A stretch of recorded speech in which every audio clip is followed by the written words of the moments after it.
There's work to be done, timelines to be met, results to be delivered. That's what drives us. Partnering with the people who do the work. Getting more out of every hour.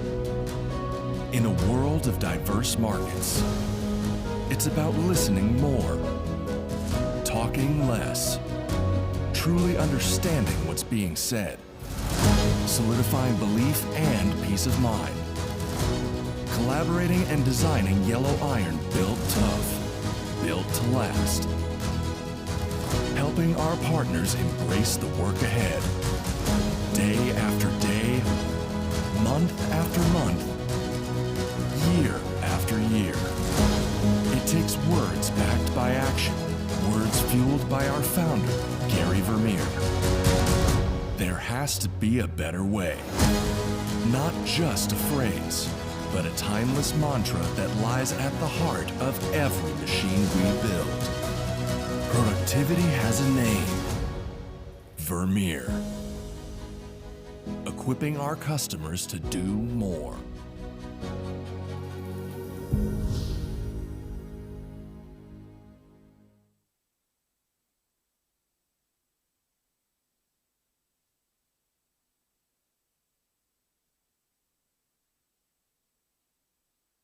I'm Mark Aldous, England Men's Open head coach. My name's Martin Wright and I'm the head of the women's programme for England Touch. Hi, I'm Tim Osborne. I'm the England Mixed Open coach.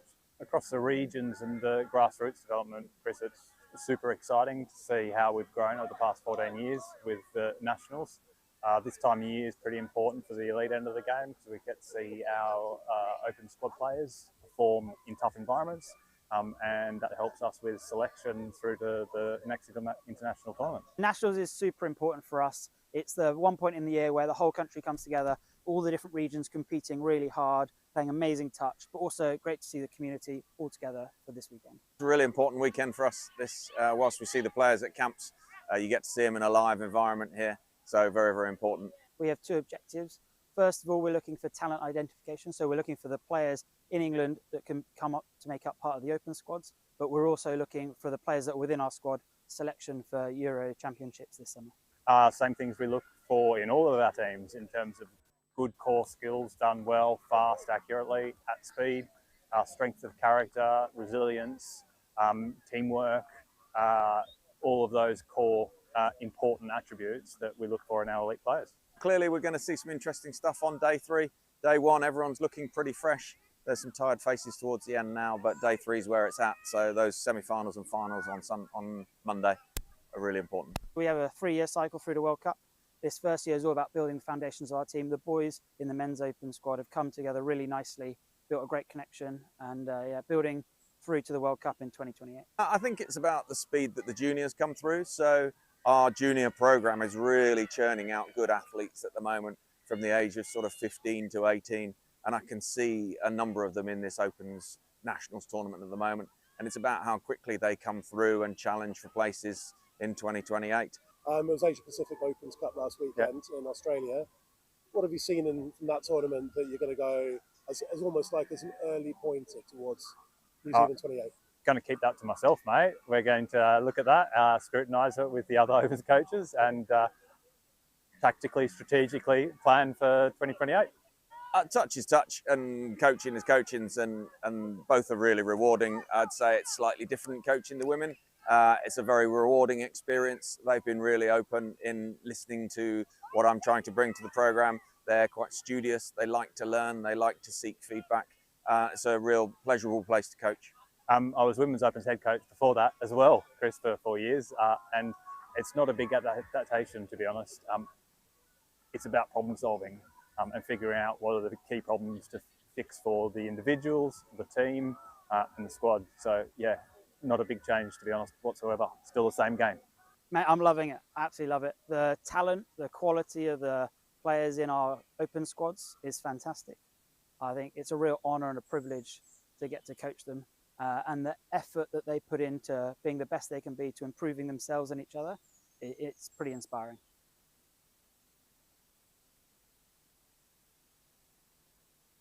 The Marketing and Business Development Program, it's a program where people who are either new to Vermeer or new to your current role, you get together for about 5 weeks over the first 5 or 6 months of your time here.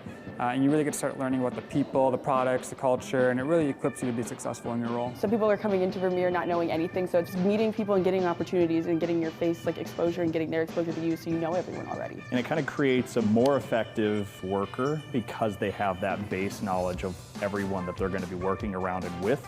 In my position with training, it exposed me to other areas of thought that I wouldn't originally include in my training exercises or in the way that I go about building those and routing those exercises. Vermeer is a huge worldwide manufacturer, over 3,000 team members. There's a lot that goes on here. So this program does a good job of boiling down how our products are manufactured, to how we distribute them through our dealer network, and then just connecting you with different people all across the Vermeer mile so you can do your job. I've always been operations side, so this one showed me the other side of the company, and I have no idea when it comes to sales. So this has really kind of shown me using some of my engineering background and stuff about the product that I already know. Now I get to use it and learn about the sales and how we forecast and how we should sell it and how do we market it the right way. And so now I feel more equipped to be in my position than with my just engineering degree in general. My favorite part of the program was not only making friends in the group, because you kind of bond with the people in the group, and there was about 8 of us in there, and they're still my friends to this day, but my favorite part was also making contacts with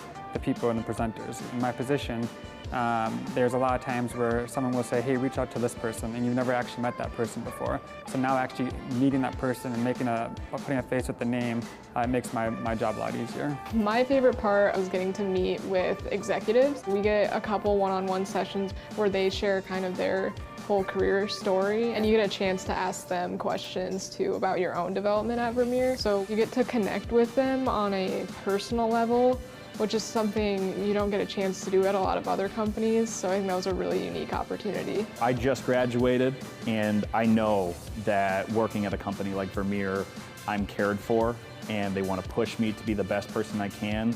And as a young professional, it gives me a heightened sense of value in me as an employee, that the company cares enough to build me and my character. And that's really what this whole process has been. People wanting me to grow, wanting you to do better, wanting to talk to you and make sure you learn the most out of what you can. I'm just really grateful to be at a company that will invest this time in me to learn more about the company and get more context to really succeed in my job. If I had not had this program, I would not be connected to so many people who help me do my job every day.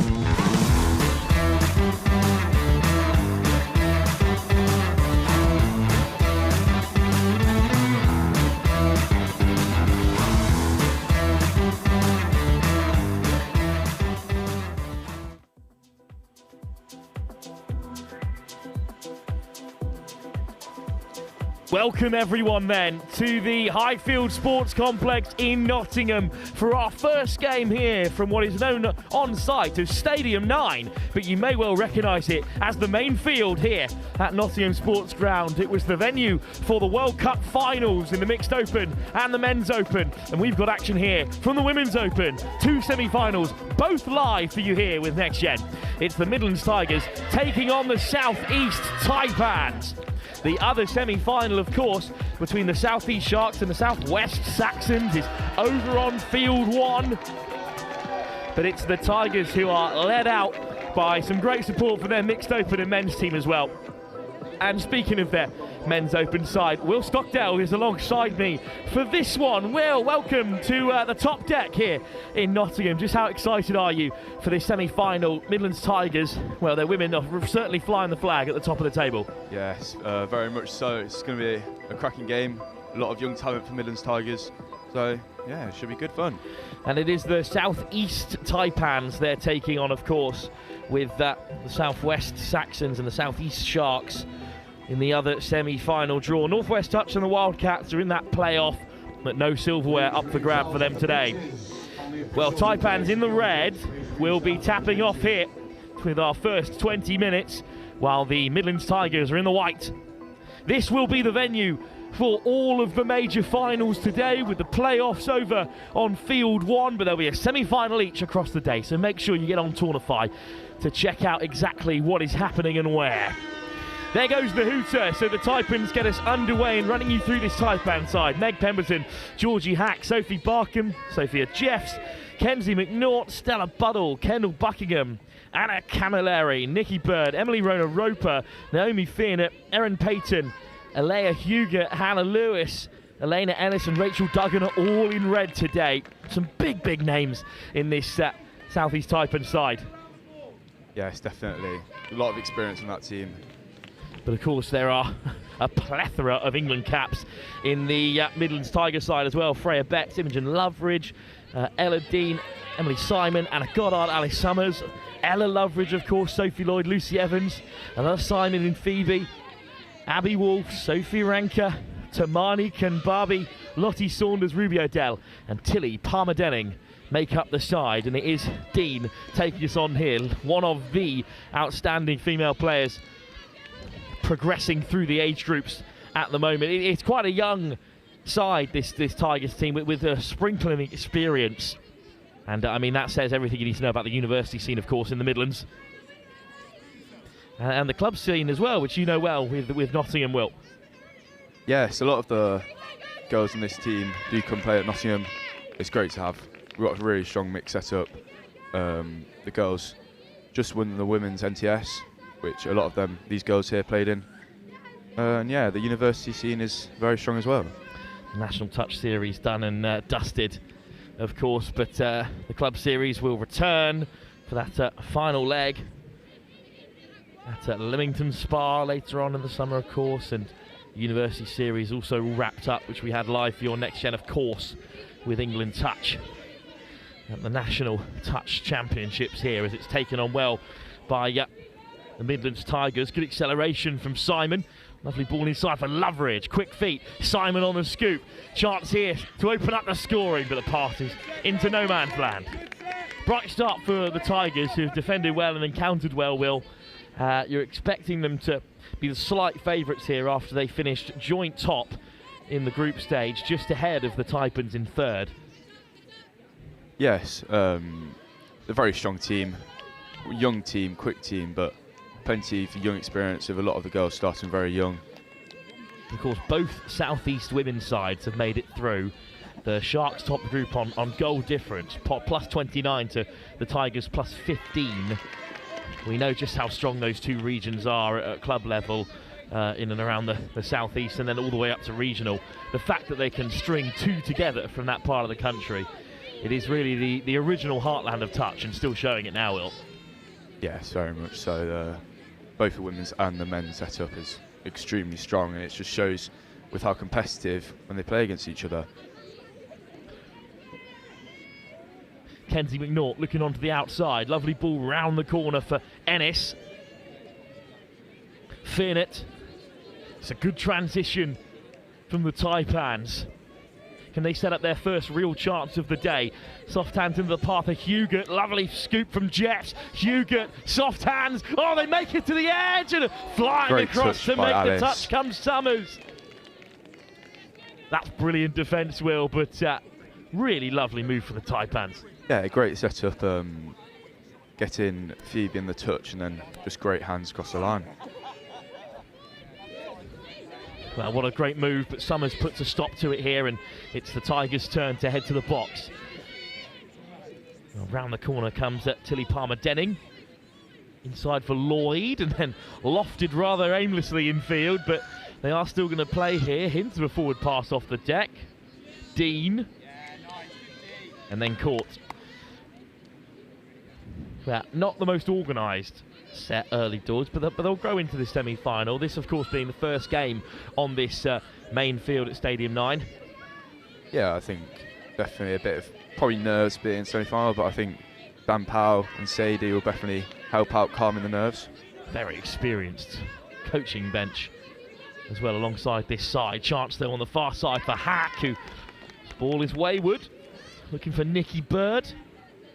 We're talking about experience and international pedigree. Bird on the wing is certainly one to look out for.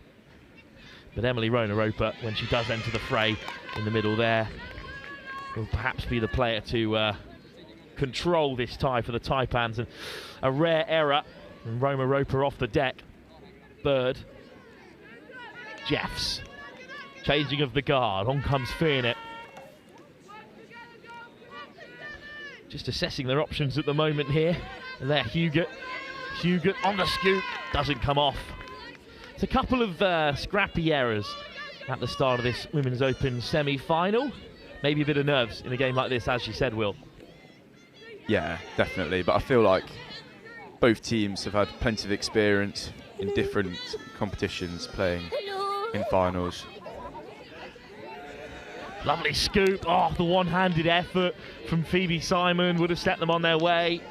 Two Simons, of course, in play at the moment. Two Loveridges as well. Having this debate, actually, with Chris Simon, who's here today, of course, and a couple of the Northwest Touch Men's Open players about which individual family do you reckon would have the best touch team if you laid them out as they had to play just the 6 of them? Good question, Will. Yes, that's a very, very good question. I'm going to give you a minute to think about it, though, because there's plenty of options. There's plenty. Of course, 2 sets assists out this day, and the Loveridges and the Simons, of course. Simon to the edge, and Simon on the return. Looks for the heavy touch. Isn't going to get it just yet. Bit of a shove on there. Lovely switch in play. It's Loveridge. It's the Imogen variety. Good line from Simon. On comes Ruby O'Dell. Change being made during the attacking set here for the Tigers. O'Dell, good pickup, back to the open side, hint of an overlap. Played back inside by Loveridge instead, and O'Dell carries it. Big good dummy, Phoebe. Sliding through. Is there anyone free? It should be the opener. Great score. Brilliant work from Phoebe Simon on the dummy. And then a simple finish in the end. The winger had plenty of space. This is a great pickup. Dummy one side, then the other. Puts McNaught on the turn. Dotted down by the winger. What a try. Yeah, it's a cracking try. Phoebe Simon, great pickup, and then just finding the space on the edge. And then a very simple finish for Ella Loveridge in the corner. Here come Taipans looking to respond from the restart. Good platform for them. 6 touches from halfway. Jeffs, good touch to really slow down their momentum. Jeffs, to accelerate things here. Fearnett takes touch at the 7. Jeffs, Fearnett, long pass over the top is a good read. Stella Buddle caught. Looking very complete at the moment on both sides of the ball, the Tigers. Yes, definitely. Slight error there during the box. Important touch on Hack, because with momentum there, the Taipans could have really threatened. They will have 4 touches now. Sophie Jeffs, Fearnett, Jeffs again, Fearnett. Caught by Abby Wolf. Naomi Fearnett lays it back. Jeffs. And Fearnett wants it on this open side and might look to wind up the long ball again. Ella Dean makes the touch. The attack's brought to a close. Need a cleaner breakaway this time already. Well, of course, all of the teams in the pool have already played each other, which is a factor that should be mentioned in this one. And the Midlands Tigers, well, they were beaten rather commandingly yesterday. It was a pretty close-run game as we headed through to the end of the morning session. But then, the South East Taipans took down the Tigers 6-2 today, this morning, which, well, perhaps just the Tigers needed that time to wake up, because they've started really well here. Yeah, I think, well, we've just finished our game and they came and spotted us, and after the game spoke to them and they were very disappointed and they weren't happy with how they performed, but I think they were positive about how they were going to turn out to this game here, and I think they're showing a lot more confidence. Eventually the touch made by Palmer Denning, and nice step from Barkham. Barkham slides through. but the diving touch from M. Simon brings the move to a close. Yeah, so 6-2 it was when the Taipans played the Tigers just this morning. But a very good record up to that point. Only one other defeat for the Midlands Tigers on their way through. Unfortunate error by the Midlands Tigers there. Good hands to throw. It's not the first error we've seen in this area, so it should be another chance. I think it's somewhere definitely that Dan and Sadie definitely talk about just cleaning things up here, because I think when they get into the other third of the pitch, they're very strong. And well, that's great defence, but it's going to be another Taipans attack here. Dummy step on the inside from Payton, and here's Finn on the edge. Payton with a good line. Dummy's out the back for Jeffs instead. Could be a 2-on-1 here, but instead it's Alaire Hugo who slides in, but the touch is made. Finn, Hugo. We're going to draw out the Tigers here, and then Jeffs, good acceleration. She's in behind as the half needs to find a pass. Cannot pick out Hugo, and it's a great bit of defence from the Tigers in the end. Nervy moments there though, Will, when Jeff slid through. yeah, looked a good attack. Good touch there. Good line speed from the Taipans in response as the Tigers look to head towards this near side. Freya Betts draws the first touch. Nice ball on the inside, and Betts with a quick pick-up. It's a brilliant transition from the Midlands Tigers. Yeah, that's a lot better. Popped on the inside for Dean, and then raring to go. Oh, missed touch. And Goddard is still going. Goddard, options on the inside. Great it's score by Tilly. Score. Tilly Palmer-Denning running the right line. Well, Anna Goddard, when she got going here, fantastic acceleration. Turn the hips, and then it's a good finish from Tilly Palmer-Denning as well. Delightful score, but what a break from Goddard, Will. Yeah, it was a cracking break. Great speed, found the space, and just finished off by Tilly. Great pass. So in order for the Taipans to repeat this morning's effort, they now need to score 6 in a row, because it was 6-2 when these sides met this morning, and at the semi-final stage though the Taipans could be out, and it's a big moment as well because obviously the Midlands Tigers did beat the Sharks, who were the side tipped to go through in our other semi-final between the Saxons and the Sharks. So if they can get over this final hill, then they'll be through, but it's a dummy thrown by Elena Ellis that almost gets them over in response. Yeah, I think it's just key thing for Midlands just to stay on track, know what they need to do, don't try and overcomplicate it. I think that'll be definitely showed by the coaches, Dan and Sadie. Lovely ball, and the hole opens up through the centre of the park for the Tigers. Playing on home turf, many of these players, of course, at Nottingham University. Loveridge, stumbling pick up, but a good ball into the path of Saunders. Lloyd. Good carry from Kimbabi, and Kimbabi wants it back again, but look at the step and the acceleration. Summers almost through. It's that step. Let's have another look at this one, Will. Oh, beautiful footwork, inside and out. Oh, Great covering touch from Kenzie McNaught. that's a great touch. Fortunate that. Just Great. a little bit too hard. Yeah. Summers, a bit frustrated, she couldn't race through. So a fresh set of 6, but still inside their own half, and Summers is racing up again to make a nuisance of herself. Alice Summers, one of those players to pick out as a key cog in the Tigers machine as they come racing forward. But the Taipans have got some really capable players of their own. Another penalty goes in their favour.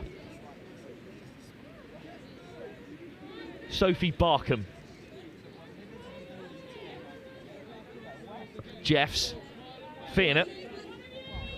Jeffs with a good pick-up, and she rushes away to the open side, but Good she's touch. caught by Tamani Kumbavi. Well, that's an interesting decision, really, to go for the snipe on only second touch there, had 4 left in the chamber. Taipans just perhaps rushing to get back into this. Yeah, I feel like it's not gone their way in the first 40 minutes. But intercepted by Hugot, so we'll start with 6 touches here. Barkham, Hugot, onto the edge, and it's an ambitious ball, but it's beyond Pemberton. A little bit scrappy from both teams in this area. The Tigers, we know, have got that individual quality, but Taipans are a good unit, just unable really to string enough phases together to really challenge the Tigers, because that's twice they've had touches in the locker when the turnover was forced out of them. Lovely pick-up. This is a great transition for the Tigers. Desperate to make the touch, claims the touch, but Loveridge just kept on rolling, eventually has to give it up. We could just see there down the bottom there, Will, the coach was saying, we're going to get them in the middle. I think he's just encouraging them to stay central. Yeah, Dan Powell, strong coach, strong beliefs. He wants the best from everyone, and he's a great coach to have. It definitely helps me individually, playing men's open, first year playing at Link, and he's always filling me with confidence and telling me whenever I'm doing something wrong. Good balance that from a coach. Very confident Tigers performance so far as well. O'Dell. Betts wants it on the inside. Good take from Loveridge. Always chucking the dummy. Imogen Loveridge.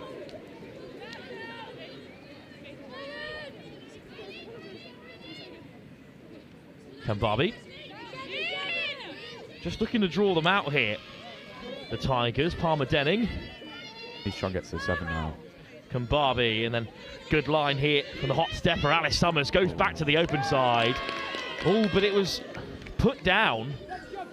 Penalty Forward is still pass. going to go for the Taipans for the initial forward pass. And here goes the quick tap from Kendall Buckingham. Great pickups on the way through here. It's a bit overcast today here on our bank holiday Monday, but perfect conditions really for touch. Just a little bit of dew in the surface for the sliding, but nothing too wet to infect the pace of play. As you can see here is Payton. Here's McNaught. Keeps a hold of it this time. Last touch. But that's a good drive from the Taipans, because they've buried the Tigers in that bottom corner. Yeah, I think definitely this pitch, after just playing on it, it's very dewy, so big passes like that, the chances are some of them will drop down. Good hands from Betts on this occasion, though. And Betts is again at half. I think both teams are going to focus on the transition game, and then the line attack will come with it. Great carry from Ella Dean. Just getting in front of her own player there, and the half is caught. That's unfortunate. Really expansive play from the Tigers. It won't always come off for you. Well, the main body of supporters are actually at both ends of the field here in Stadium 9, with some on the fence, as McNaught makes an early break for the Taipans as we approach half-time here. Is there a chance for them to get on the board? Great touch, and there's no one home for the Taipans. A bit of a miscommunication there, as it does come for Pemberton on the edge. Is there still a chance for the Taipans to threaten here? Fearnett. Nice ball on the inside for Hugot. Fearnett. Jeffs. Lovely switch. And a 2-on-1 here. And it's Pemberton over to score. Well, that's a brilliant recovery, Will, because it looked like the attack was over when they were caught empty-handed in terms of players on the field. But it's a lovely switch, Will. Yeah, do well to get both defenders in. And Frow's a bit late shut, but I mean, it's tough out there, 2-on-1 with that amount of space. Pemberton scores. Do the Tigers have a response? 1 minute before the break. Tilly Palmer-Denning. Barbie. Well, in fact, it's the number 19, Saunders, out there, not the number 9, Kambabi, at the moment. Simon. Looks to the ball inside, but it's not coming. But Simon gets it on the edge and goes herself. Desperate for the touch.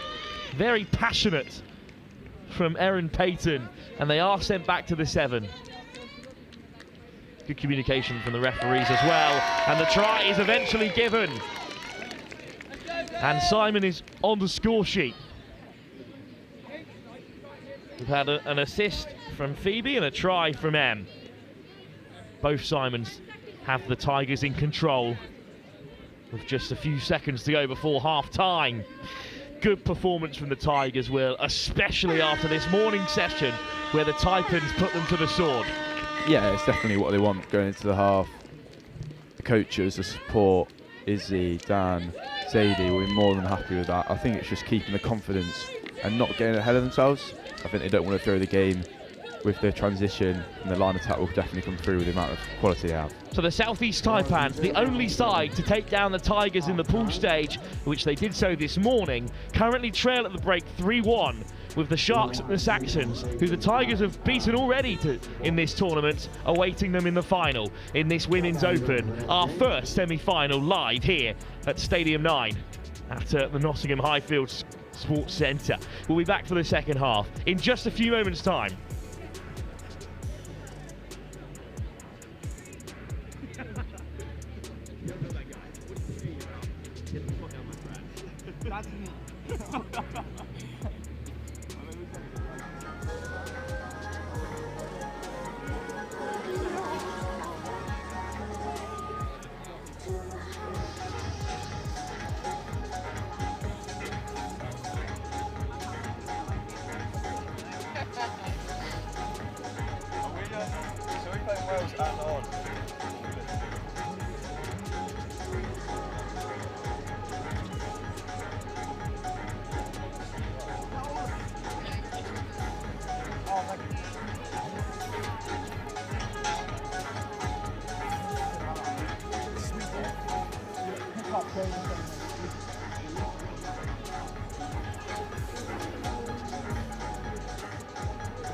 Well, as we're on half-time, a reminder that we have various food options and drinks for you here at the National Gallery.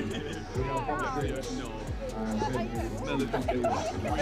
chai lattes, something called the dirty latte. No, dirty chai, that's what it is, dirty chai. Also, we have the mouse tea, big house, with cheese toasties. Various styles with ham, with bacon. We got Sammy's kitchen there doing quesadillas.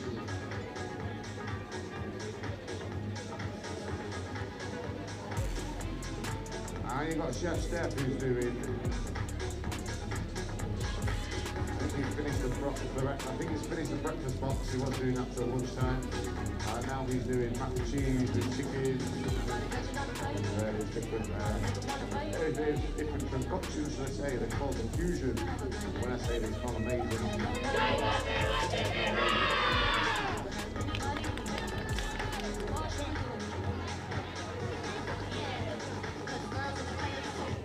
Players and officials, this is your 2-minute warning. Players and officials, this is your 2-minute warning.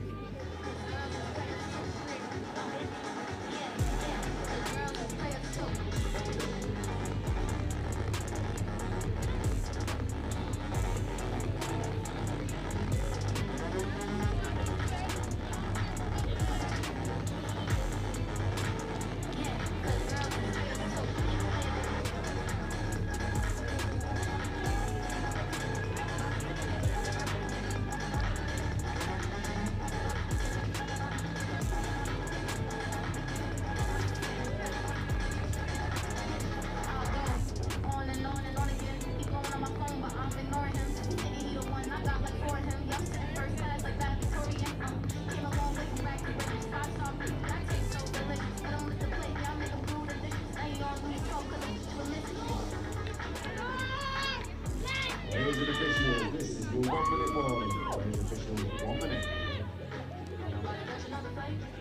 A reminder, today we are live streaming on Stadium 9 and Pitch 1. 20 minutes left for the Taipans to turn this one around. They'll be disappointed after seeing off the Tigers this morning to trail at the break. Will, what do you think is going to be different about their play after that half-time interval? I think they're looking strong. When they drive well, they get the yards. The passing's very strong, they're finding the right options. Well, you've been yelled at as well, Will, by Yes. the various coaching staffs that you might have to dip in about 5-10 minutes time. We're going to keep you here as long as we can. You have got a men's open game to play. Yes. Friendly against Wales, I think. Just missed out on the semi-final, but look, go and beat Wales and Ireland. Yeah, it is great to have the men's international sides here as they continue to grow the game. But it is the Tigers now going right to left in the second half in the white and black shorts, taking on the Taipans in red, and they've coughed it up early there, Will, and it's a good bit of pressure to get things started for the Southeast Taipans. I know it's bad dropping the ball like that, but I think it's something Midlands needed to happen because I think they're looking a bit excited in the box. I think they just need to calm down a little bit. Still got 20 minutes to play, more than enough time. For both teams to either seal this or turn it around. Here goes Jeffs on the carry. Switch for Furnett, lovely hands, late ball on the inside, but caught in the final touch.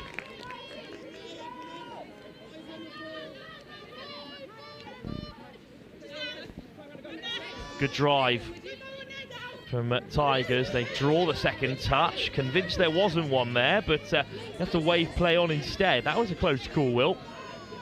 Yes. M definitely had a big grin while smiling off the pitch there. Still driving here then, the Tigers, dummy wide, but the touch and pass this time, so Taipans have it back, and it's a bit of a stalemate at the start of this second half. The drive from Jeffs. Nice work round the corner from Huger. Bit of space for Furnett, and they're over on this left-hand side. It's a brilliant early drive. Great pace from Nicky Bird. In a promising position now, the Taipans, only 2 tries behind. McNaught. Ennis draws the touch. McNaught adds some pace into the attack. Good defence from Abby there. Really good touch, really important one from Abby Wolf. McNaught slides through, but is caught on the way by Ella Dean. That was a chance for the Taipans, but they couldn't take it. Will. Yeah, definitely. You can hear the Midlands coaches from up here screaming to the defence, don't let them have the 7, make it hard for them. But they have been handed a fresh set of 6 after the ball is put down. Hack. Ennis. McNaught at the half. Furnett. Changes coming for the Taipans, so Furnett will just apply the brakes for now. Fresh onto the field is Buckingham, who lifts it for Furnett again, who steps back on the inside. And the score is eventually given. Well, she was convinced, Naomi Furnett, that she was over. Let's have another look at it here. It's good work from Buckingham, fresh on the field. Just a little dip of the shoulder on the inside, Will. Good finish. Yeah, Taipans definitely needed that. That'll boost their energy. I think Tigers, it would be bad for them, but I think they're just getting a bit lazy in the field. They need to keep them off the 7, listen to their coaches. Loveridge. Palmer Denning. Simon. Already 1 try for her in this semi-final. Draws the touch eventually. After some clear instructions from the umpire. It's getting a bit feisty out there. Yeah, definitely. Pressure's on. They know what they need to do. Lovely ball over the top for Loveridge. Goes for that long ball. But it was always selling Ruby O'Dell a little short. Taipans have it back, but on their own 7.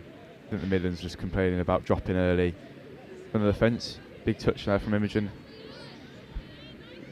Nice slide down the left wing from Buddle. Buckingham. Jeffs. Look at the pace injected in that midfield area. Really causing some problems here. Jeffs. Buckingham. Buckingham. Great delay on the pass, and Bird is going to touch down a score.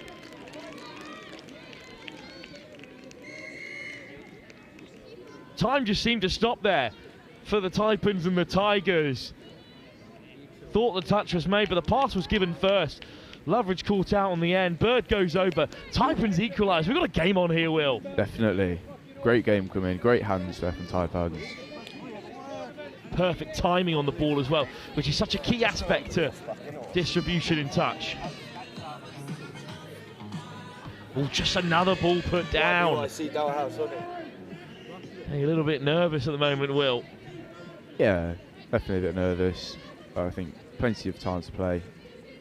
Dan will definitely keep them cool in there. Sadie's taking him in for a talk.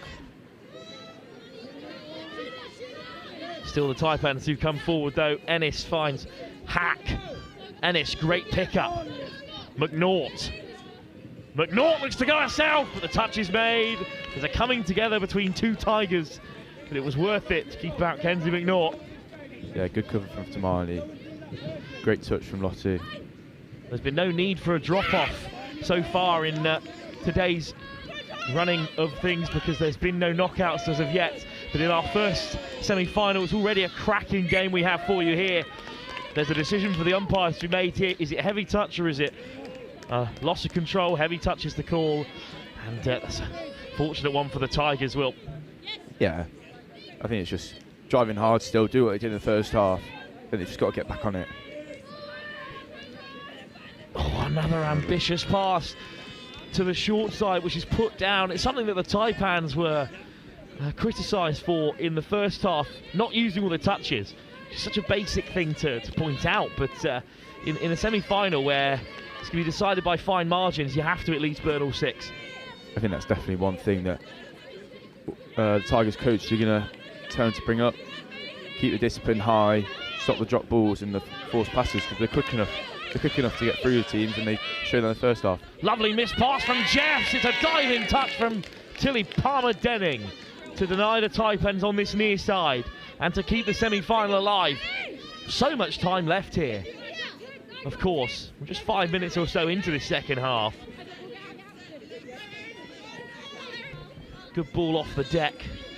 And Freya Betts. Betts again plays half. It works out on the short side this time for Betts. Oh, look at the soft hands to get Simon in a bit of space. Loveridge. Lovely pick up from Phoebe Simon this time. Unlucky. Important touch from Pemberton. You might be able to see in the background of your screen at some point the men's sides who are starting to warm up, of course, ahead of the men's open semi-final, which will be live here next at Stadium 9. Good drive from Loveridge. Up to the 7. Here's a chance for the Tigers to take the lead again. Simon. Loveridge. Back to Simon. Phoebe Simon caught. Penalty. And a big one, Will. It's what they need. That's what they need. They need to keep digging at the line, testing the Taipan's defence, because we've got both Simons on now, Lottie and Imogen. Simon looking to draw the touch. Good pick-up. Simon on the return. Goes for the score herself. Bit of contact there between Simon and Alea Huger. And she's not very comfortable on the way down, but I think she's eventually going to get back to her feet. Just took a bit of a knock. I think it's a bit of a knee to head there. Yeah, it's nothing intentional, just at the dive. I think she's going to be a bit frustrated with the second half performance, but still some smiles on faces. Definitely. On the near side.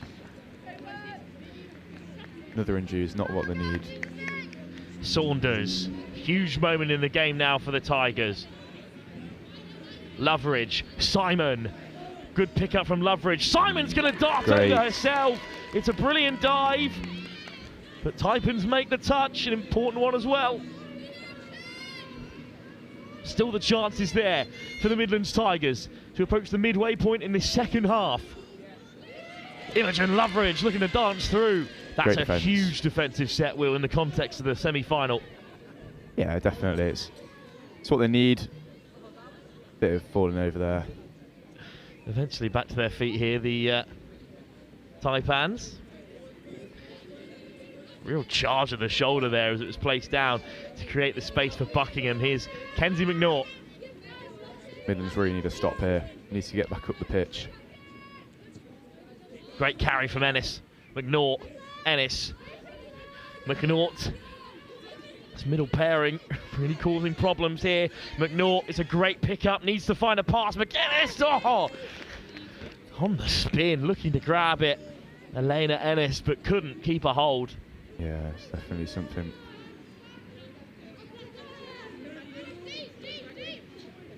Flashed pass from wide. Ellis. Good hands. Ball on Great the inside hands. as well. Oh, turnover though, over the mark. That's not what it needed. That was great hands. Oh dear, good spot, Will. They kept playing there. As you have to say goodbye to Will Stockbridge. He's on to his own men's open game, but thanks for joining us, Will. Thank you very much for having me. With 10 minutes to go here, the Taipans looking to create some problems for the Tigers inside their own half. They've got 4 in the chamber. Sophia Jeffs. Sophia Jeffs again in possession. She's got Hack to her right and Hugot to her left. Buckingham. No touch there. Indeed it was made. Good work from O'Dell and company. Jeffs. Dummies back to the open side. Long ball for Pemberton. Good hands. Pemberton manages to ship it on, but the touch was made. Very impressive stuff from the Tigers under real pressure. Some nervous faces down there in the Tigers box. Good pick up from the Tigers. Still looking to transition here. Can't afford to give away another penalty in this area. Big dummy from Simon. Sophie Lloyd. Oh, it's been dispossessed again. Taipans will be handed another chance from halfway, practically a restart. Georgia Hack. Nice footwork from Buddle. Buddle, back round the corner they come. Dropped onto the inside. Rona Roper. What kind of impact can she have in these closing moments? You turn to a player of her experience. Rona Roper, great carry. Lovely step from Fearnett, almost through. Naomi Fearnett, try already for her today in this semi-final. 6-2, the Taipans beat the Tigers today to finish in this third place spot overall. The Tigers were undefeated up to that point.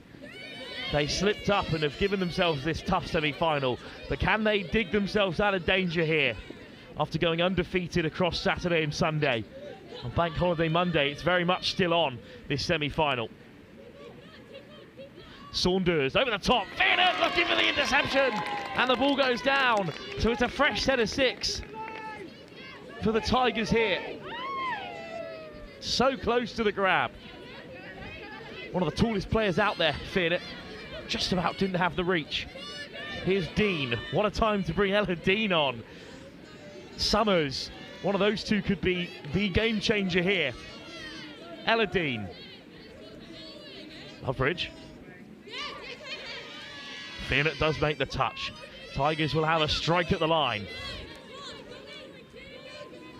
Ruby O'Dell. Back inside from Summers. Dean, look at her slice through. It's another penalty. And it's greeted like a score by the Tigers. Good ball from Summers, and the penalty there just offside. A fresh set of 6 for the Tigers with 7 minutes to go. Peg back level after leading 3-1. Loveridge!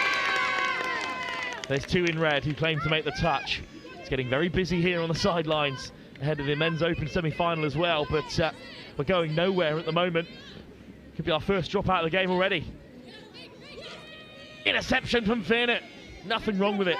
Just a very ambitious ball back on the near side, and with every turnover, a drop-off becomes a more and more likely possibility. Of course, there are some huge drop-offs over the years on this pitch. No less than the Mixed Open World Cup final, of course, between Australia and New Zealand, which was a drop-off here in Nottingham 2 years ago.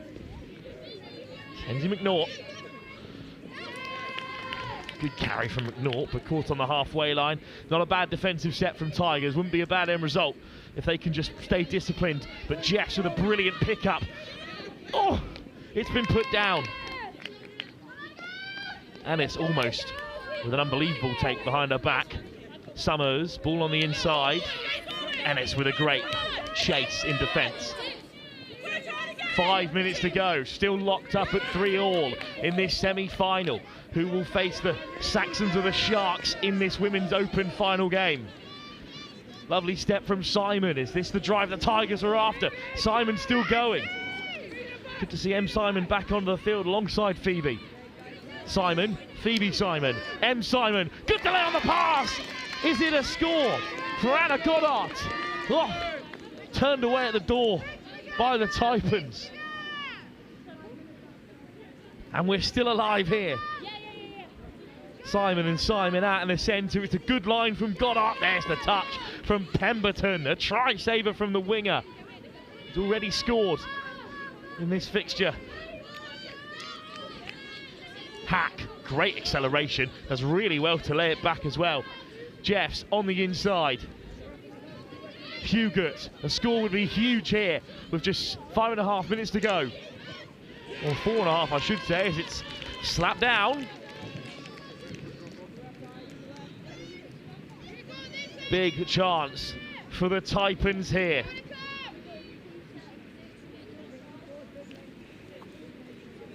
Jeffs, Fearnett, quick pick up from Jeffs. Fearnett's going to have a try here, and she's got it down so early. But it's a brilliant defensive touch. There's long levers of Fearnett. Shot the ball down long before she was anywhere near the deck. Comes around the corner again, Fearnett, hint of a 3-on-2, the wide ball is put down. Buddle had to dive for it, but just couldn't get there. Tigers survive, but they're a long way from home. Goddard, flicked up round the corner as they head towards the box. Cannot give possession away here, they have to use all 6. And they win a penalty. And the door has been opened for the Tigers now.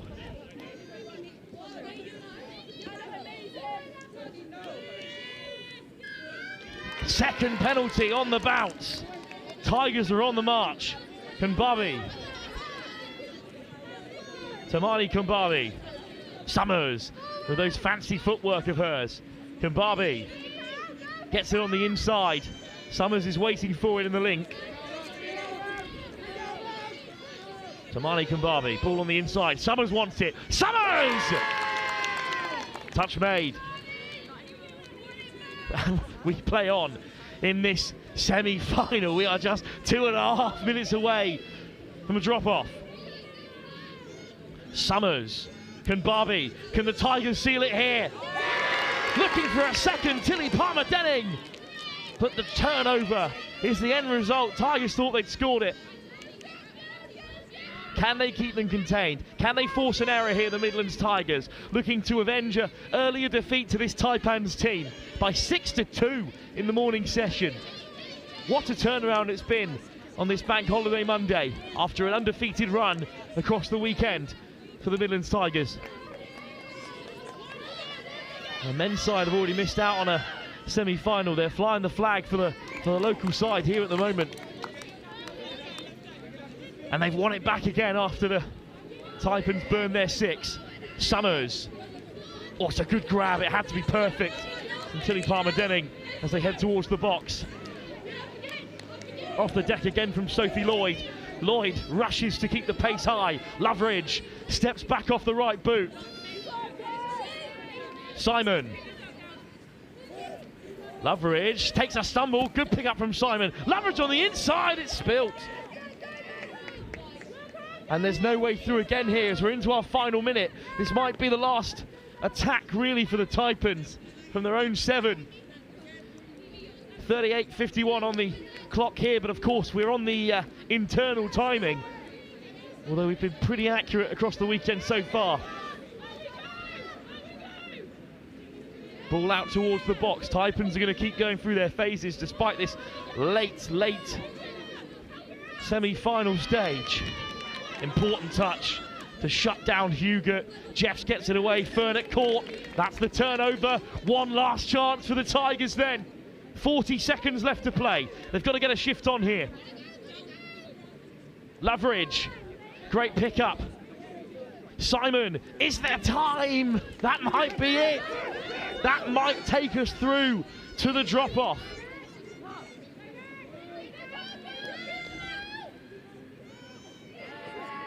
They want a turnover there, the Tigers. They're not going to get it. The Taipans are still coming here. Jeffs. Is there a winner to be found in the closing seconds here? Jeffs. There at the half again. Jeffs. There's the hooter. He's got to do it all alone here. Vermeier is caught. Good touch from Goddard. We're going to a drop-off.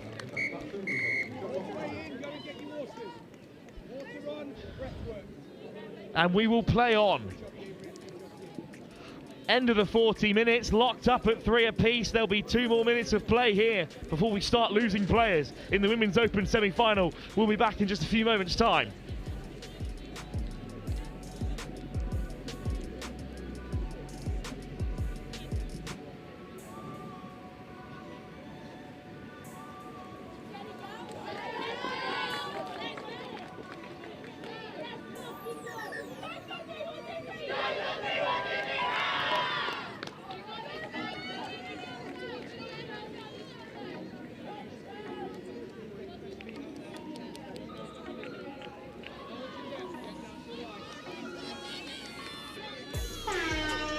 So we'll get started again from the drop-off. It's 4-on-4, and if it's still level after 2 minutes, then we go down to 3-on-3. So Dean is out there alongside M. Simon. Abby Wolf as well is within the strike pod, and Phoebe Simon too. And the Tigers could look for an early score here. Simon floats it wide for Ella Dean. Try given. Tigers have it. Perfect start to the drop-off because there's only a minute and a half left for the Taipans to respond. Phoebe Simon, brilliant pickup, great acceleration. The winger was already across, completely backed her inside man, but Ella Dean had the acceleration to get over.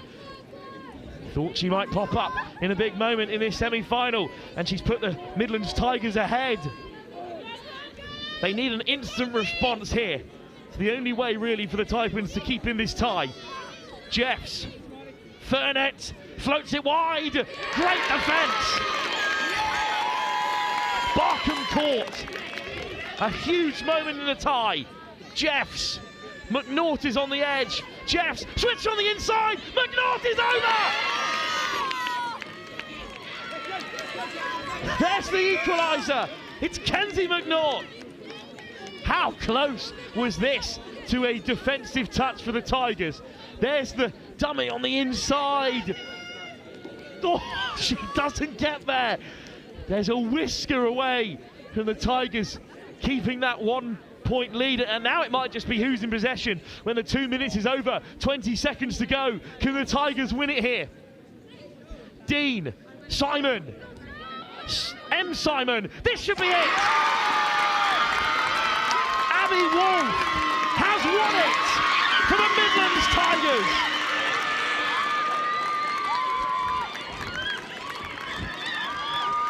It is the cruelest of deciders, the drop-off.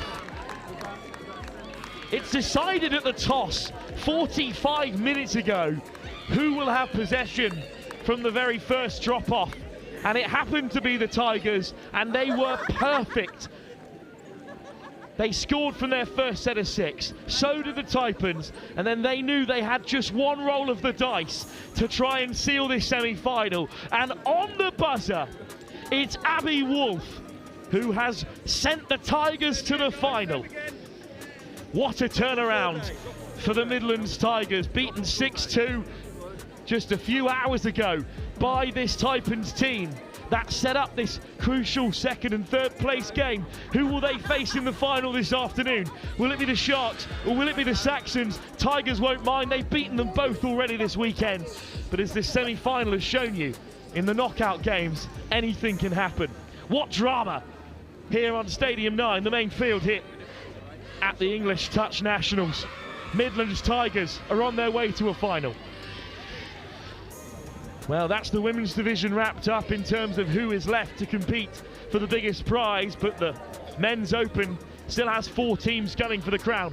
We've got both semi-finals live for you across our 2 pitches here at the English Nationals on Field 1 and here at Stadium 9. Men's semi-finals to come up next in just a few moments' time.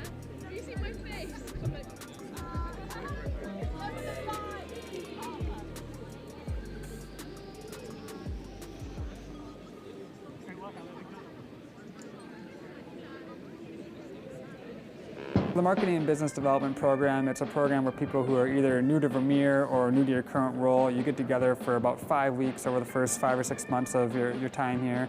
And you really get to start learning about the people, the products, the culture, and it really equips you to be successful in your role. Some people are coming into Vermeer not knowing anything, so it's meeting people and getting opportunities and getting your face exposure and getting their exposure to you so you know everyone already. And it kind of creates a more effective worker because they have that base knowledge of everyone that they're going to be working around and with. In my position with training, it exposed me to other areas of thought that I wouldn't originally include in my training exercises or in the way that I go about building those and routing those exercises. Vermeer is a huge worldwide manufacturer, over 3,000 team members. There's a lot that goes on here.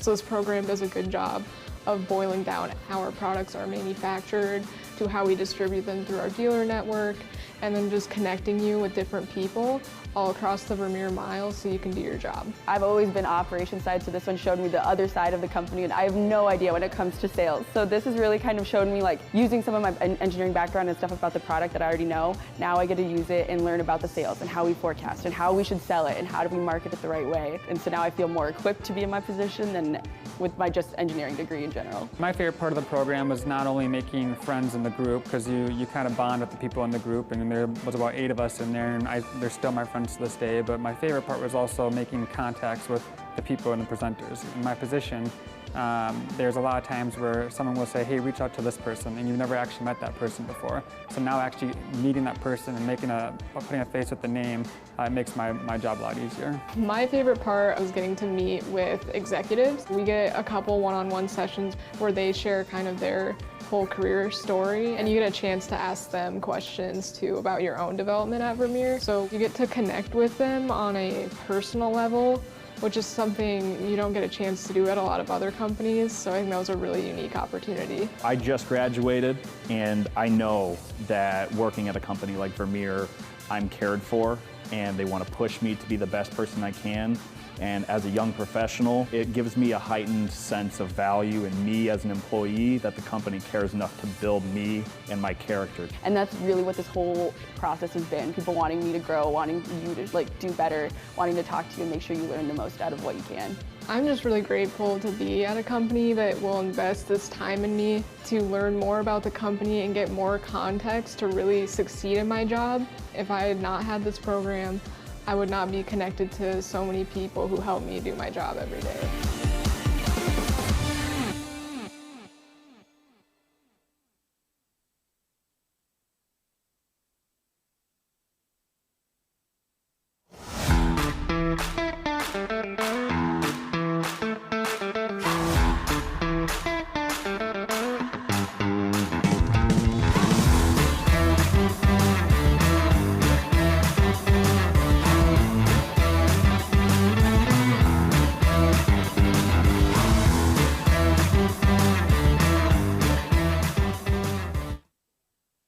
Welcome back then to the England Touch Nationals here in Nottingham, where we already have our women's finalist, of course, after a stunning semi-final, a drop-off which the Tigers came through.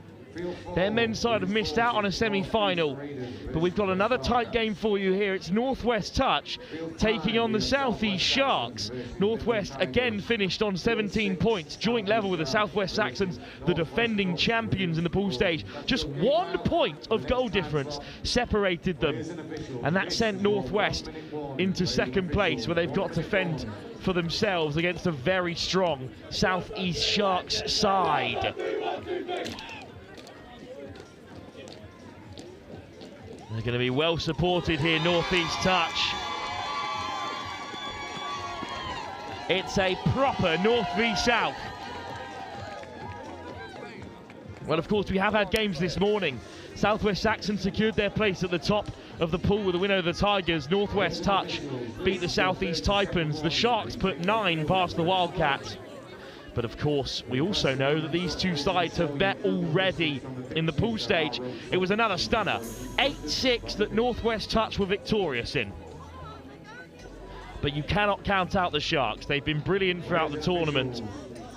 And they also lost to the Saxons by just 3 tries.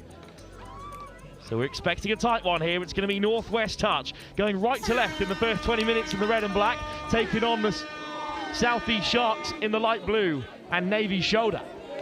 Good early drive here from the Northwest, and then it's straight into the path of the pink scrum-hatted Will Coombs, who's going to dive over, but denied the first attack of the game. Look how quickly Northwest Touch have made it through to the there he is here. It's Sam Dixon, of course, the man to watch in the pink. James Fay, Dixon, Fay, wide pass. Clever, just trying to deflect it off of the defender Sam Clacker, but they keep playing on here. Will Bamber with the early drive. Bamber, and the Sharks head to the box. You can hear lots of noise from that touchline in front of us here where the Northwest are situated. Great line from Will Seracol, but it's cut out. And we're still a stalemate here after both early attacks. Fay, Dixon, point of the finger from the nearest man, Sam Grinter, who'll play half. Grinter, round the corner comes Gabe Pennington. Oh, just going for that quick pick up there, Sam Grant. Another player to watch out in the middle. They've got such a talented 4 middles, of course, in this Northwest Touch side.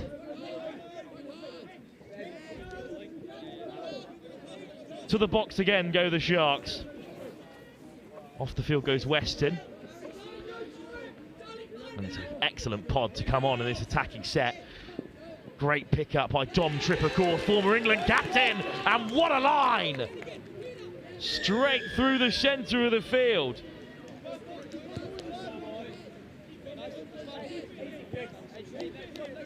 Dom Tripp, always so creative, just drops it into the path of the number 18 for the Saxons.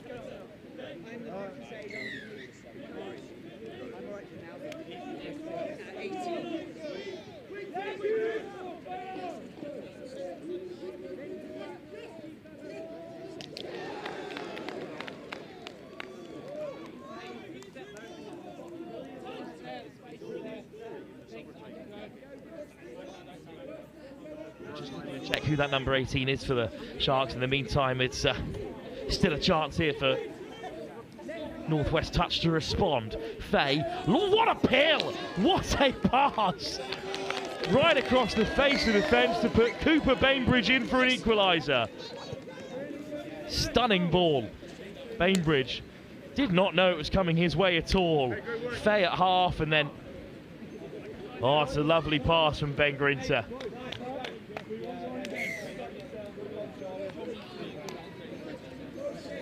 So off go the Sharks in response. It's an early error. Is he off?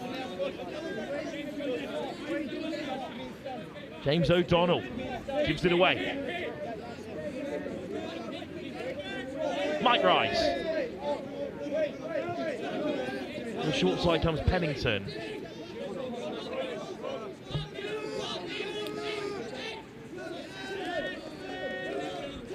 Lovely move again here from the Northwest. Ball on the inside is charged down from Will Bamber. So there'll be 6 more touches for the Sharks. Just confirmation that it's Joe Brewer who switched his number 11 for 18 and he scored the opening try. Sam Grant. Grant looks it inside for Wilkinson. Second charge down. Very clever play from the Northwest. Grant. Wilkinson. Grant. I think we're going to have another penalty here. First penalty at the 7 for the Sharks. Stanley Wilkinson. Grant. Wilkinson. Oh, he's left it behind. Big chance missed for the Northwest. And it's a heavy touch. It's a penalty too. James O'Donnell. Lovely line from Brewer. Try score already today. Charlie Steed. Steed. Brewer.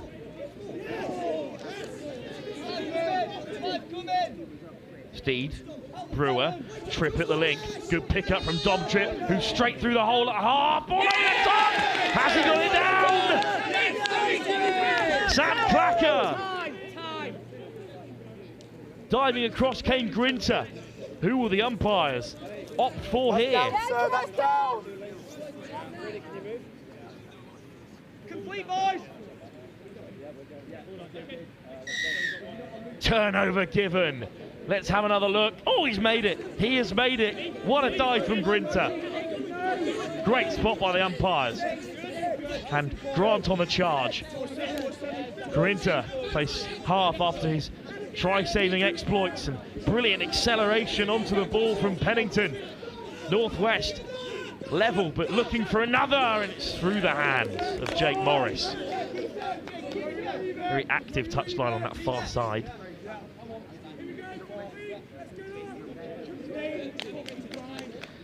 Clacker. Lay it back.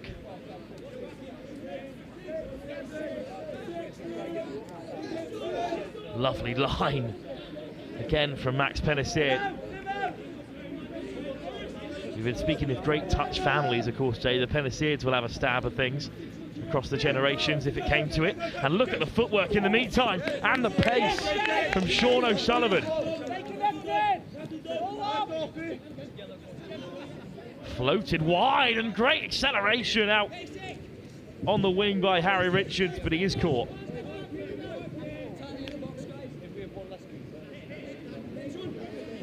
Fay pops it straight up for Wilkinson. It might be Morris out there in the link at the moment, who heads to the box. We'll have some changes. Bainbridge. Grinter, ball back on the inside. Here's Bainbridge. And then it's a turnover, but not a bad transition from Northwest.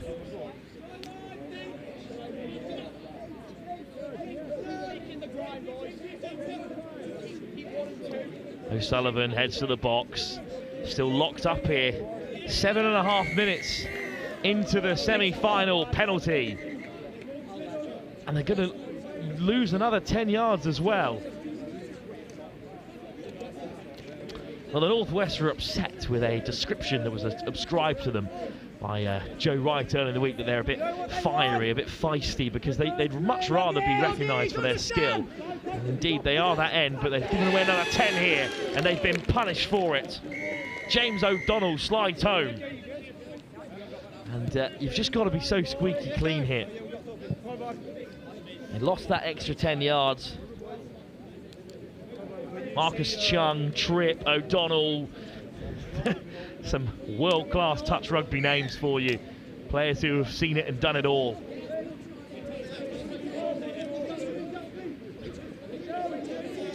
Well, it's a good drive from Sam Thorpe. Thorpe wants it on the return. Here's Fay looking to drop it onto the onrushing Morris. Big chance now for Northwest to equalise straight away.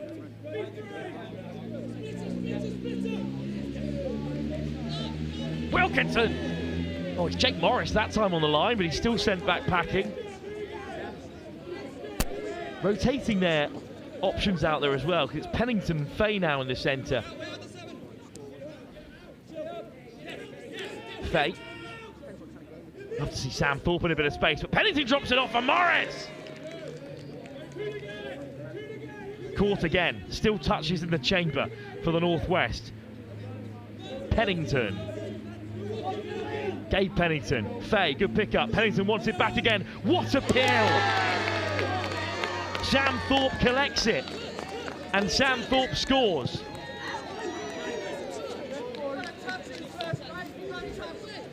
A stunning pass from half. Pennington does well to draw in his man, but I believe they've brought it back. Hang on a moment. Well, they've brought it back for a penalty instead. No try given. Let's have another look here. It looks like a brilliant ball. Is there a touch? I'm not sure. But the umpires have called it back. There's no score for the Northwest. And here's Pennisaid looking to counter for the Sharks. Dom Tripp.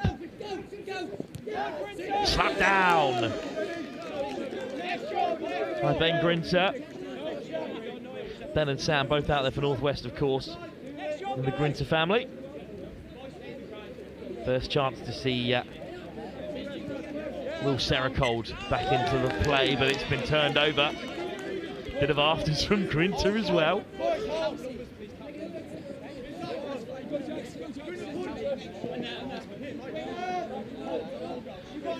Touch taken rather forcibly from Richardson. Bainbridge, try scorer, back out there in the link. Grant, Wilkinson. Was that attacking pair that led to the opener? Grant, oh, Faye just trying to tip it on, I think. It was Will Bamber in the link, looking to find a bit of space. Pennisaid, Sericold, Chung. Very clean transition at the moment. Dom Tripp. The half just getting a little bit caught there to slow things down. Oh, what a grab! Or it almost was. It was on the sixth touch regardless, so not a big deal. But it was put down on that occasion by Joe Brewer, another try scorer for the Sharks. Brewer up to make a big hit. Excellent work from the Northwest, making good yards. Perfect pick up from Thorpe. Looks to slide through, but he is touched and come back for the penalty, fresh set of 6. All the way to the edge on first phase as they head towards the box again here, the Sharks. Really good carries in there, but given away. Spotted on the far side. Big chance for Northwest here. Inside the Sharks half with 6 touches. Faye. Line speed, outstanding. Off the deck from Grinter. Grinter again finds Sam Dixon. He dances his way through. Grinter again. Dixon. Close to the line here. Is there a way through? Just throws the interception. Easily picked off in the end by James Weston. Weston's at half again as they head towards the box. Coombs. Laid back by O'Donnell. Chung looking for that pass inside. It's another opportunity for the Northwest in and around halfway. They're not easy chances to take from this area of the field, but they are opportunities, and at some point the Northwest will have to go hunting for an equaliser.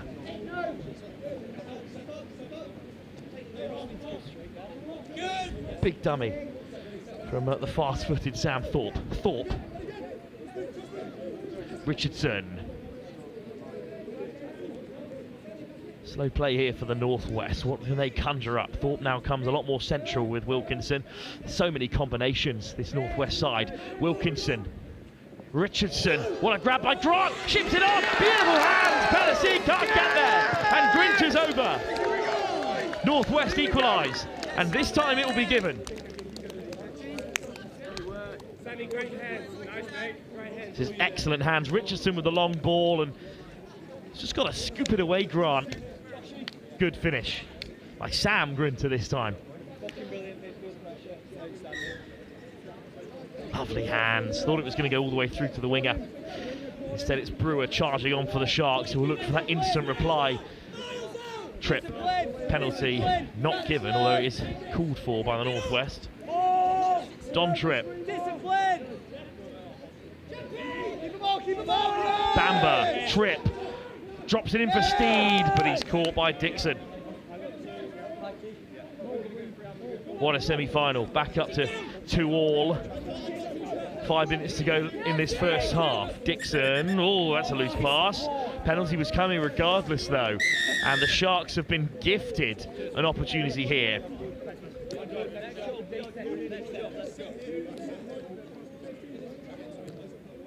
Dom Tripp, keeping his set play a secret from the Northwest. Here we go. Tripp. Dropped off for Coombs. Coombs. O'Sullivan, Coombs, Weston takes a stumble. Sean O'Sullivan looking to spark something, but Weston falters. O'Sullivan, Weston, O'Sullivan again. Tripp in at half, opens up the open side and it's been spilt. Will Coombs couldn't gather it. Northwest survive a very threatening situation. And there's the carry out from Mike Rice. Floated across for Grinter, the try scorer. Grinter. Good transition. Not with loads of pace, but as the players come round the corner here, they should have maybe an opportunity to trouble the Sharks. Sam Grant. Lovely hands, and oh, just looking for Grinter to run a line, but unfortunately Cooper Bainbridge was caught. Both try scorers looking to combine for Northwest. What a final, been completely breathless so far, just end-to-end stuff. The pace of play is absolutely stunning so far. Lovely scoop, and look at the footwork from O'Sullivan, looks to drop it. It's James O'Donnell that time. But good turnover, Wilkinson looking for a heavy touch. Northwest aren't going to get it. Cooper Bainbridge off the deck from Grinter. Richardson round the corner. Grinter just pops on the inside for Fay. Another combination change in the middle. Dixon at the link. Can't get away from O'Donnell.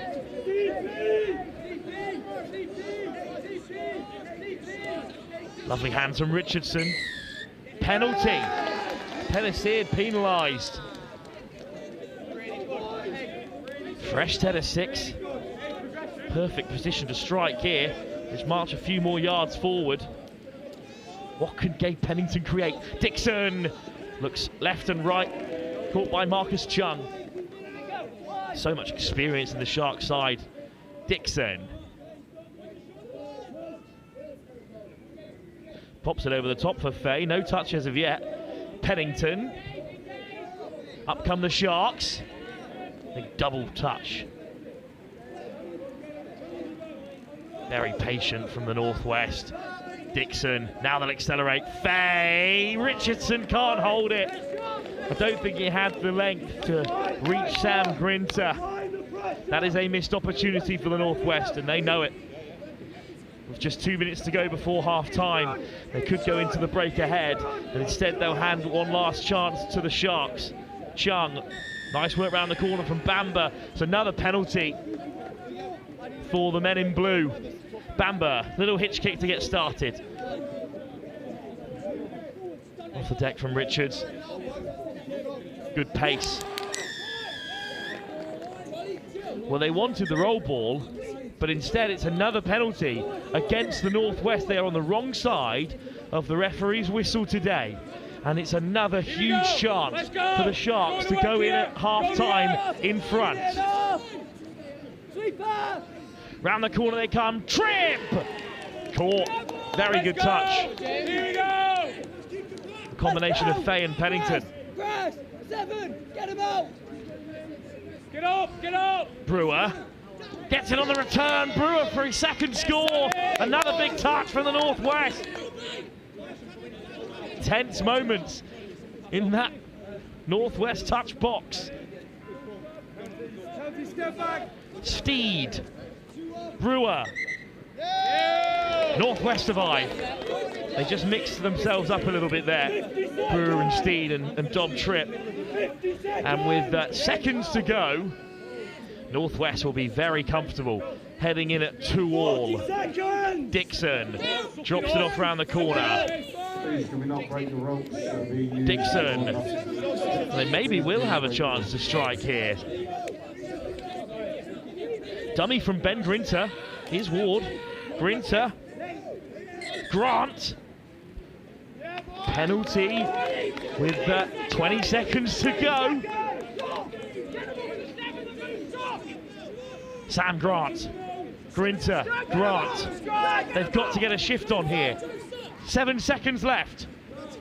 Still going here, Grant. Dances past Tripp, but he's caught, and that will bring the half to an end.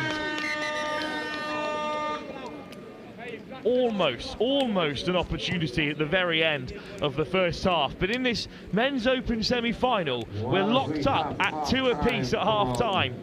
It was a narrow game the last time these two teams met this morning. Drop-off will automatically play after the game. And we could be on for our second drop-off of the semi-final stage. Here's all the highlights from the first half. We'll be back in just a few moments' time.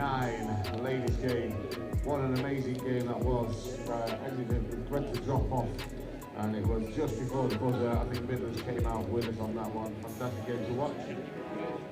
A request, just to ensure, you must be behind the rope barrier. If you are a spectator, please be going behind the barrier. Please also do not cross the pitches. If you are going from one end to the other, please use the side walkways. For those that are crossing the pitches, please do not cross the pitches. Please do not cross the pitches. Thank you. If you're on the sideline, please do not pass the advertising boards. There are seating areas designated on pitch 1.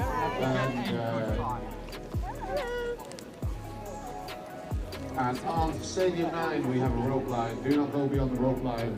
Please try not to break the rope lines. Please ensure they stay in one piece. What a great day we have.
Players and officials, this is your 2-minute warning. Players and officials, 2-minute warning.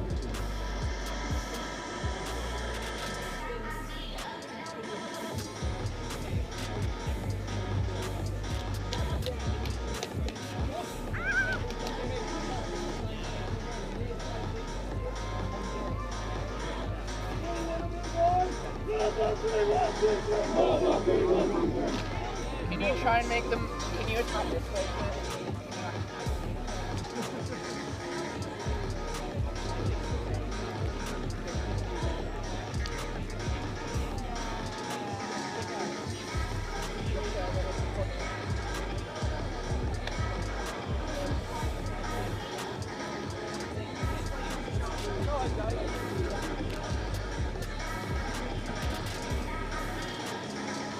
Moments away from the start of the second half here in the men's open semi-final.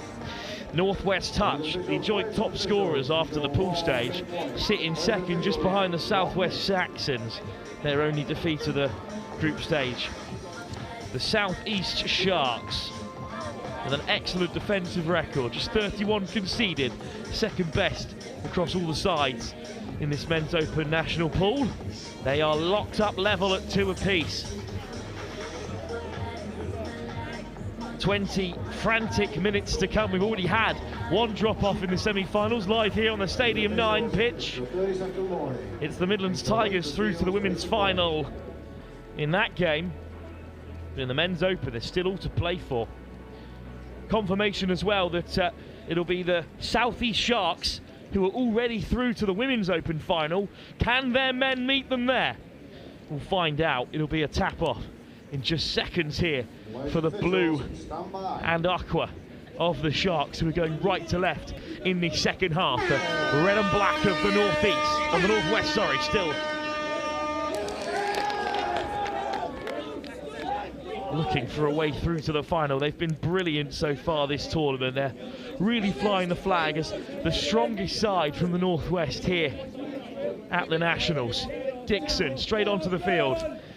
Quick turnover for the Sharks. They've got some defending to do. Grinter, Wilkinson, Grinter, good carry. Wilkinson, Dixon, is this the opener?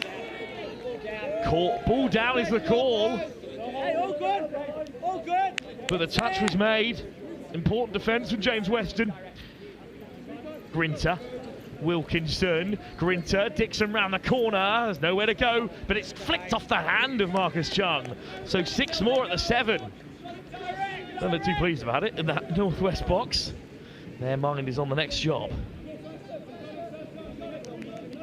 Ben Grinter, Dixon, Grinter, Dixon again. The door closed on him rather commandingly there by Weston. He's got his number at the moment.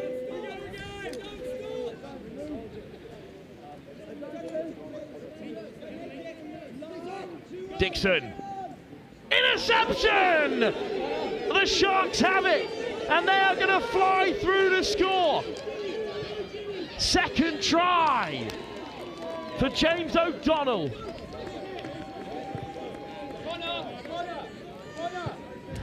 Northwest with a brilliant start to the second half. Piling on the pressure here. And how about the reliever for O'Donnell? Great grab. They were certainly in for a score. And the Irishman had all of the pace to get away.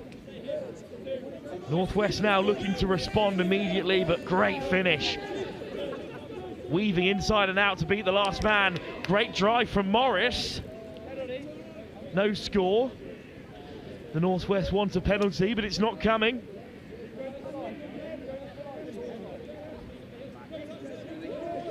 No touch is the call. That's been deflected off a Shark hand again, so should be 6 more here, depending on the umpire's call.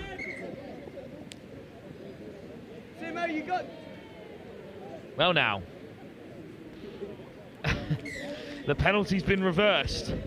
No touch, I think, is the eventual call. And what a turnaround for the Sharks then. Not only have they scored to take themselves 3-2 ahead, they've managed to fend off the Northwest on the rebound. Here's Penasir. Floated wide, O'Sullivan. Lovely pick up from Weston. His pass is wayward. Couple Irishmen in London, of course. Sean O'Sullivan and O'Donnell both come across to represent the South East Saxons. They've both had a big impact so far. Richardson on the charge. Cooper Bainbridge eating up space on that far side, but making plenty of yards as well. Bainbridge, such dangerous footwork. Richardson, switch for Grinter, caught by Weston. His name just keeps popping up again and again in the second half. He's been very important defensively so far.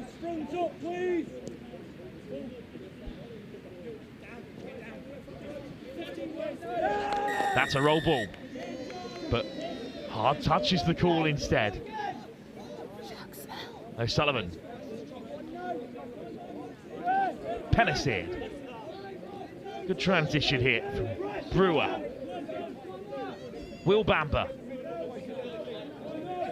Round the corner they come with real intent here, the Sharks. Saracold lets it run. Dom Trip, Saracold! Caught at the very last. Cooper Bainbridge makes the touch. So we're going to stay hot here with the Northwest touch driving up this short side. Plenty of changes incoming for them. New pod. That first attacking pod that came oh so close here. It's Grinter and Wilkinson in the middle, but they run out of time.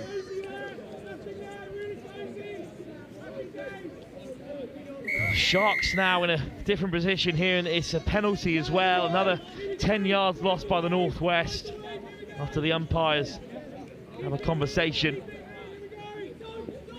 Seracold, Chung, Bamba, Tripp.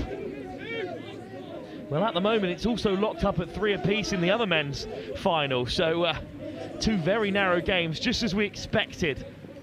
O'Sullivan on the inside line. Great pickup. Can he dance his way through? Brilliant touch from Cooper Bainbridge.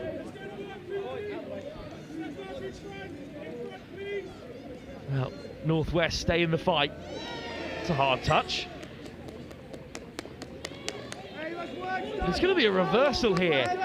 Goodness, they are just not getting the rub of the green at the moment, the Northwest. 7 metres out, 6 touches to play with. Sean O'Sullivan. O'Sullivan, back to O'Donnell. Given, it's 4-2. A 2-point buffer emerges in this crucial semi-final. It's a hat-trick for James O'Donnell. You turn to your big players in big games like this. And O'Donnell's on the board again. But Northwest touch can feel awfully aggrieved. For the hard touch call went against them. Here comes the response from Grant.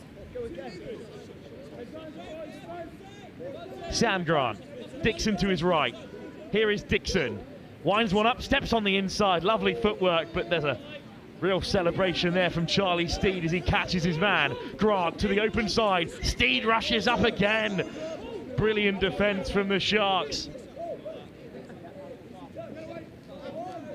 Plenty of time left in the game for the Northwest to get back in it, but you feel like the next score needs to be theirs. Bamba, Steed, good carry. And a clean transition, Weston up to halfway. Seracold, Chung.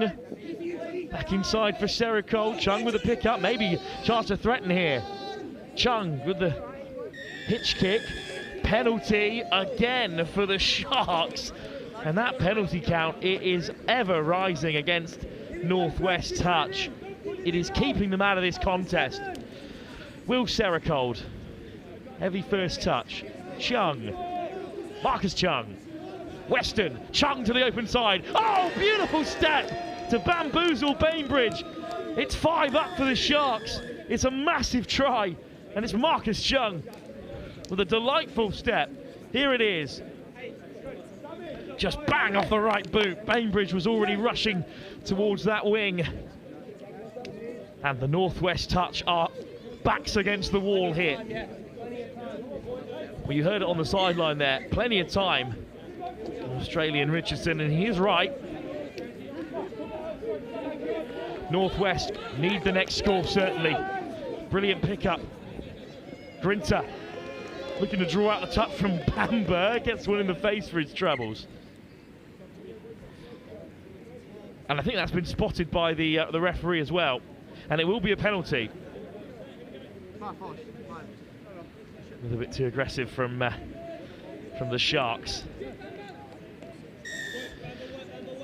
And he's gone as well. So they're down to 5 for this play. And Grinter capitalises. It's another score for Ben Grinter. And just look at how much it means. Back in the game, Northwest.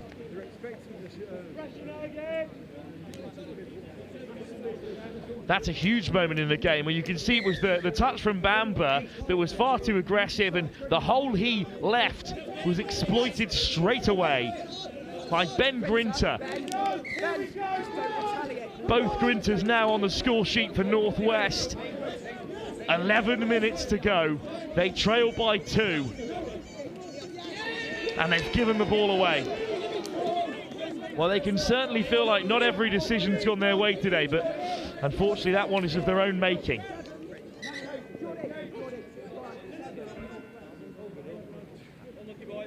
Just double checking the touches there, the umpires. And there will still be touches in the locker here. I think there were too many on the field in that moment for Northwest. Door open then for the Sharks to re-establish that 3-try buffer. Very casual on the inside from O'Donnell, and he gets it back. O'Donnell looking for Brewer. Good defence.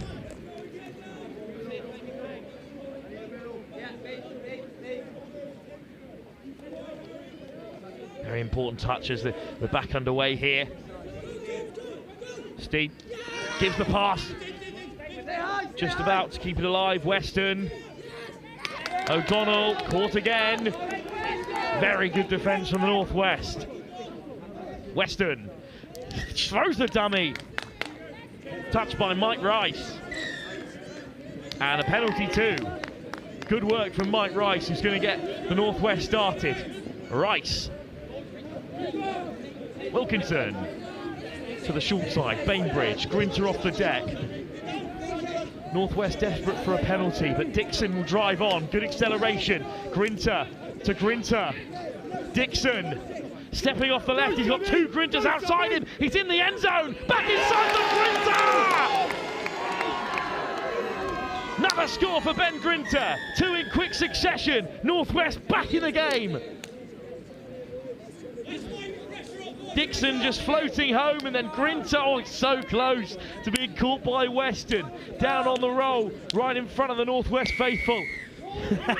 Sticks out the tongue as well to James Weston. These boys know each other very well from club and country and regionals past and present. Tripp, Chong, Dom Tripp, one of the most decorated players in the country's history. And how about that for a Hail Mary? Well watched by Northwest.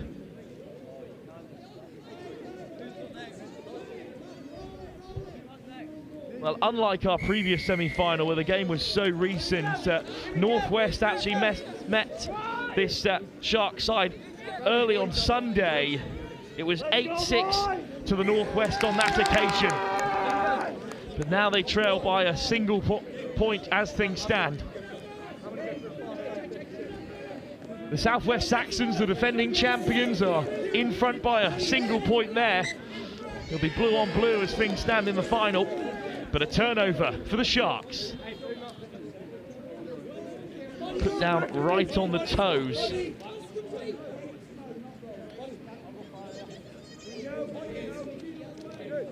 Dom Tripp.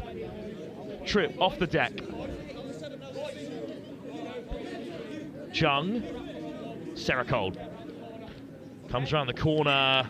O'Donnell, turnover. Bit of a missed opportunity for the Sharks. They can't afford to rest on their laurels here. Just a single try up with so much time left in the game. 7.5 minutes for the Northwest.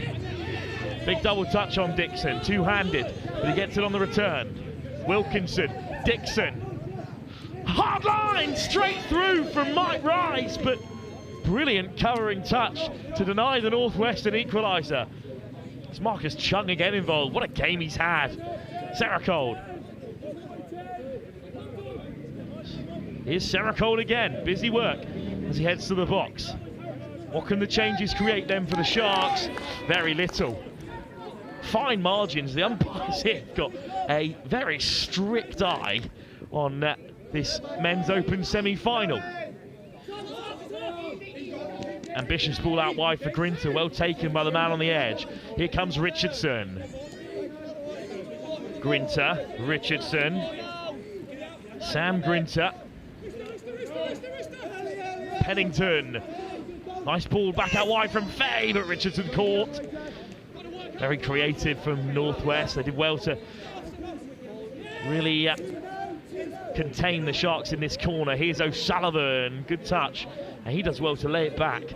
That's to not be penalised by the refs, who are absolutely on it today. O'Sullivan weaves his way onto the outside. Clean pick up from Harry Richards. Here's Penicid. Dom Tripp. Tripp, missed pass, one man over! Oh, he's just undersold the ball out wide. Richards still dancing his way through. That needed to be a peel with a bit more pace on it. if they were going to exploit the slight man advantage. Faye with a long floater out wide. The space was there. You've got to be ambitious in semi-finals, but was that the time to chuck the long ball? It's opened the door for the Sharks again here. Marcus Chung, Seracold. Internationals everywhere you look. Will Seracold, Marcus Chung, touch on the 7. O'Donnell to the near side, here he is, James O'Donnell, already a hat-trick in this semi-final. O'Donnell, Chung, looking for his second. Oh, what footwork! But he's caught by Faye. James Faye still working hard. Back to the 7 goes Chung. Well, there's nowhere for O'Donnell to go, so they just opt to leave the Northwest as tight into the corner as they can. Very peculiar and particular from the refs, as per. Even the odd inch or so could matter so much in this huge game, which the Northwest still trail by a single point. What a line. Great acceleration down this near side by Josh Ingram, and it might have set up a chance here for Bainbridge, looking for Ingram again. But off target from that ambitious ball. 6 minutes have gone past the 30, and we're into the final 4. One mistake, that's all that they need to try and farm out of the Sharks here in the Northwest. But they've got to keep them out. They can't go too behind at this stage. Dom Tripp. What a beautiful pass, and that might open up a bit of space here. Oh, the delay is outstanding, but the touch is made. Well, I think it was Charlie Steed caught, so it's a call of touch and pass. Dom Tripp, such a brilliantly skilled athlete. There's the footwork from Steed. It is brilliant. Touch there was actually from Sam Grinter on the wing. Dixon loses the cap, so you know it's serious. Dixon, lovely delay on the pass, flicked out the back door. Good work from Wilkinson to get it away. Sharks have it back, and they're on their side for the box as well. 3 minutes, they just need to be flawless, and they know that the spot in the final is theirs. Saxon still in front by 1 over on field 1, but we've got a hell of a game here with 3 minutes to go in this men's open semi-final. Will Coombs on the charge. Coombs catches Dixon. O'Sullivan, O'Donnell. 2 Irishmen out there now for the Southeast Sharks. Good pickup. O'Donnell through again. Caught at the very last as half by Sam Thorpe. Turnover for the Northwest. Do they have it in them now, with 2 minutes to go, to work their way down the park and challenge the Sharks here? For the last 10 minutes or so, it's been regulation from both these teams, and finally one of them blinks, and it's the Northwest who give it away. That's a huge penalty. It's Will Bamber, O'Sullivan, O'Donnell, Tripp, former England captain, of course. Here's Tripp, drops it short, gets it back on the return, sent back to the 7. Still with touches in the locker here, the Sharks. O'Sullivan, good pickup from Bamber. Tripp winds one up. Is there space to finish? Huge touch in the corner from Connor Wharton to keep this Northwest touch in the game. Regulation round the corner from Northwest. This is a good box from them. Desperate for a penalty, and they get it. And the door is ajar. Dixon with a tap. Still got a back pedal here, the Sharks. Off the deck from Grinter. Brilliant carry from Sam Grant. But the penalty now goes the other way. It's devastating for Northwest touch. 60 seconds to go. And they're going to lose 10 more yards as well. Well, the Sharks can smell blood now. They are moments away from the final. O'Sullivan, O'Donnell, Will Bamber. The intensity has dropped out of the floor for the Sharks, who are simply running down the clock. They lead by a single score. Why wouldn't you? O'Donnell, trip, wide pass, Wharton one-on-one, Richards on the inside! Caught at the very last, but it might not matter. 10 seconds left. They've turned it around, the Sharks, beaten by Northwest. Unless Grinter can sell the dummy, he's caught. That's time. Northwest have faltered at the final hurdle. They've beaten the Sharks already this weekend, but in the match that mattered, they are felled at the semi-final stage, and it'll be an all-Southern affair in the Men's Open final. South East Sharks are through to yet another regional final here, the England National Touch weekend. Goodness me, what a game. Marcus Chung in the end, and a hat-trick from O'Donnell separated the sides. There are big moments to look back on in that game. The intercept, of course, from O'Donnell, who went coast to coast. The moment when Bamber was sent to the bin and Northwest almost got back into it.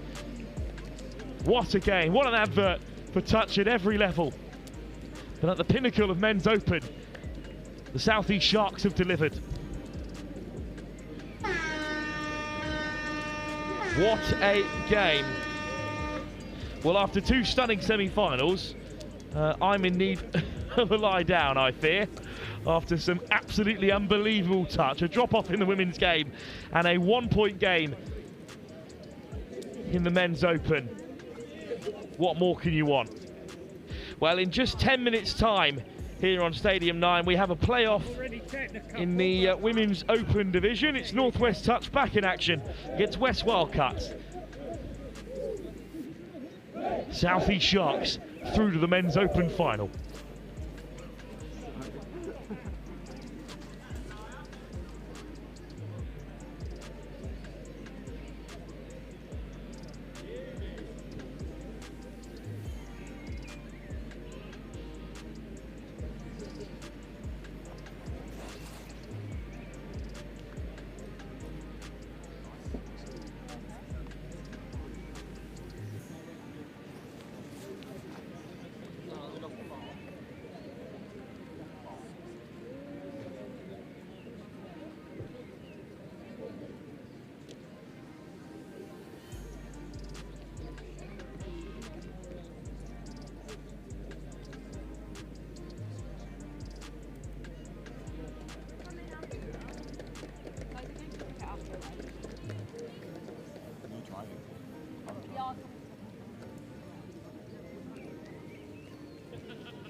There's work to be done, timelines to be met, results to be delivered. That's what drives us. Partnering with the people who do the work. Getting more out of every hour. In a world of diverse markets, it's about listening more, talking less, truly understanding what's being said, solidifying belief and peace of mind, collaborating and designing yellow iron built tough, built to last, helping our partners embrace the work ahead, day after day, month after month, year after year. It takes words backed by action, words fueled by our founder, Gary Vermeier. There has to be a better way. Not just a phrase, but a timeless mantra that lies at the heart of every machine we build. Productivity has a name: Vermeer.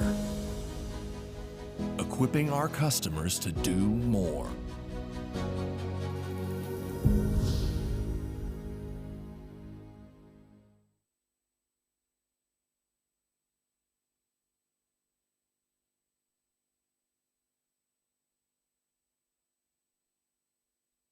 Hi, I'm Mark Aldous, England Men's Open head coach. My name's Martin Wright, and I'm the head of the women's program for England Touch. Hi, I'm Tim Osborne. I'm the England Mixed Open coach.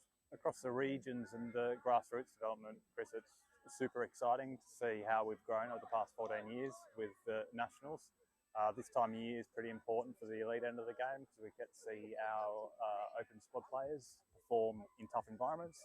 And that helps us with selection through to the next international tournament. Nationals is super important for us. It's the one point in the year where the whole country comes together, all the different regions competing really hard, playing amazing touch, but also great to see the community all together for this weekend. It's a really important weekend for us. This, whilst we see the players at camps, you get to see them in a live environment here. So very, very important. We have two objectives. First of all, we're looking for talent identification. So we're looking for the players in England that can come up to make up part of the open squads, but we're also looking for the players that are within our squad selection for Euro Championships this summer. Same things we look for in all of our teams in terms of good core skills done well, fast, accurately, at speed, strength of character, resilience, teamwork, all of those core important attributes that we look for in our elite players. Clearly, we're going to see some interesting stuff on day three. Day one, everyone's looking pretty fresh. There's some tired faces towards the end now, but day three is where it's at. So those semi-finals and finals on Monday are really important. We have a 3-year cycle through the World Cup. This first year is all about building the foundations of our team. The boys in the men's open squad have come together really nicely, built a great connection, and building through to the World Cup in 2028. I think it's about the speed that the juniors come through. So our junior program is really churning out good athletes at the moment from the age of sort of 15 to 18. And I can see a number of them in this Opens Nationals tournament at the moment. And it's about how quickly they come through and challenge for places in 2028. It was Asia Pacific Opens Cup last weekend in Australia. What have you seen from that tournament that you're going to go as almost like as an early pointer towards New Zealand 28? Going to keep that to myself, mate. We're going to look at that, scrutinise it with the other Opens coaches, and tactically, strategically plan for 2028. Touch is touch, and coaching is coaching, and both are really rewarding. I'd say it's slightly different coaching the women. It's a very rewarding experience. They've been really open in listening to what I'm trying to bring to the program. They're quite studious. They like to learn. They like to seek feedback. It's a real pleasurable place to coach. I was Women's Opens head coach before that as well, Chris, for 4 years, and it's not a big adaptation, to be honest. It's about problem solving and figuring out what are the key problems to fix for the individuals, the team, and the squad. So, yeah, not a big change, to be honest, whatsoever. Still the same game. Mate, I'm loving it. I absolutely love it. The talent, the quality of the players in our open squads is fantastic. I think it's a real honour and a privilege to get to coach them. And the effort that they put into being the best they can be to improving themselves and each other, it's pretty inspiring.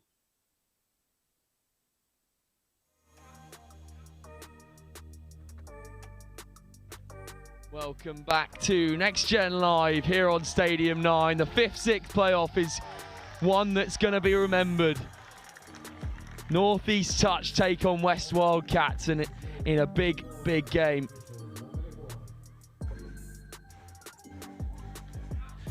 And I'll be Sam Bork taking you through this one here up on Stadium 9. A bit of a change of scenery for me. I've been over on pitch 1 for most of the tournament, And it's a nice view from up here.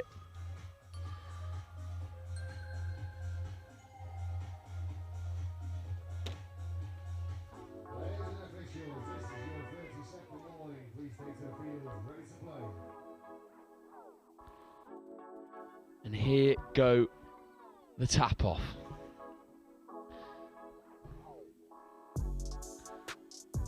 West Wildcats, I saw a bit of them down on pitch 1 earlier.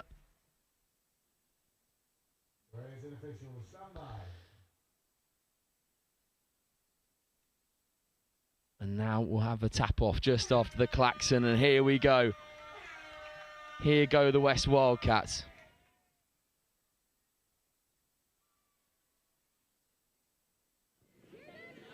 Just starting off very well, marauding into that Northwest touch territory. This is, of course, the 5th, 6th playoff. That's a good bit of evasion, but the touch comes in from the Northeast touch. And then we'll forage into that territory again, but get brought back to the 7.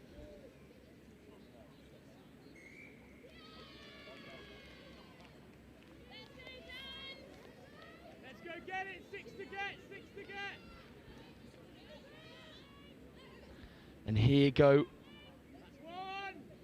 the West Wildcats, staunching towards that line, but the defence is ever present from the Northwest.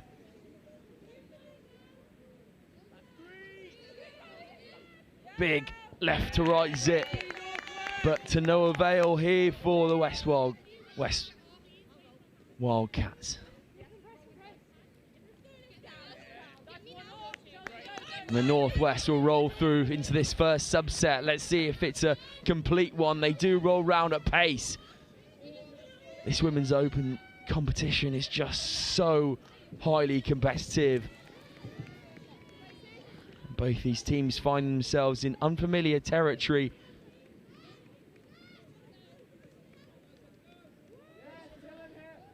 And a little loose ball roll there.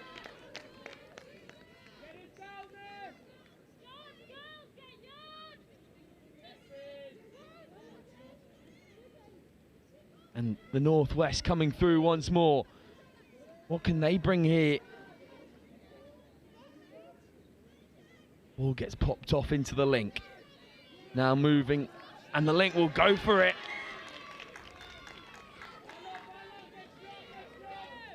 And unfortunately, forward pass is the call.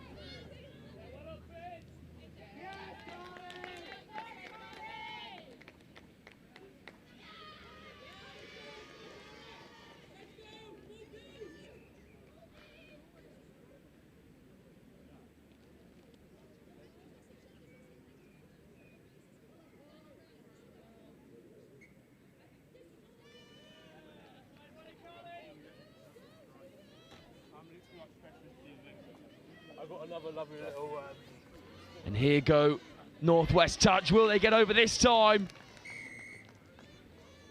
Brought back to the 7 though.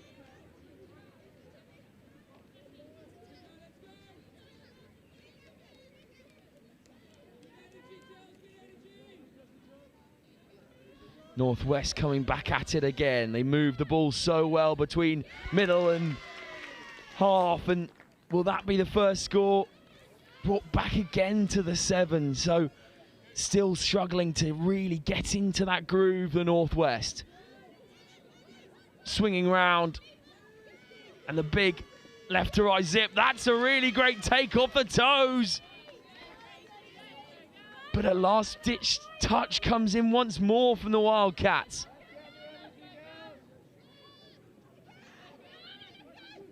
And there we go, that will be try time.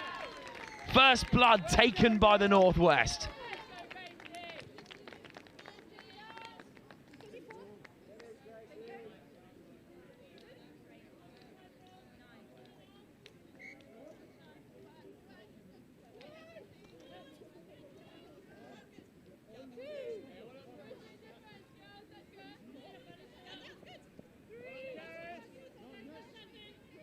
Here go the Wildcats.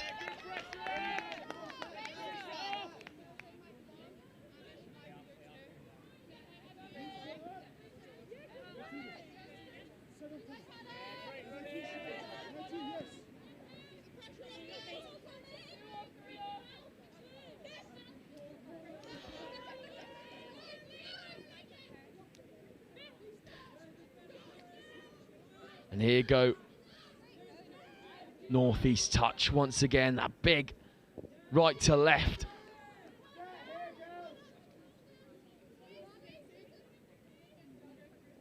And this 5th, 6th playoff hangs in the balance at the moment. Shifting the ball now well, the Wildcats.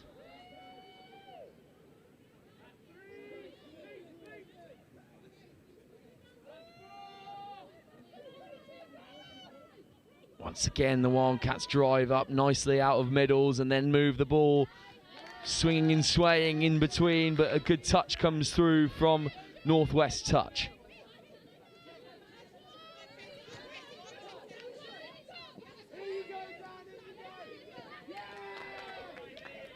Once again, really combative play from Northwest touch, but they will get a penalty for the slightly loose roll ball.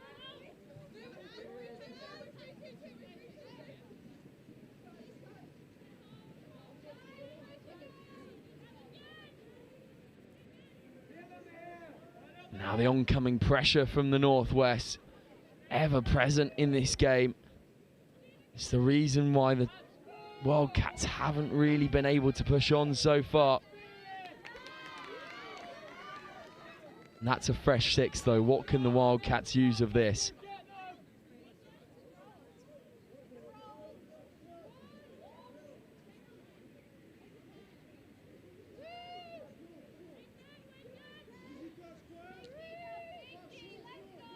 Wildcats surging towards the line now. The dive comes in from the Wildcats, and that is try time as well. The Northwest left slightly bemused there as Wildcats just stole in. Nice little quickie off the base. And number 5 showing great athleticism to get in between the legs of the Northwest touch players.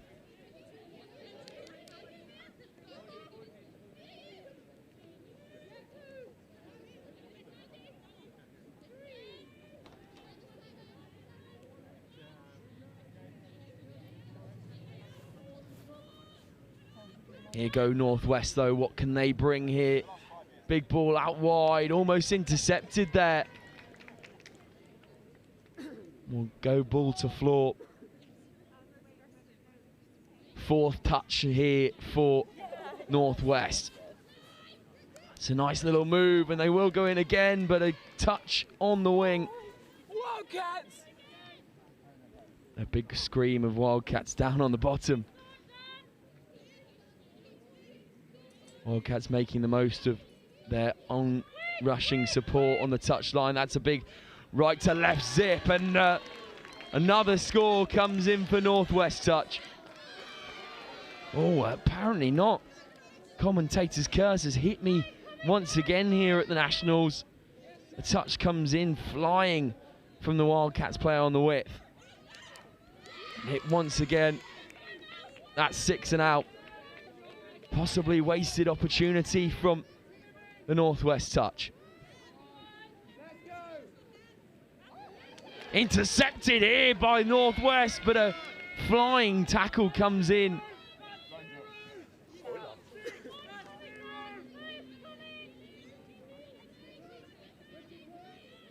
Northwest with a 3-on-2 out on the width, they can use it. They will go down that avenue now.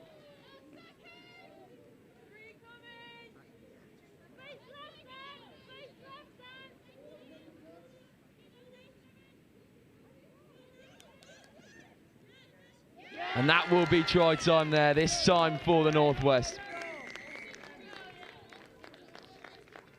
The saving grace as they seem to have burned their opportunity, but a really good handling drill coming through.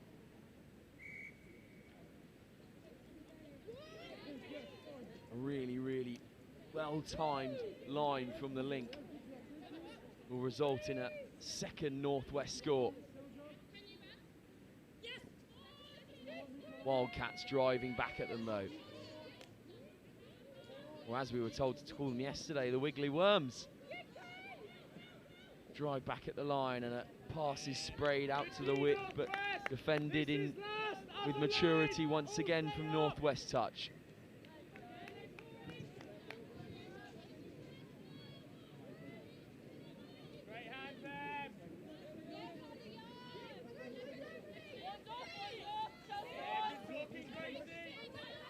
Northwest once again. Subset comes through. Good lift off the base, and they will forage at 5. And oh, that's opened up, and they find themselves in the in-goal area. Can they keep composure? Yes, they can. Again, the Northwest just scythe through the Wildcats' defence. And she finds an open player to spare. Again, the composure from the Northwest, keeping themselves calm and relaxed as they find an open opportunity. No rushing it this time, no panic stations needed to be called. And the Northwest get in for a 3rd score of the afternoon. Wildcats trailblazing. Is that offside? Offside.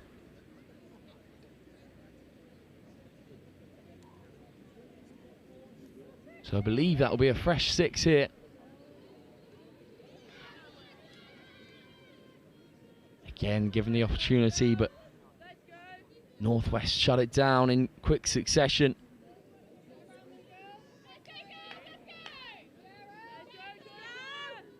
Dummies, and then gives in again, but Northwest stand combative.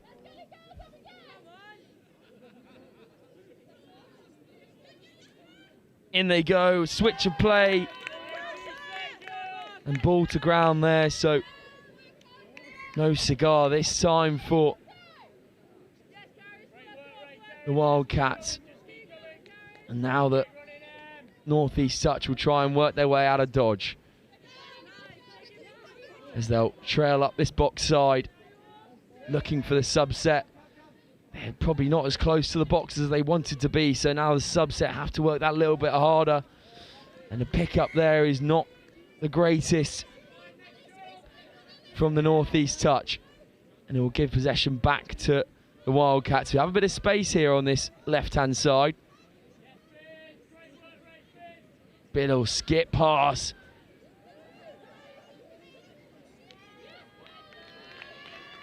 And the no-touch turnover there will come for the Northeast.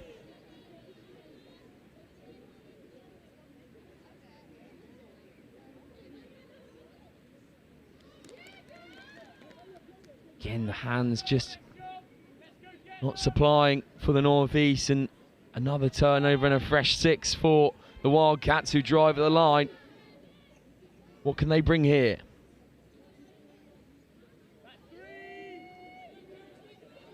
Driving for the line once more.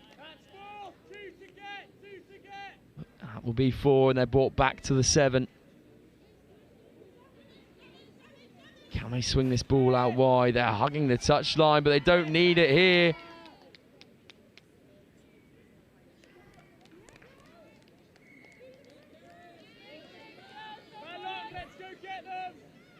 One more try for the Wildcats. Do they have the minerals here? Swinging round, they do find an avenue of opportunity. Offside penalty, I believe.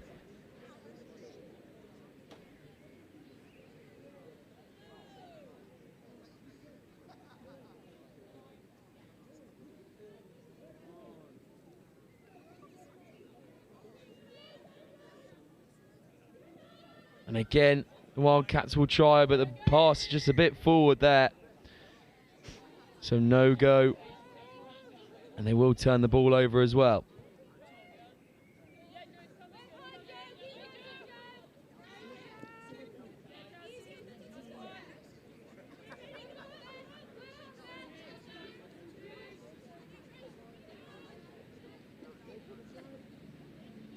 Again, the Northeast just urging themselves to get in, and a Great touch, but she could have been offside, and she will find another Northeast player wearing the number 13, and the ball gets dotted down in supreme fashion. Unfortunately, that Wildcats player was offside, so the acting half could just saunter in, and the supporting cast get over the whitewash for a 4th score of the day for the Northeast touch.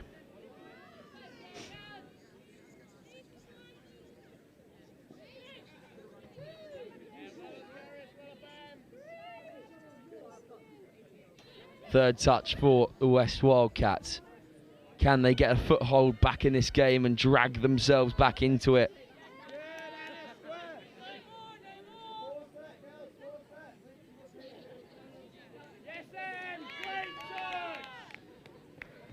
A touch on 6 there means the ball will be turned over.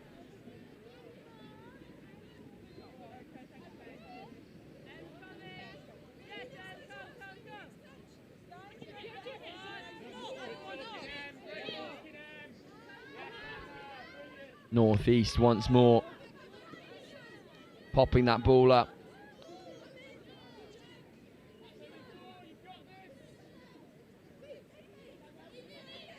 Oh, great show and go. But again, the touch comes in, and that's a turnover from the Northeast. So fresh 6 for the Wildcats.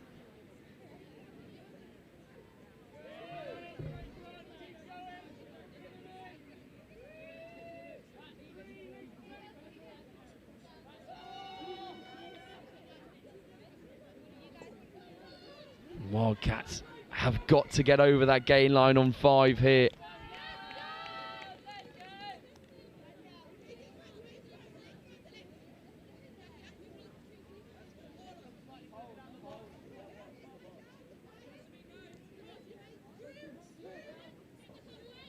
Well, Northeast touch once again.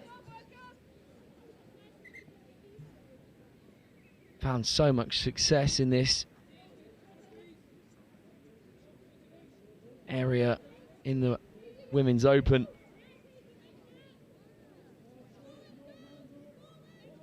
And unfortunately, the gents side of it just being beaten out of the final by a strong Sharks side. But again, the Wildcats with a nice little sweeper move off the quickie. And they'll come back to it as well. Wildcats.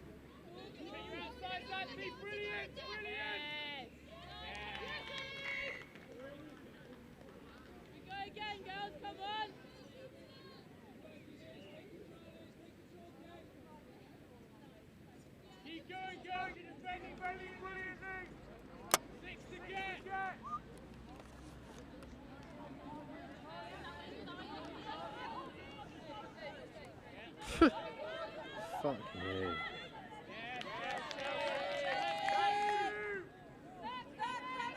Here you go. The Wildcats escaping touches, but to no avail once again. They get stopped by this stalwart Northwest defence. Now they have some space and time if they can use their hands effectively, but unfortunately caught up with.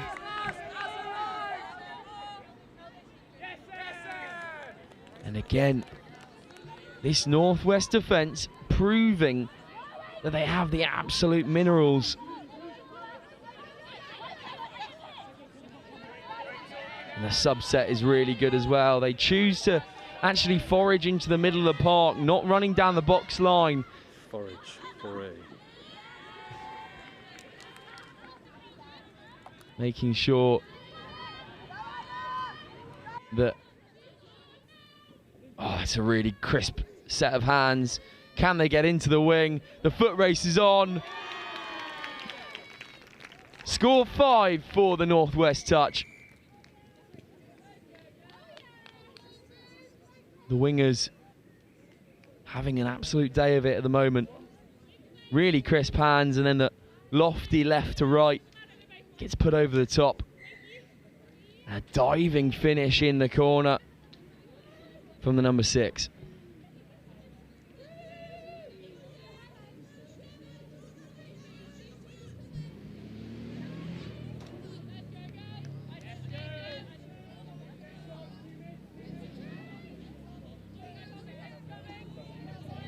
Here go Northwest once again.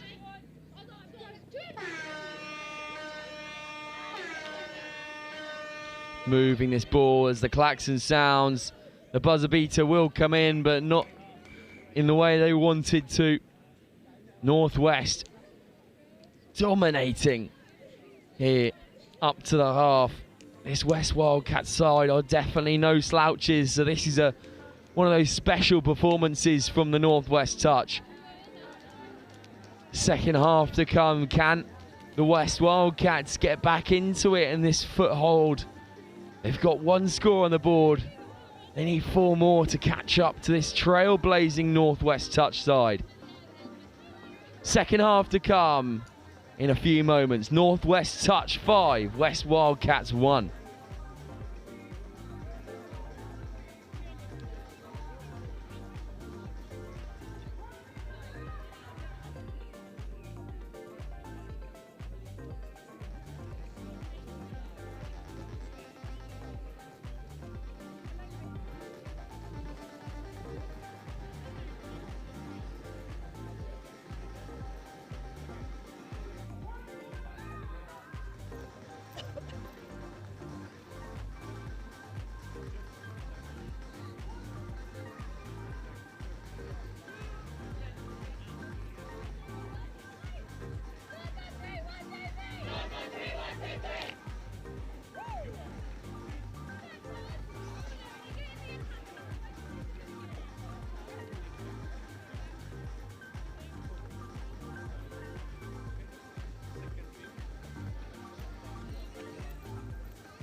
Welcome back to this 5th playoff in the Women's Open category.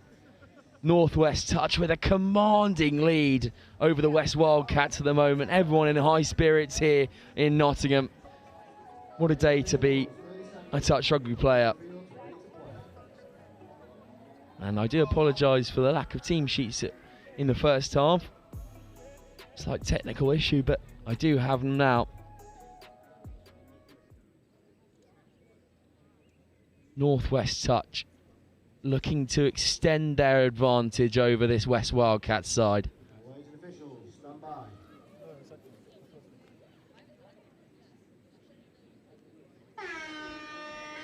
And we will have the tap off on the klaxon, and here goes the number 9, Ellie Fay, for the Northwest touch, and they will swing the ball out wide. It's a nice roll ball as well.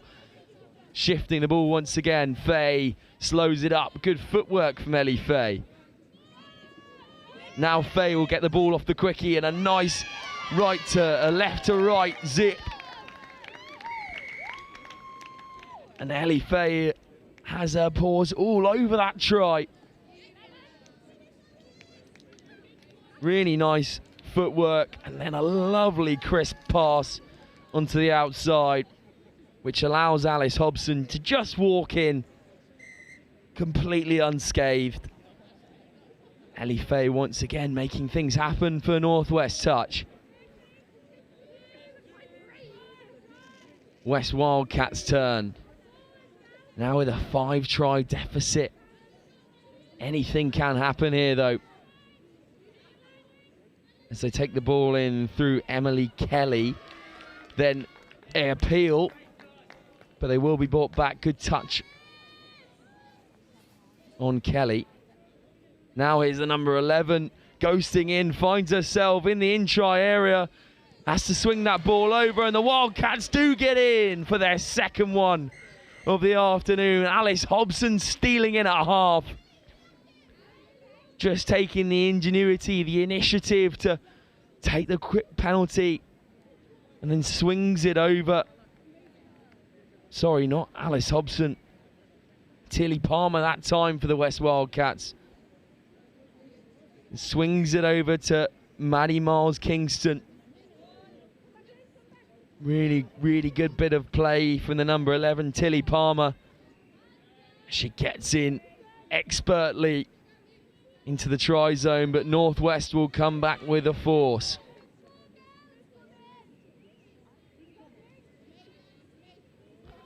Slowing the ball up once again. And a swinging ball out wide. They are so capitalising and forceful with these balls out wide. West Wildcats have chosen to defend very narrow, leaving that width completely open. And this time Emily Kelly gets in for her name on the score sheet. But the Wildcats will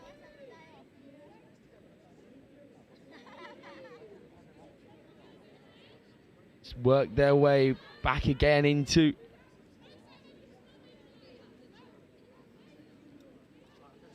Northwest territory. One more, they could be over once again. They're making a game of it here. The Wildcats have obviously had an awe-inspiring team talk at half-time. Keris Godwin this time gets over the whitewash. And now it's only a 4-score game. Godwin, we've got a nice angle on it here. Comes round on that sweeper line, then checks her hips inside and out, leaving the defender unbalanced, but Northwest, oh, great handling on the outside. Alice Hobson once again. Northwest working through the phases. That's a nice sweeper line and a lovely pill out to the left. Looking for the switch, but not on here. Offside penalty. So a fresh 6 for the Northwest touch. And as I said before, the Wildcats have made a game of this here. Northwest unlucky to miss out on the semi-finals. Now looking for the big swing. Hands will do here. Oh. It's another touch coming in. But I have to say, so impressive from the Northwest. And played within the air, so it will be another 6.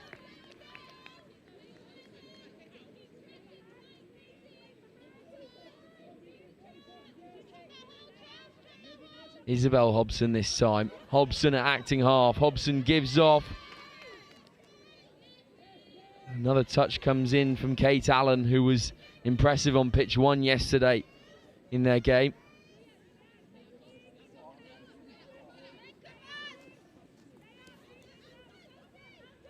Hobson, now a big searching ball. And that'll be ball down. Really exposing the width here, Northwest Touch. If you have a lot of players who can produce that miracle ball.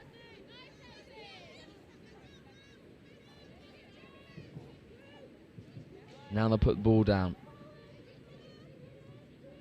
And they'll work that subset through. It's probably not as high up the box as they want it to be, but good ingenuity. Here's the try scorer. And 6 and out. Unfortunate for the West Wildcats, but Northwest will come back with a vengeance. They want to kill this game off. The Wildcats have been purring into action so far in the second half.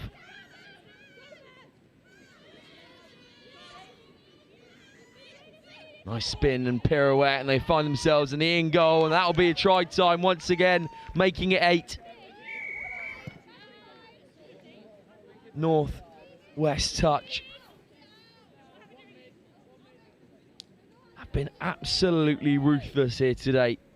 This time it's Anna Crossley at acting half, and she stays composed and finds Jo Devine, the try scorer, gets over the whitewash. I genuinely almost got angry.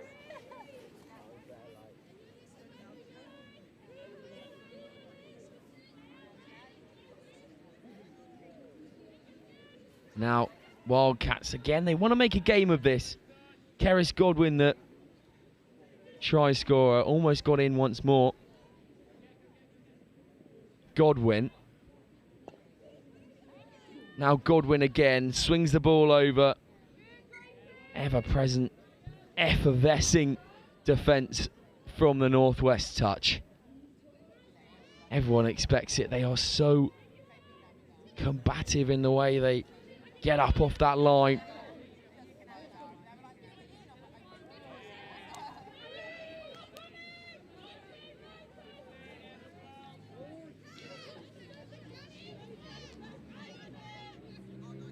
It's just hands at pace and absolutely killing them out wide. Look for the one back in. No dice this time. They've been on the board 8 times already here today. Every time the Northwest attack, they look like they're going to get a score.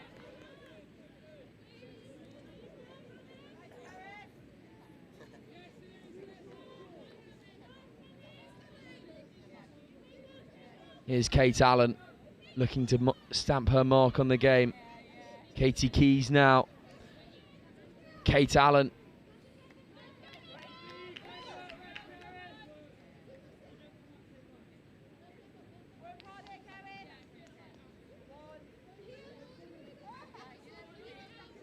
The Northwest just run into contact and they'll set this subset exactly where they want to be here. As the players roll round, the cavalry arrives. Emily Kelly once again.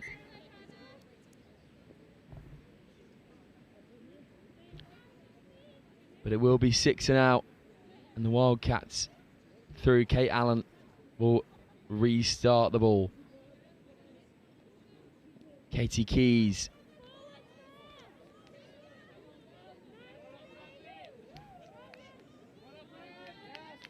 And the subset rolling round, bit isolated at half.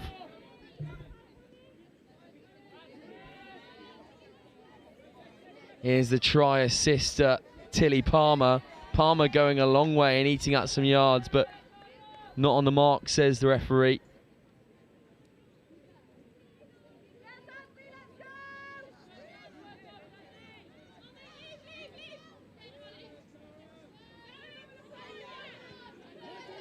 Northwest just rolling round an absolute pace, but bit of miscommunication on the subset. And it will be brought back, Wildcats ball.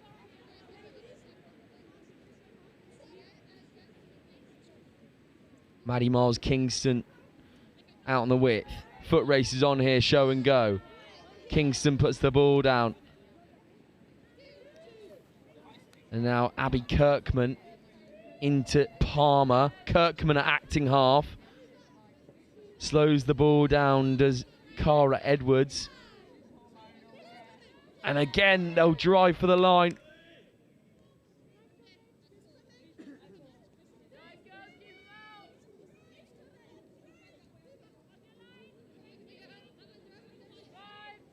Kirkman off to Edwards. Edwards with a nice ball out wide, just not into the hands, so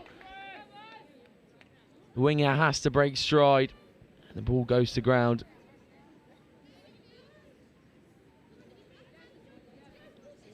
Palmer makes a nice touch. They've got to fly up out here, or they'll have this space that we've talked about on pitch one from the subset. That had essences of a forward pass, but then we'll come back for loss of control on the roll ball. And again, the communication just dying between these two sides as fatigue perhaps starts to set in. They have played a lot of rugby over the past few days.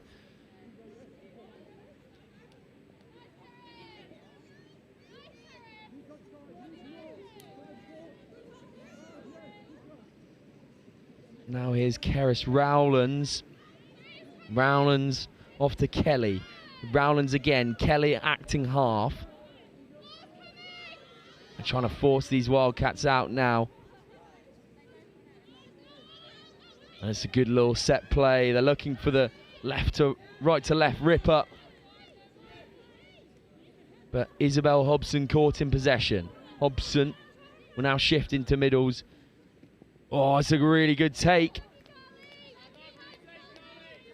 But it will be 6 and out. Some really nice rugby being played from the Northwest touch. Forcing the Wildcats to stay humble. Palmer. And now they'll swing that ball into the box. And the subset will roll round. And they eat up some good yards as well doing it.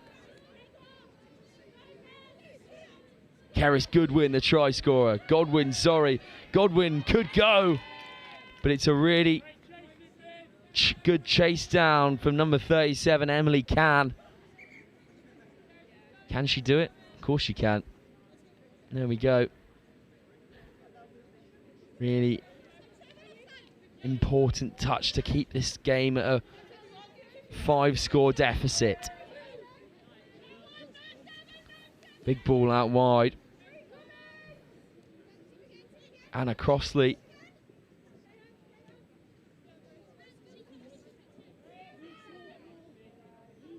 Crossley acting half there. And they'll eat up more yards and go back to Crossley. Crossley has a go. The show and go definitely could have come, but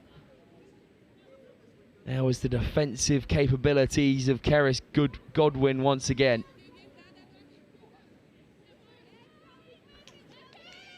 Here go the Northwest. That's a beautiful move. And that's how to play touch rugby. The sweeper line comes round and it's effective hands onto the outside. And the Northwest in complete domination. They play so freely.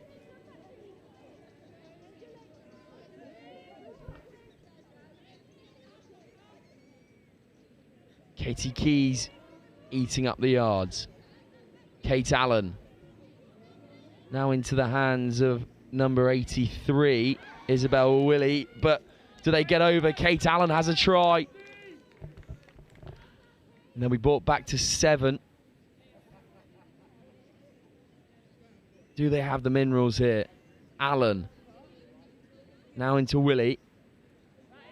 Keys off to Allen once more. Allen will have a go at the line.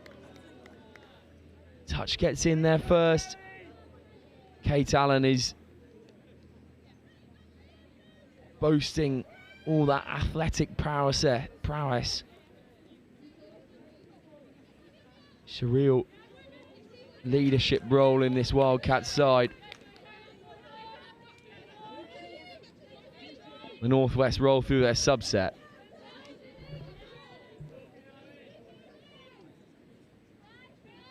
Northwest still purring through the gears. Almost a really good touch from Kate Allen. She flying Superman there. Superwoman, I should say. And it is a fantastic touch from Kate Allen, wearing the number 87, sorry. Now Katie Keys running around the outside so the subset can be formed.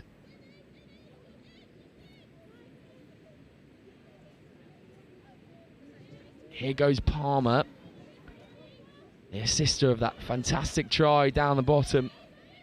Palmer, and path just a bit unsympathetic from Abby Kirkman. The ball was behind Tilly Palmer. She couldn't quite take it in her stride. But the Northwest will follow suit and roll round with their subset. And it's a good one at that, because it gains them a lot of meters on fourth. Now they'll swing the ball out. This is where they've been doing all the damage. Forward pass, says the referee.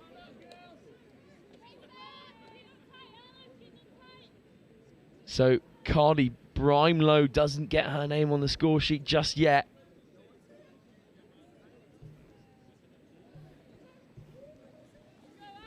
But here go the Wildcats. Ball inside, Kirkman's on it. Then Palmer. Palmer acting half once again. Cara Edwards. And then into Becca Hickman. And now we'll have a strike here.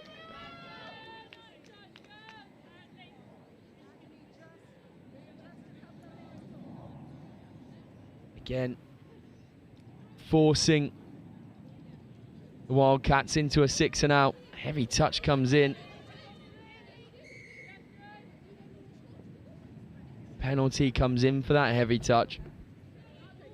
So a fresh 6 and some substitutes being made for the Northwest touch.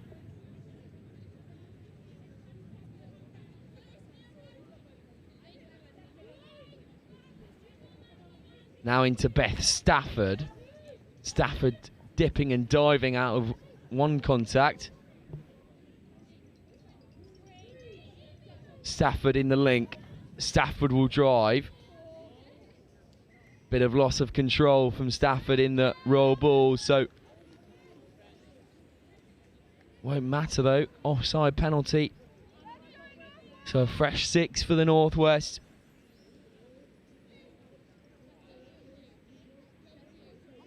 And they'll come back inside.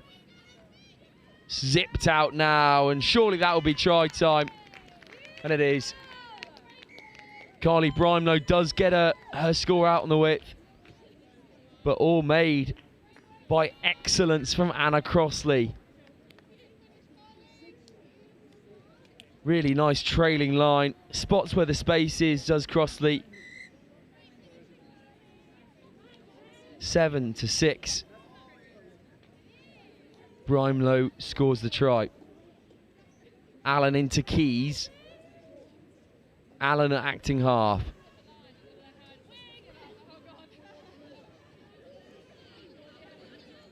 Here goes Kate Allen.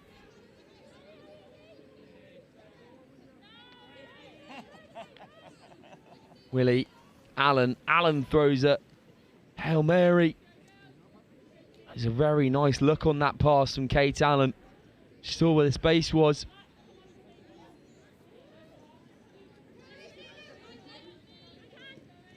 Oh, and ball doesn't come quite into ascension for the Northwest this time, but this means that the Wildcats will have one final chance to get another score on the board. Allen into Willie.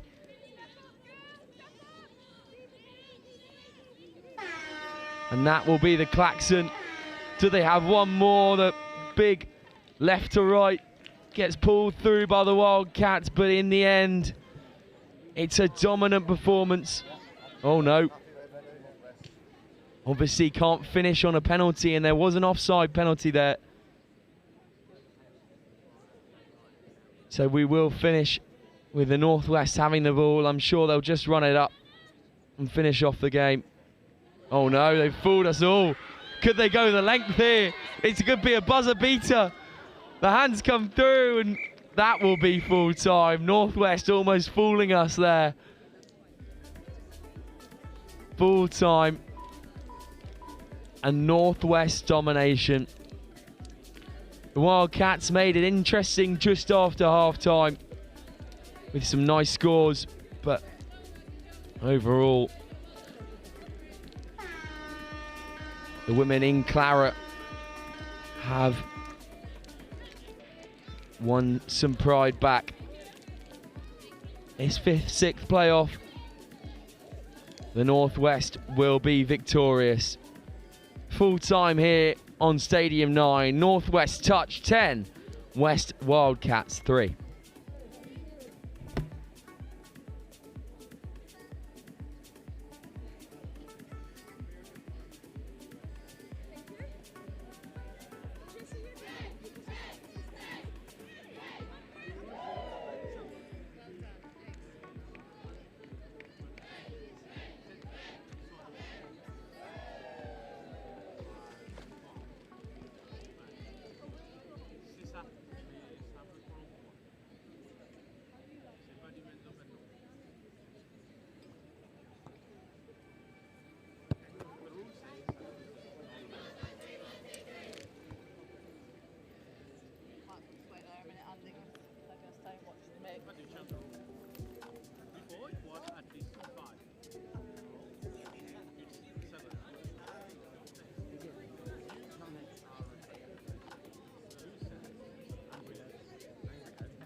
There's work to be done, timelines to be met, results to be delivered. That's what drives us. Partnering with the people who do the work. Getting more out of every hour. In a world of diverse markets, it's about listening more, talking less, truly understanding what's being said, solidifying belief and peace of mind, collaborating and designing yellow iron built tough, built to last, helping our partners embrace the work ahead, day after day, month after month, year after year. It takes words backed by action, words fueled by our founder, Gary Vermeier. There has to be a better way. Not just a phrase, but a timeless mantra that lies at the heart of every machine we build. Productivity has a name. Vermeer. Equipping our customers to do more.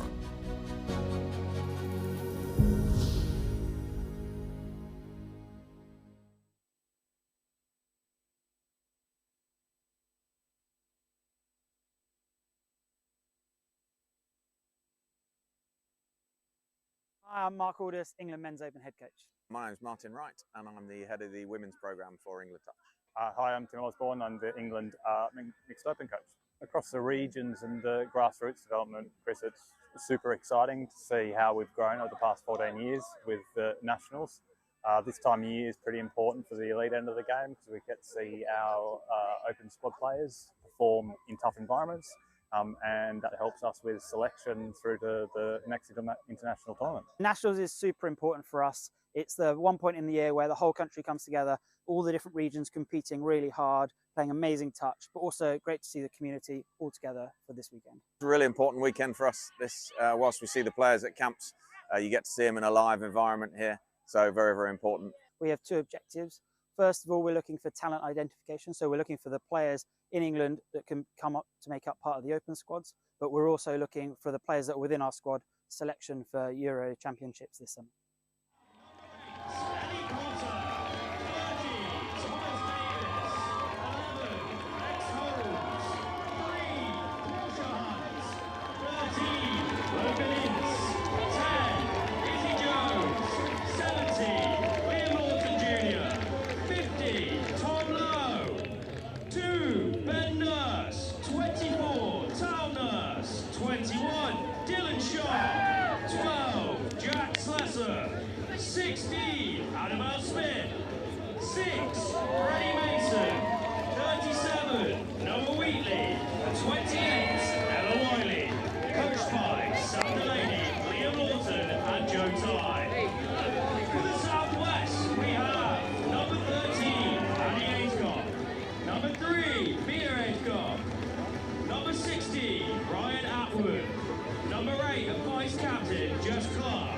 Number 27, Matthew Clark. Number 9, Katrina Cotty. Number 10, Marcus Evans. Number 14, Reece Jones.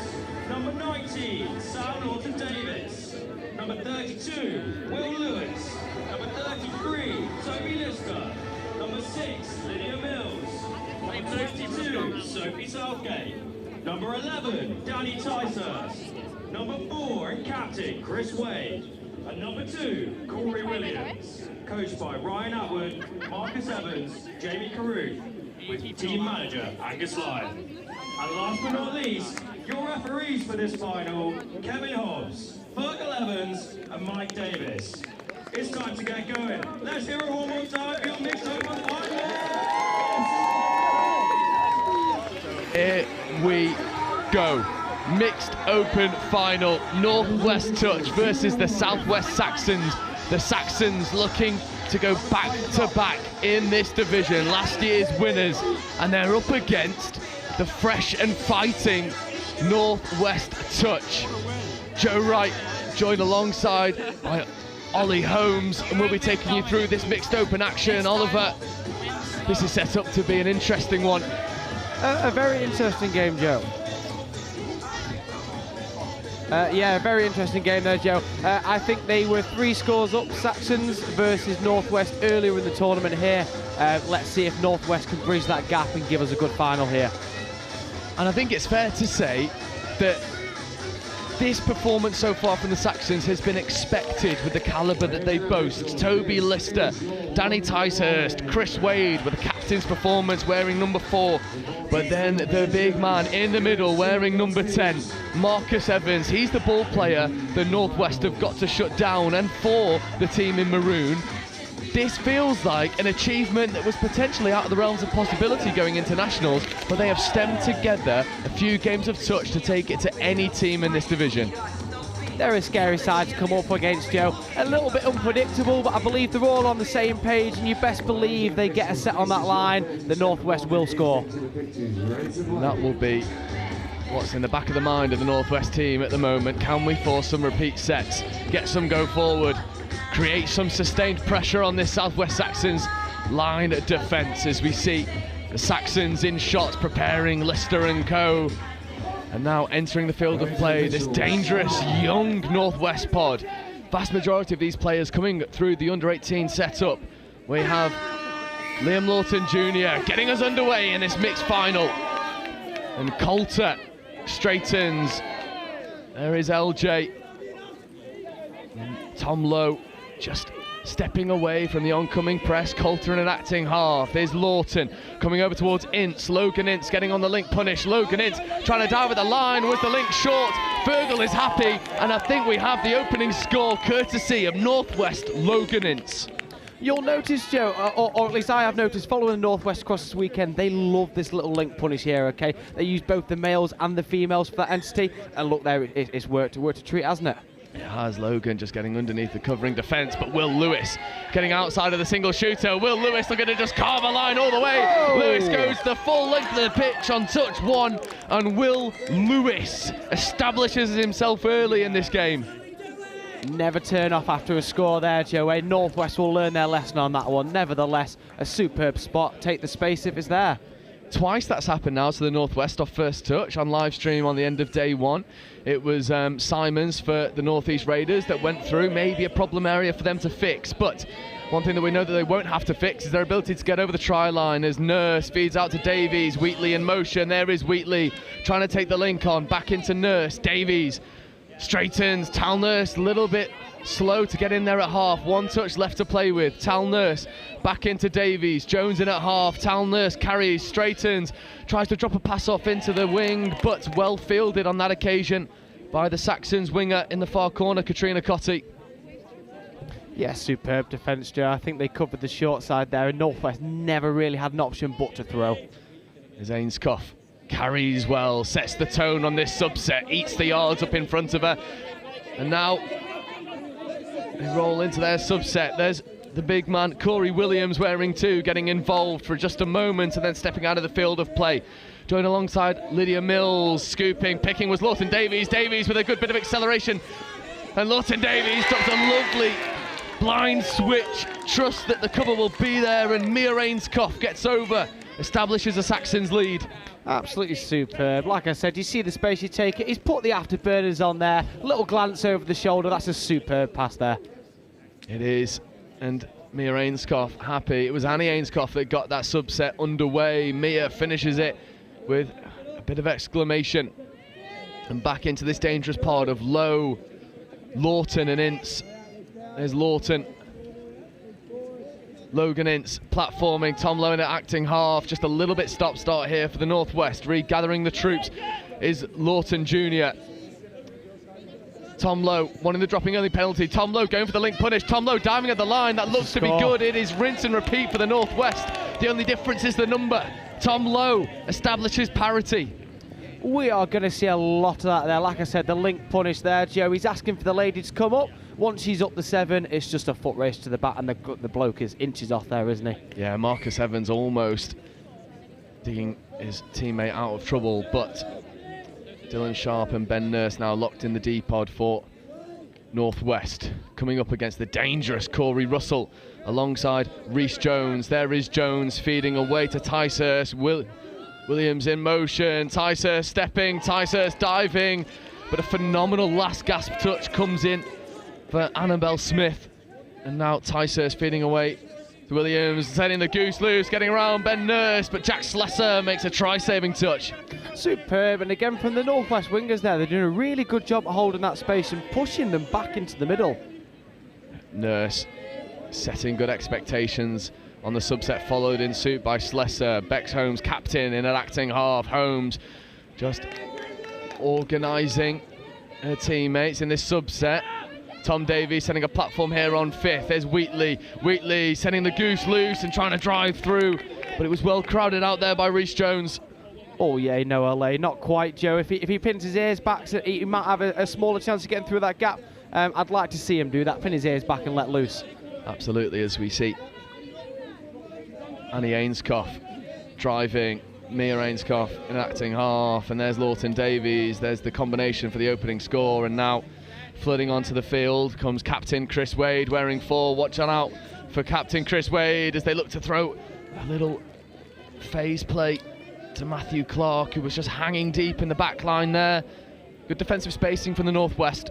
Agreed, superb defensive space. And I have to say the wingers are setting the tone here for the Northwest. I do think the Saxons will look for that fade play again.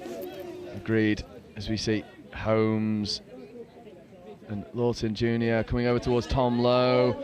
That's fourth, fifth coming now. What can Lowe set up? He's back into Lawton. Lawton evades one. Lawton down for Ince now. Ince back to Lawton.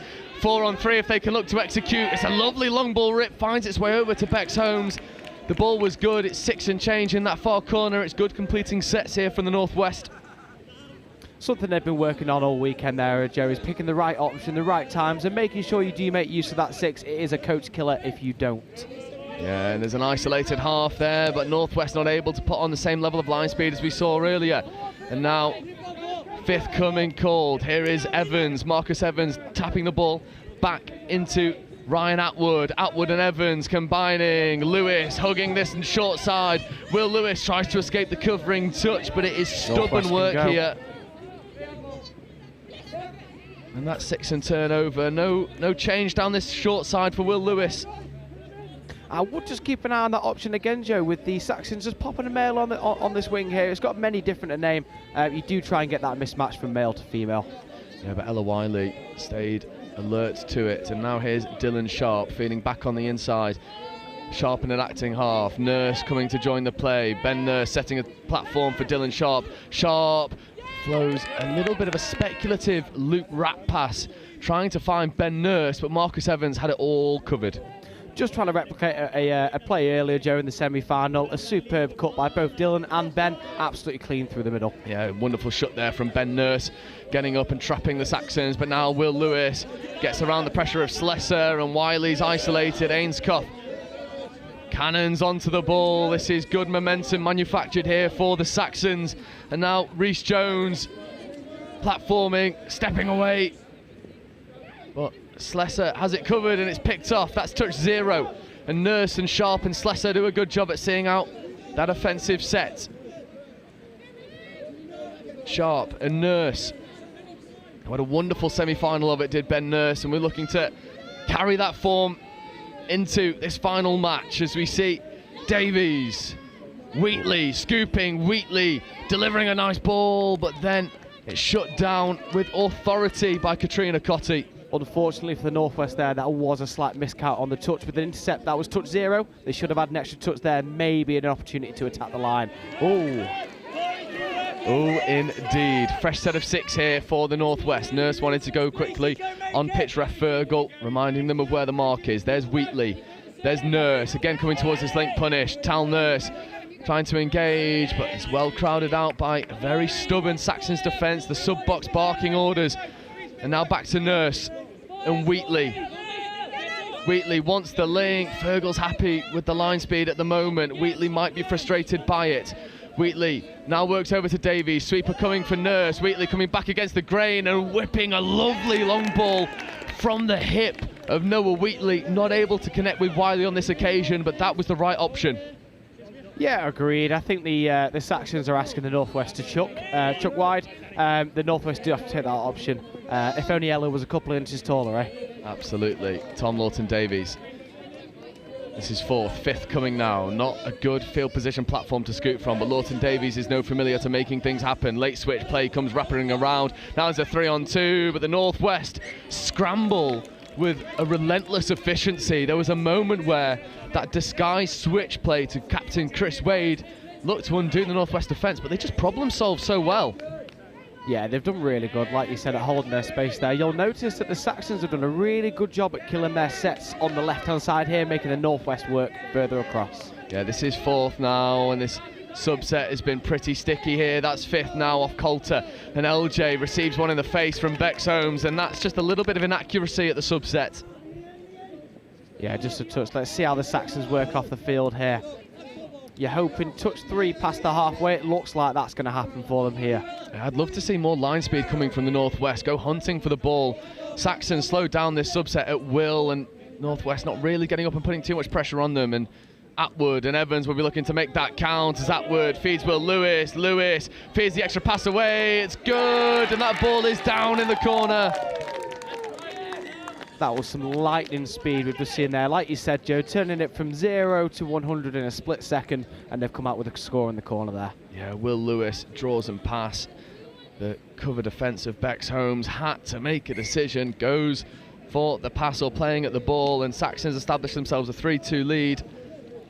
It's It's wonderful work once more from Atwood and Lewis and Evans as we see Slesser platforming, Nurse giving. Now Nurse and Dylan Sharp working together. There is Ben Nurse coming over towards this left-hand side, but now that's fifth touch.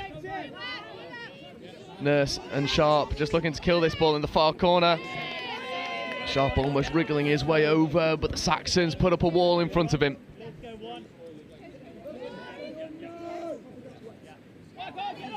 Really good yards made off this subset, going direct and earning the right to come over to the box side. That's third touch.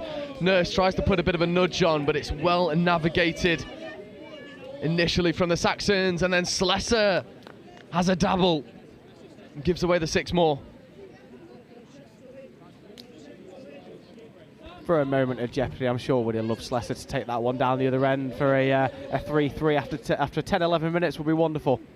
Yeah, Northwest really in this game and finding their feet. Nurse making good touches on Wade and Lawton Davies. There is Lawton Davies checking away. Wade in motion. Wade sweeping. Wade driving towards the line. Slesser recovers extremely well.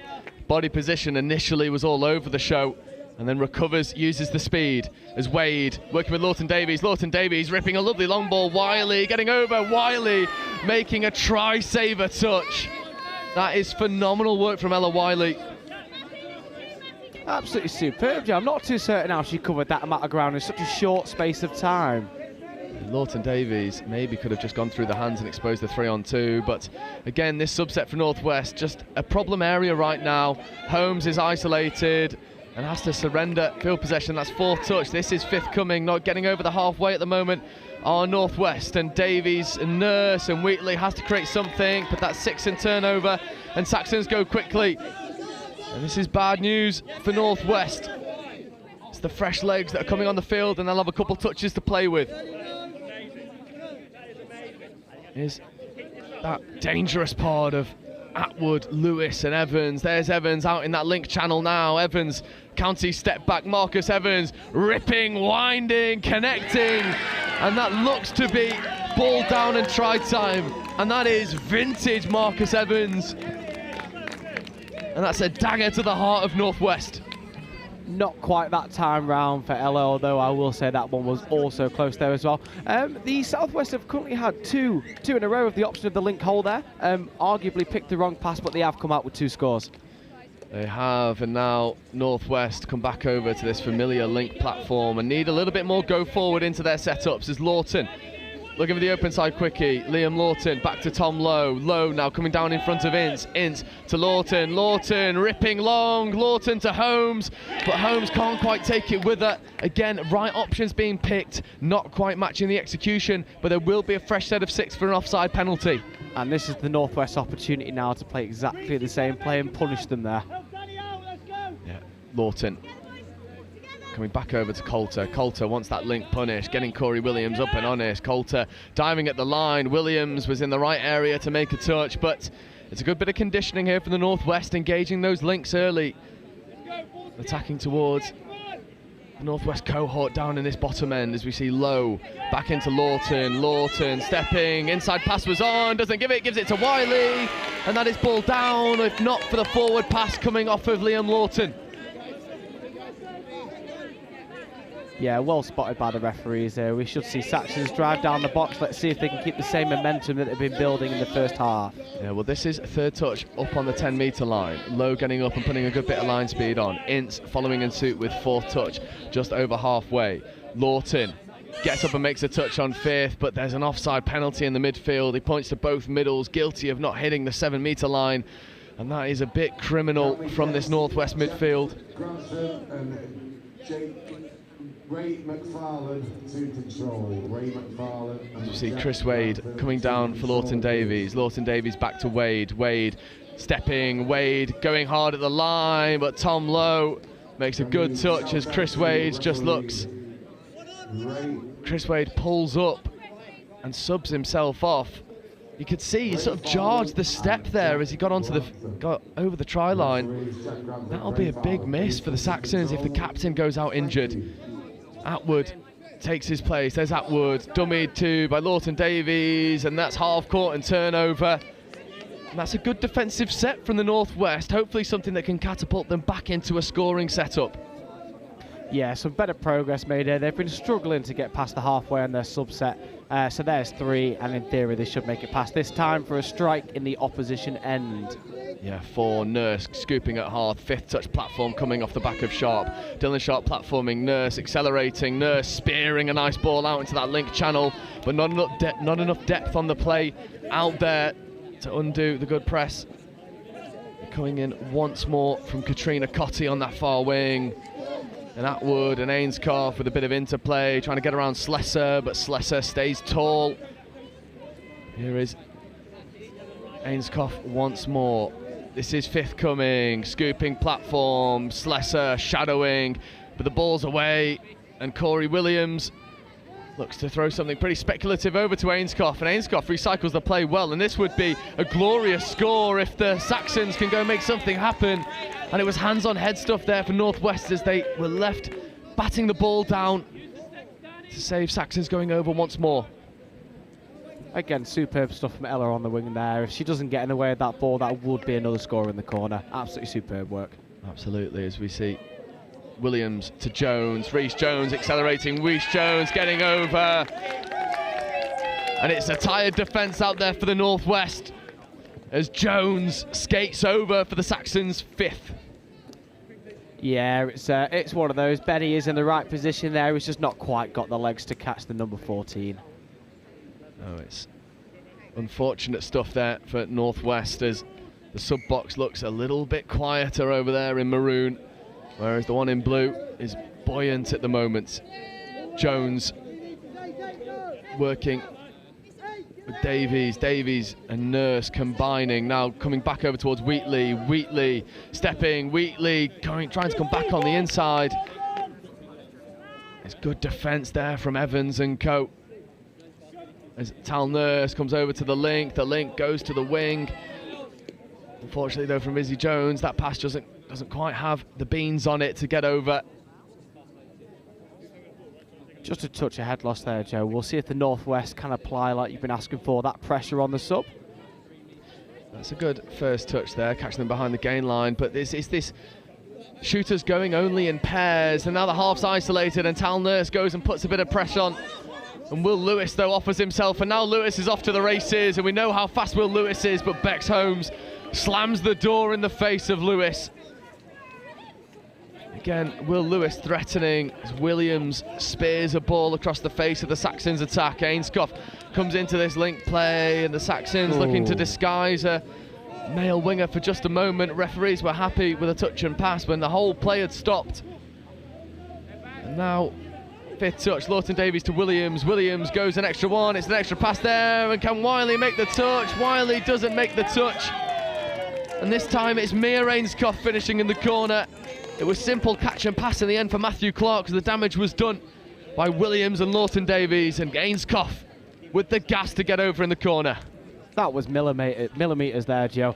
Yeah, I think the Saxons have realised that the space is opening up on the left-hand side here for them, and that's exactly what they've taken advantage of. Yeah, Northwest started fast and got their first scores in the first 3 minutes, and it's been 15 minutes of rough work for this team from the north as they look to come back over to this familiar link platform, but the middles are up making good touches. And now Logan Ince gets over, and Lowe avoids one, it's play away, and that's 6 in turnover. And the boys from the north getting a little bit frustrated with their lack of success on the line. Yeah, we can just see that frustration creeping in a little bit there, Joe. So it's easier said than done, but it's about keeping a calm head and picking the right options at the right time. I'm sure Sam will be reinforcing that at the half-time team talk. Absolutely, but again, there's another offside penalty, and leaking penalties now at the Northwest. And that might be another for chat back there as well from number 50, Noah Wheatley. Potentially, although no chat hand signal as of now, but the extra 10 metres definitely on offer as Williams avoids a touch, comes back on the inside to Atwood, and now Evans as well. Just steadying the ship for a moment. Marcus Evans, familiar sweeper setup, step back option, drops a late pass off to Atwood, and that is Saxons scything through the Northwest defence right on the stroke of half-time. That is a commanding performance from the Southwest Saxons. Yeah, they have controlled probably the second 10 minutes of that first half there, Joe. Like I said, the space is opened on the left. When the Northwest shut that space off, they play against the grain, and that's exactly what's happened there, finding the gap through the middle. We go into half-time where the Saxons have an extremely commanding lead of 5 tries. 7 tries to 2 over Northwest touch. There's problem solving to be done in that Northwest sub box. This is for all the marbles. You don't want to leave anything out there, but for the Southwest Saxons, it should be business as usual. We'll be right back with you for the second half in just a few minutes' time.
I got my hand.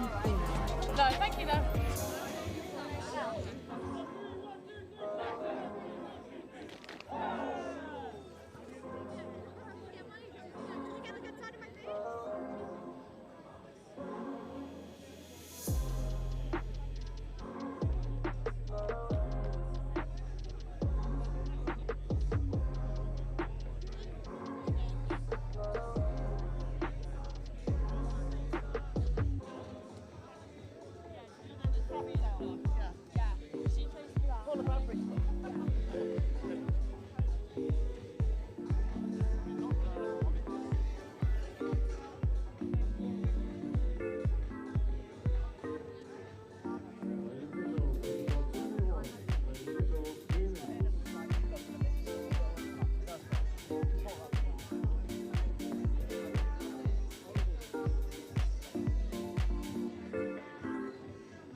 So, welcome back, and the second half is just about to get underway in this mixed open final.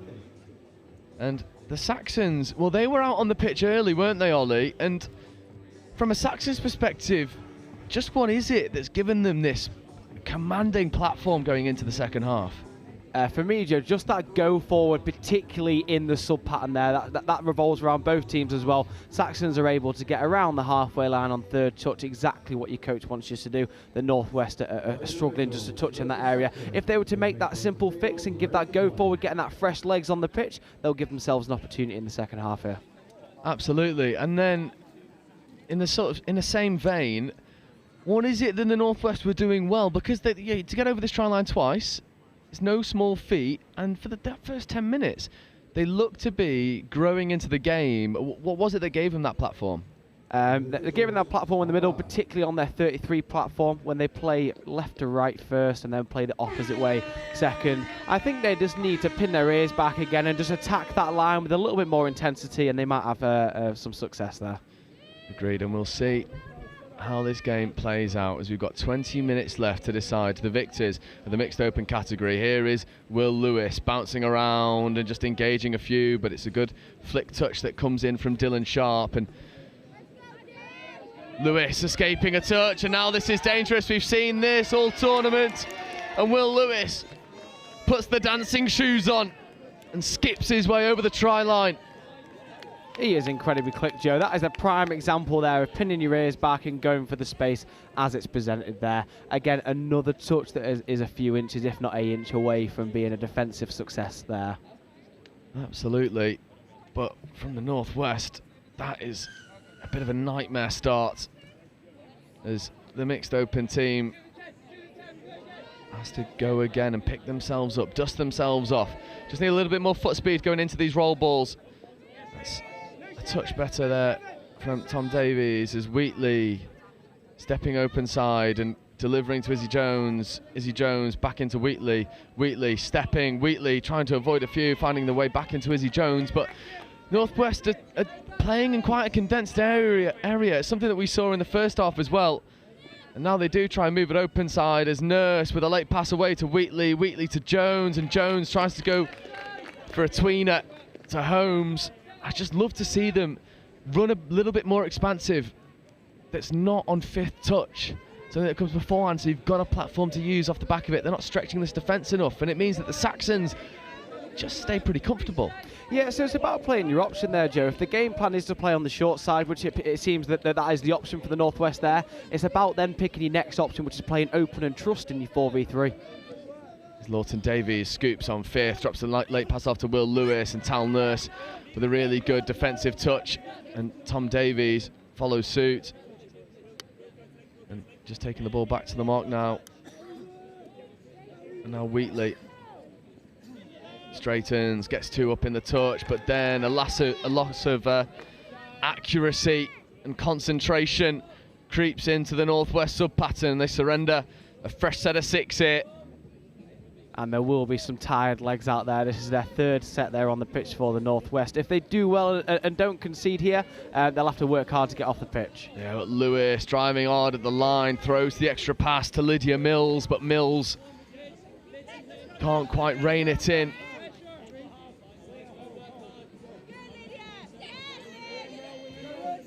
And now Lydia Mills potentially fortunate to get away with a in the roll ball penalty as Wheatley finds Coulter. Here is Wheatley again. Coulter once more. That's fifth touch, and there's just not a lot of momentum. Tom Lowe tries to put on a bit of pace and finds the extra pass to Bex Holmes, but it's taking so many touches for them to get off the pitch. The fresh legs that are coming on just don't really have any sort of attacking platform to work with. No, and just struggling to develop those overlaps there, Joe. It's about turning the defenders' hips one way, making them feel threatened, and then coming back the other. Atwood for Williams. Evans back to Williams, and Corey Williams are going to make something happen. Ainscough stepping back on the inside, leaving Tom Lowe on the floor. Ainscough almost finds a way through. Yeah, there's a lot of confidence coming there from Ainscough, and that she's really grown into the game through the first half. Apologies, that's not Ainscough, that's Jess Clark. Curse the commentator. I stand corrected. Yeah, the VC, Jess Clark. And tap penalty here for Northwest. They sub one early, and now the boys have got to work hard to get off the pitch. That's better vertical yards, and now moving laterally over to the box side. That's second touch. Let's see if they can give the fresh legs an attacking platform to work with. Third, that's a little bit better, and then straightened up as well. Orchestrated by Holmes, and now Dylan Sharp. Nurse setting a platform here on fifth, but Sharp just can't take it with him. And you can see the body language from Northwest. It must feel frustrating, but also they're coming up against the most well-drilled defence in this division, and they've got to come up with a little bit of magic to make something happen. Yeah, you're right, Joe. To beat the reigning champions, you do have to come up with a little bit of magic there. I have to say this Southwest Saxon side, like you said, are very well drilled. They know exactly what pattern to run and when, and that is starting to show in the second half of this game here. Yep, fresh set of 6 here off the offside penalty. And calls from the sideline to use all the touches available to them. Jones in 14, Lewis sweeping round, Reece Jones picking back up against the grain, coming over towards Ticehurst, but then there's an incorrect play of the ball, so a fresh set of 6 and reprieve for the Northwest. Yeah, I believe the attacker just put the ball down there before the touch was made, so therefore there's your turnover. Yeah, Holmes with a good carry, and then another mistake at the subset for Northwest, and it does feel like it's the problem area for this team right now, and they've got to be able to fix it on the fly. So far, they've not been able to do so. And you give Ticehurst and Jones an opportunity to have a go. There's Lewis in motion. Will Lewis straightening. Will Lewis diving. Will Lewis with a hat trick in this final. Will Lewis, well, he's standing out amongst the rest, isn't he? Almost definitely, Joe. He's got that turn of pace, hasn't he? That's his hat-trick there. Superb. A little dive over the line. It looks like the Northwest middles, their fuel tanks are starting to just run on low. Just need to find that extra 10 minutes worth of energy here, there, or somewhere. Agreed. And they're just...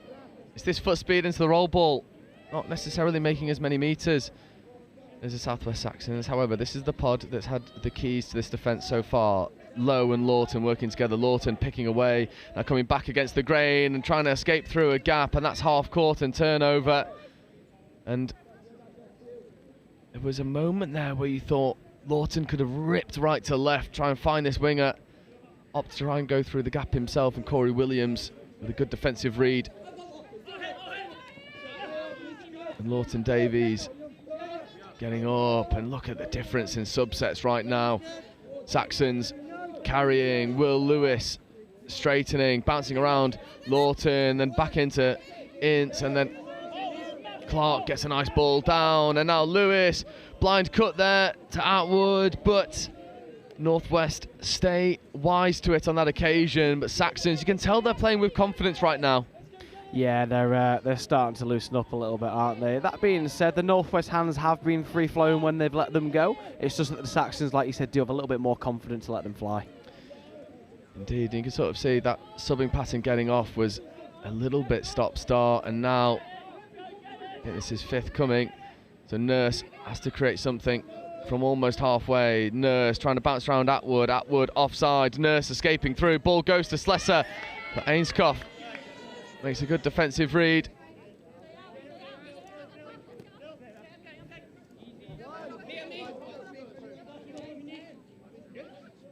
Oh, Marcus Evans just strolls through the oncoming challenge of Slesser with ease. He is a pleasure to watch when he gets rolling. And now there's Jones and Ticehurst. Ticehurst platforming. Reece Jones back to Ticehurst. There's a 3-on-2. Extra pass has to go.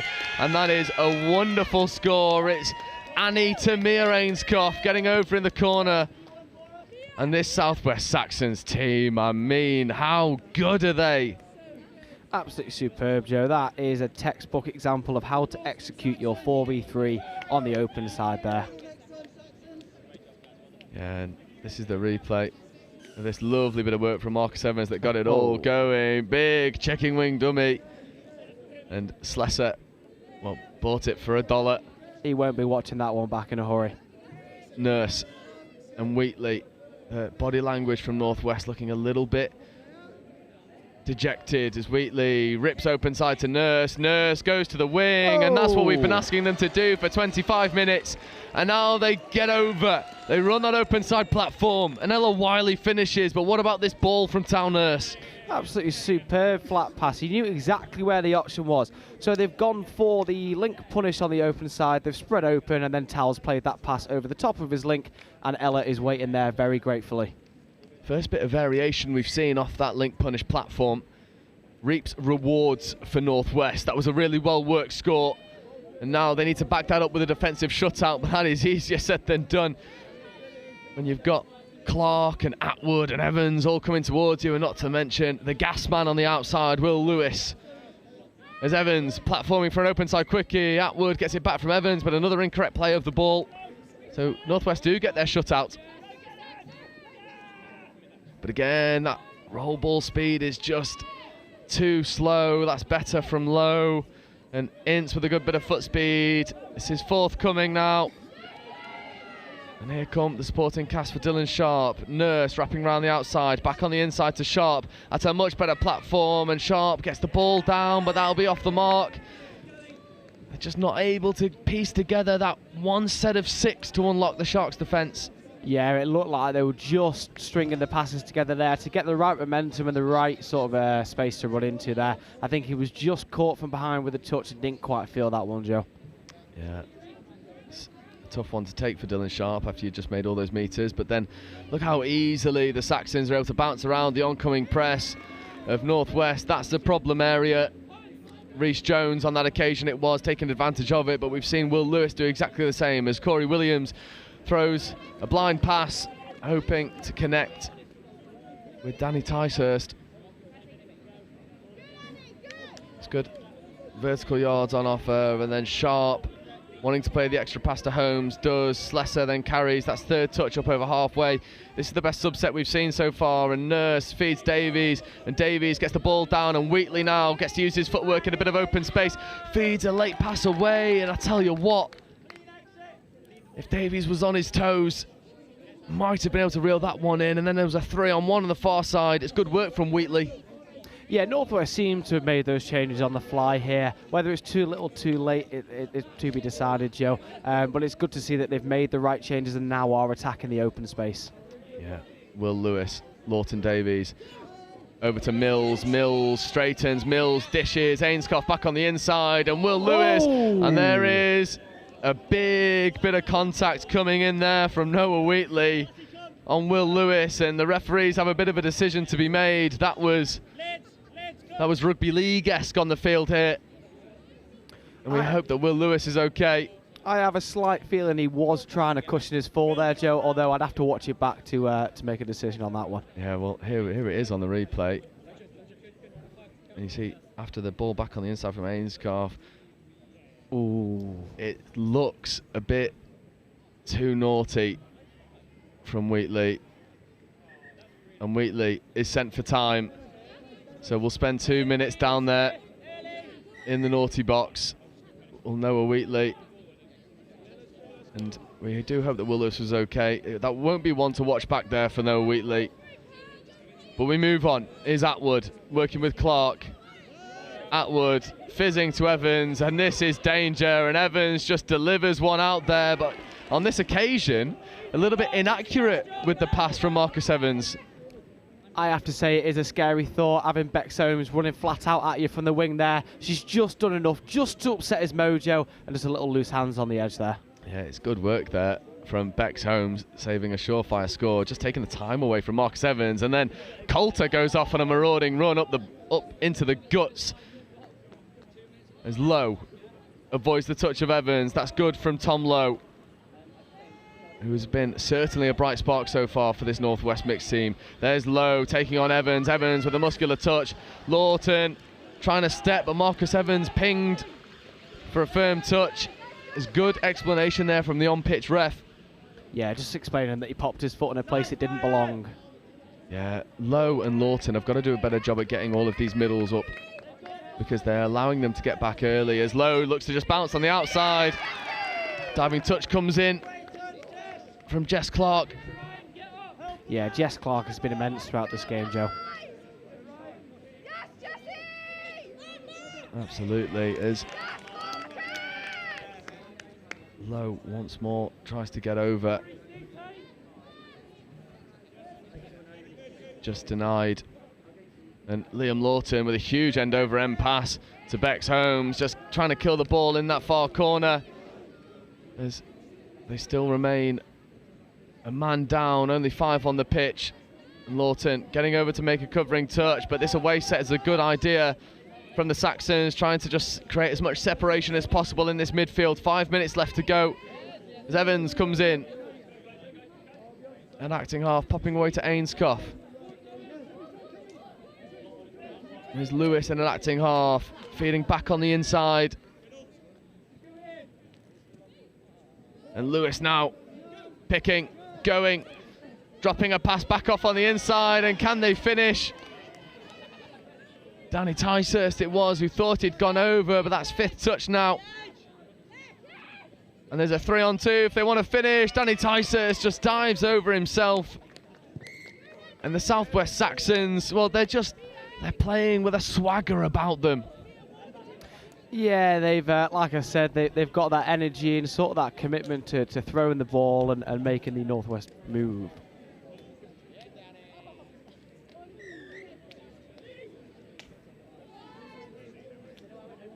Is Nurse and Sharp working with Annabelle Smith, and Sharp and Nurse will be looking to just get scores on the board now. Anything will do as Nurse shows a dummy, but Corey Williams gets up and makes a really good touch.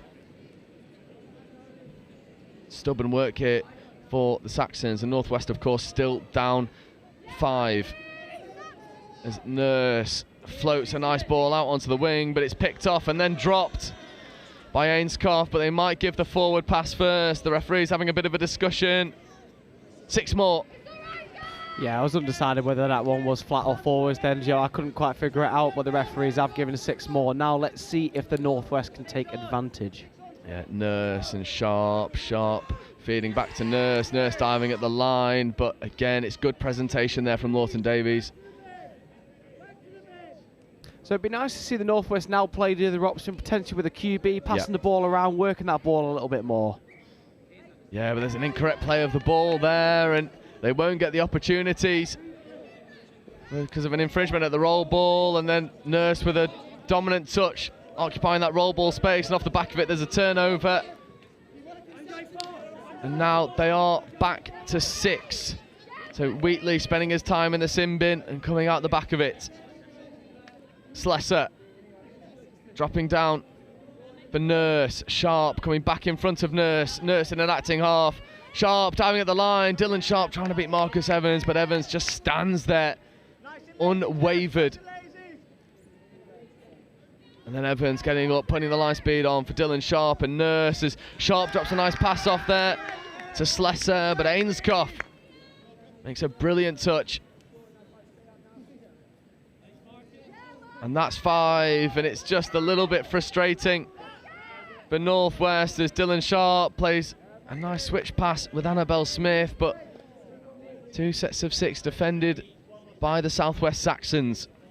And that, Joe, probably explains why they will be 2-time back-to-back champions there. We have seen the quality throughout their team from 1 to 16.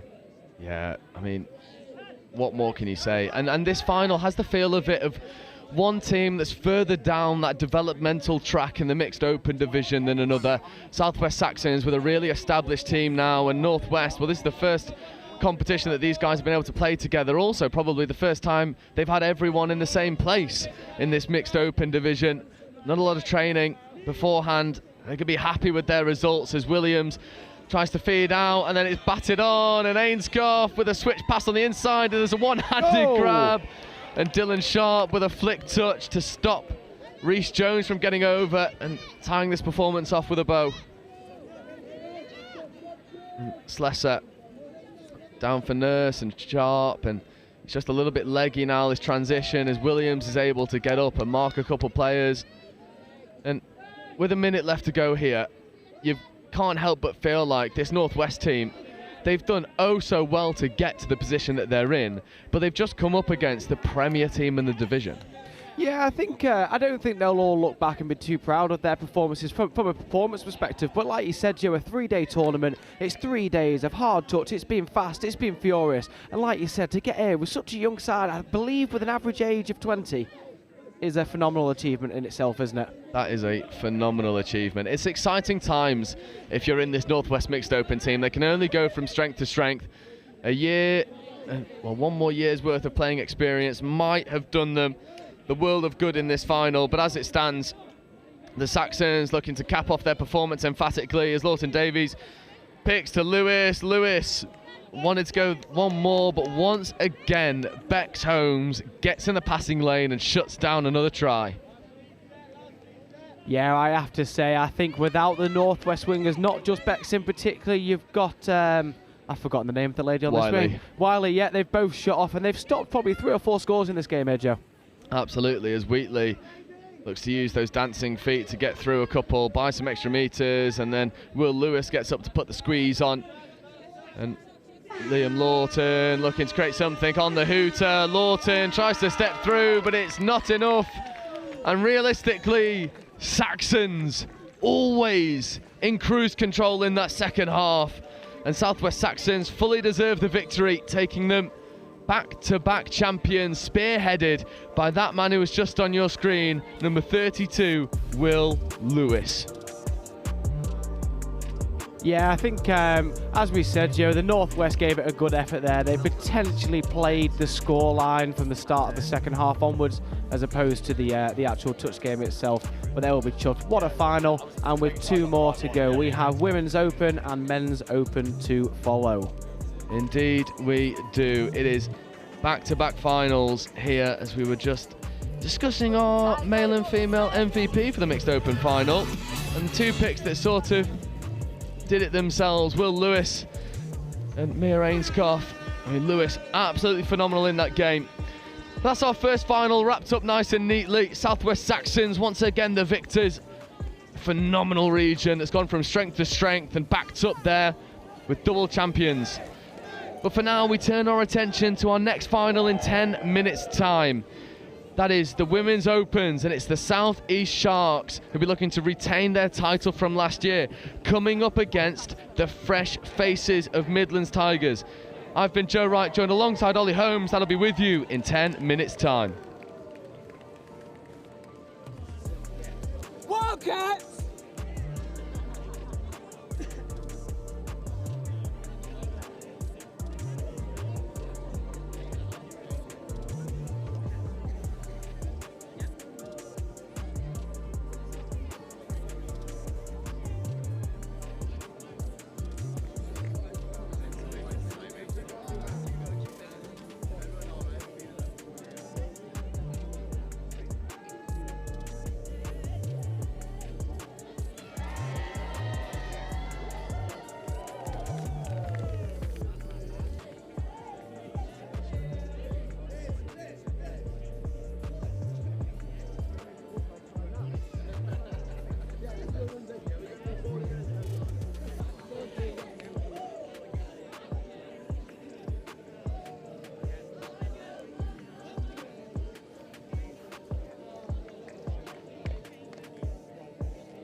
There's work to be done, timelines to be met, results to be delivered. That's what drives us. Partnering with the people who do the work. Getting more out of every hour. In a world of diverse markets, it's about listening more, talking less, truly understanding what's being said, solidifying belief and peace of mind, collaborating and designing yellow iron built tough, built to last, helping our partners embrace the work ahead, day after day, month after month, year after year. It takes words backed by action, words fueled by our founder, Gary Vermeier. There has to be a better way. Not just a phrase, but a timeless mantra that lies at the heart of every machine we build. Productivity has a name: Vermeier. Equipping our customers to do more.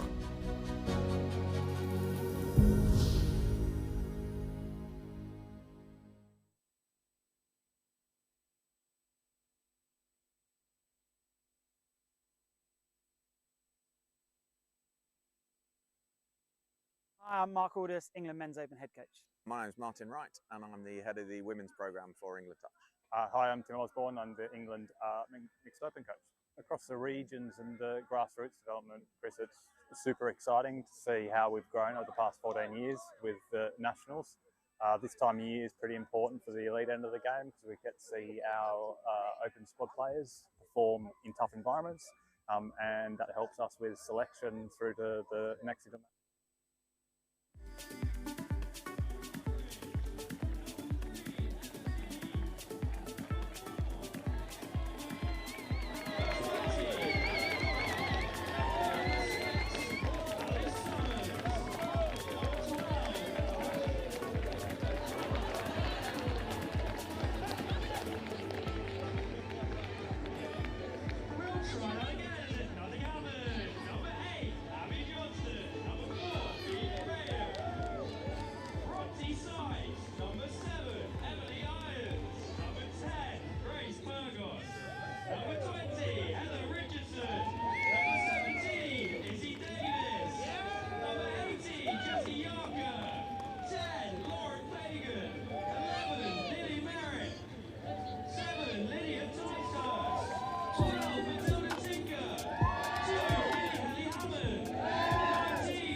Welcome back then to our final two games here at the England Touch National Championships weekend. On this Bank Holiday Monday, it's the South East Sharks who take on the Midlands Tigers. The Tigers came through against the Taipans in a drop-off in dramatic fashion.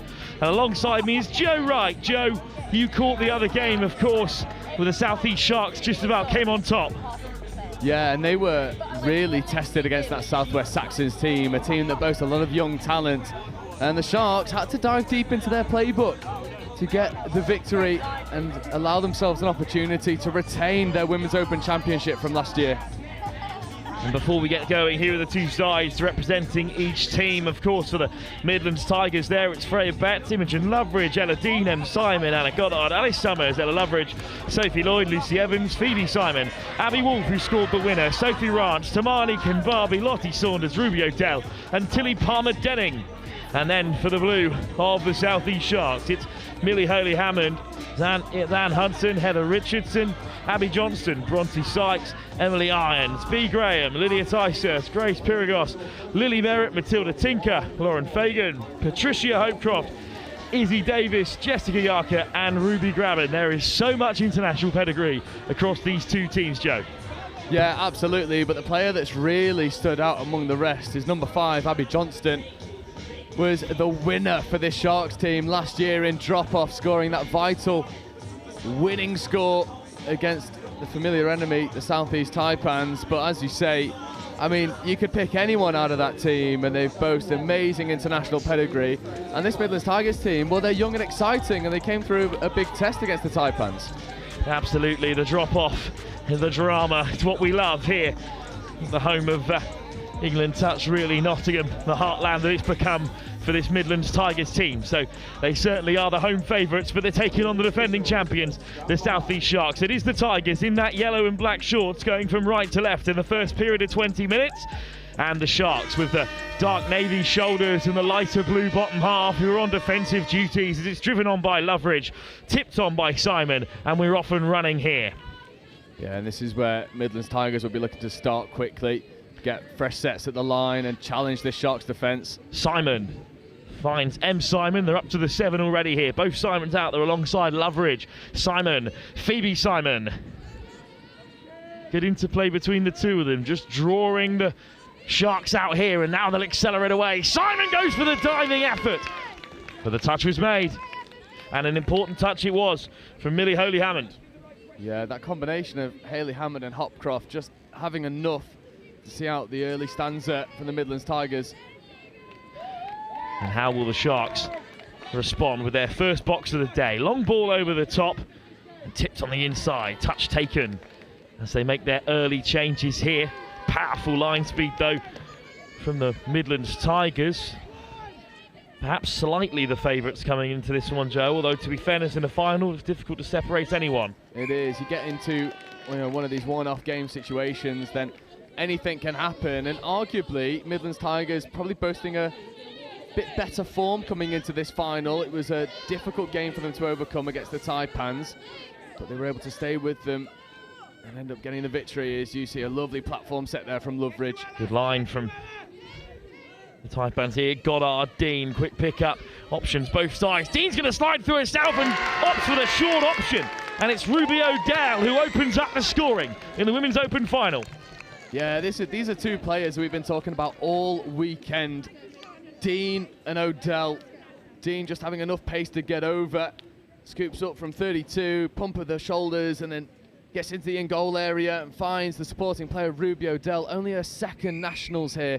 Ruby O'Dell, one to watch for the future and establishing herself here today. Well, the South East Sharks were actually beaten by the Midlands Tigers when they met in the pool stage by 4-3, but the Sharks topped the pool on points difference, setting up a slightly easier semi-final against the Saxons as they almost wriggle away. Ball wide, what a response!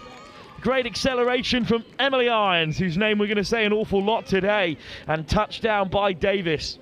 Yeah, this is vintage Emily Irons, driving hard at the line, fixing defenders, establishing parity on the score sheet for the South East Sharks. And really, for the Midlands Tigers, once you think about defending one-on-one against Emily Irons, you've got a lot of work to do. She's just got so much acceleration to get over the whitewash. Turned over in a dangerous area around halfway. Practically a restart then for the Sharks here.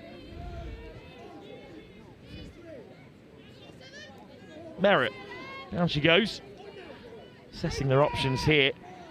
Haley-Hammond steps onto the inside, is straight through the hole, but a diving touch and a crucial one from M. Simon to catch the half. Yeah, and that's no mean feat. Millie Haley-Hammond has bags of wheels.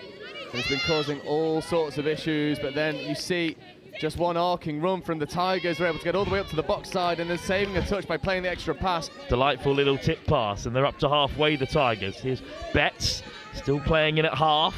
And then the space opens up for Goddard. Doesn't back her pace this time on the outside. Wolf throws the dummy. Still going Abby Wolf. And then loses control. Wants the heavy touch. Not sure if she's going to get that call, Joe. No, it won't. In fact, the penalty does go Midland Tigers' way. It's a little bit soft in this final. Yeah, I was gonna back your call there, Will, but the ref having none of it. Dean. Palmer Denning stepping inside and out, scoring that semi-final win against the Taipans, the only team to actually beat the Tigers today and across this weekend. Dean. Touch made on the 7. Lacking a bit of momentum here. Goddard.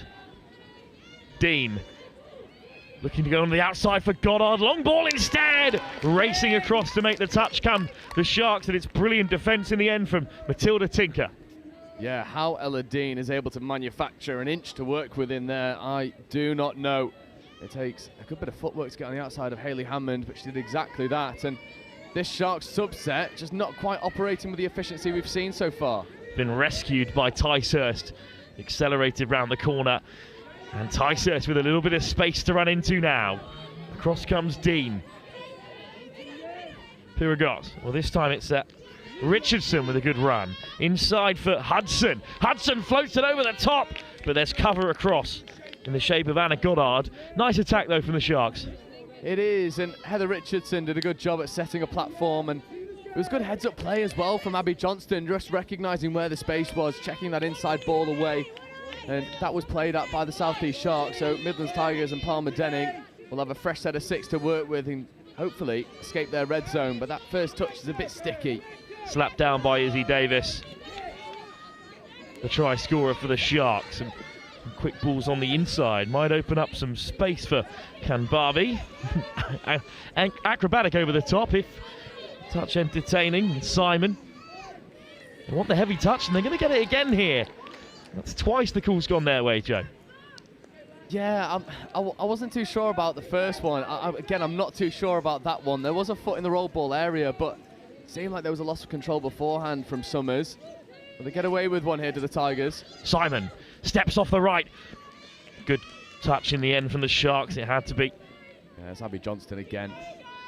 He's been an absolute menace for this Sharks team.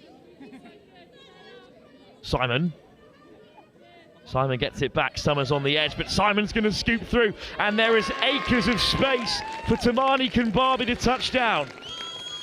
This is wonderful stuff. Just beating the defenders. And you see Summers gets a good platform away, and then it's relatively easy work for Phoebe Simon to get through. Shows the pump, fixes defenders, has the presence of mind to find a supporting cast. And Midlands Tigers, well, they've come out of the blocks firing. Sharks responded brilliantly, though, at the first time of asking. Irons out there on the field, plenty of playmakers available. Sykes back inside for Hopecroft. Irons can't control it. That's a bit of a collector's item there. It was good work there by B. Graham and Patricia Hopcroft, but Midlands Tigers again, they just find a way to answer these questions that the Sharks are putting towards them. Good line speed from Sykes. Tigers back with it. Off the deck from O'Dowd. Lloyd. Dean. Draws in 2 defenders, and Goddard goes scampering away. Gets the ball off before the touch for Wolf, and then it's a little loose. We're in for another tight affair. We've already seen a drop-off in this women's competition at the semi-final stage. Wouldn't be surprised if it's close as we edge towards the end of the first half at least. Yeah, and the Women's Open division this year has felt really sort of anyone's to take. It's been extremely well balanced. As you see Fagan get muscled off a touch there, but the roll ball's good enough for Hudson. Nice pass out wide. Is there a touch? Well, I think there has been a call from the referee there. It's going to be a penalty, though, for the Sharks. Time seemed to stop for a moment there, and there's a conversation to be had between the umpires. Yeah, Hudson will be using all of her experience just to say, what's the call, what's coming? I think it'll be Midlands. Federation of touch. Lovely peel back on the inside. It is fizz right into the path of Hayley Hammond, and the try is given. Yeah, it's finished by Hayley Hammond, who carves a lovely line off the ball, but Fagan in an acting half gets it from Hayley Hammond and then comes back into her middle partner. And that combination of Fagan and Hayley Hammond has been doing damage for the Sharks all weekend. Sharks level again, but Tigers with the restart. Here's Ruby O'Dowd. Simon, Loveridge, steps off the right boot, quick pick up. Simon goes to the edge again, drops it off. For M. Simon, the family connection, back to the 7. It's Phoebe Simon, charge down, fresh set of 6 coming. It's clattered off a Shark hand net. Yeah, what a way to manufacture a fresh set of 6 there. That's maturity from the Simon sisters. Simon again. Glides through this time. Touch called by Ticehurst. They're going to have to turn it over here We saw it in the semi-final from the Taipans, but it's very exciting when a space opens up, Joe. But when you're on the 7, you have to use all 6 of your touches. You absolutely do. You've got to use all of your set, and Simon just guilty of a bit of white line fever there. Half-court turnover, free reprieve for the Sharks, who have set their stall out in this subset, feeding away to Emily Irons. Irons. Quick pick up from Sykes. Irons in support. Interception! Just can't get away, but that's a fresh set of 6 for the Tigers. Good grab, Joe. It was really good line speed that just got up in the passing lane. Make a good defensive read, and now Palmer Denning is working onto the ball. Betts. Dean. Just sauntering forward. Godden. Dean on the inside. Godden at half. Wolf. Back to Godden again. And they've made it to the 7 here. Dean feeds Godden, who might look to sneak through. Wants that offside call, but it isn't coming. No. And it's good work here from the Sharks. They number up well in defence, making good reads, not allowing too much space for the ball playing middles of the Midlands Tigers. It's a great ball round the corner for Ticehurst again. Not the first time she's brought real pace in the transition. Fagan with a good carry. Hudson. Hayley Hammond looking to accelerate through the gap. Caught by Ella Dean. Yeah, that's a foot race I'd love to see going full length. Ella Dean and Hayley Hammond. Quick interplay from the Tigers. A little risky in this area of the field. Taken in by Betts. Dean. Betts on the inside, juggles with it. Decent transition from the Tigers. Summers throws the dummy back on the inside. For the try scorer Kambabi. Summers accelerates through. Summers is caught. That's such a good platform set there by Alice Summers, just dragging the middle open side, checking back against the grain. Diving touch comes in from Hayley Hammond. But Alice Summers, she's influencing this game so far. Solid two-handed touch from Hayley Hammond. And it's the Sharks' turn to box, and we've hit a bit of a stalemate. 12 minutes gone in this Women's Open final. Yeah, well and truly in the grind now as Richardson lies onto the field. There's Hopcroft feeding away. It's nice endeavour, but they've got to go forward on 5th now. Lovely ball from Bronte Sykes. Will it open up for Johnston? Not quite. Just a bit back and forth at the moment. It's almost as if someone needs to blink first here. And just as we touch upon that concept, it is a turnover and the door has been left open for the Sharks here. Yeah, this is a dangerous area for the Sharks to be given free ball, especially when you've got Johnston working with that familiar pairing of her and Richardson. Johnston at half. Richardson to the outside. She looks to go herself and is caught at half, just like the Tigers were down the other end, with plenty of touches still in the chamber. Yeah, and I'm not sure whether it's a case of just it's finals and you're thinking of leaving it all out there and trying to conjure up a bit of magic on first, but you just alleviate all the pressure that you've built, especially from that midfield turnover. Betts off the deck for M. Simon. Phoebe Simon. Simon again. And the two Simons working in conjunction. M. Simon, Phoebe Simon. What a score it would have been between the two of them. Yeah, and the referees were happy that that pass had gone. Just drifted forward in the end. It's that connection of Phoebe and M. Simon, and it's really causing Sharks all sorts of problems right now. The Sharks maybe aren't used to having it put against them in such a consistent way as the Tigers have been able to manufacture so far. Great hands, though, to find the edge, and it's another good transition. Put down this time. So maybe a chance for the Tigers, having to build from halfway. Simon. Lloyd. Simon. Lloyd at half. Changes made for the Tigers mid-attack. Lloyd. Ella Dean. Caught by two in blue. Offside penalty, though. Anna Goddard will get us going here. This is a real chance for the Tigers to take the lead again. Yeah, don't be surprised to see Dean combined with Odell once more occupying that far link channel as Dean comes over to the near Dean side. has Lloyd outside, but opts to keep it in hand. That's a good option, not to throw the risky pass with so much time left to attack. Yeah, they've learnt from the single touch mistakes that we've had so far. Goddard. Dean might look to the open side here, but miscommunication between the two of them there. Wolf was coming short. Dean was firing it long.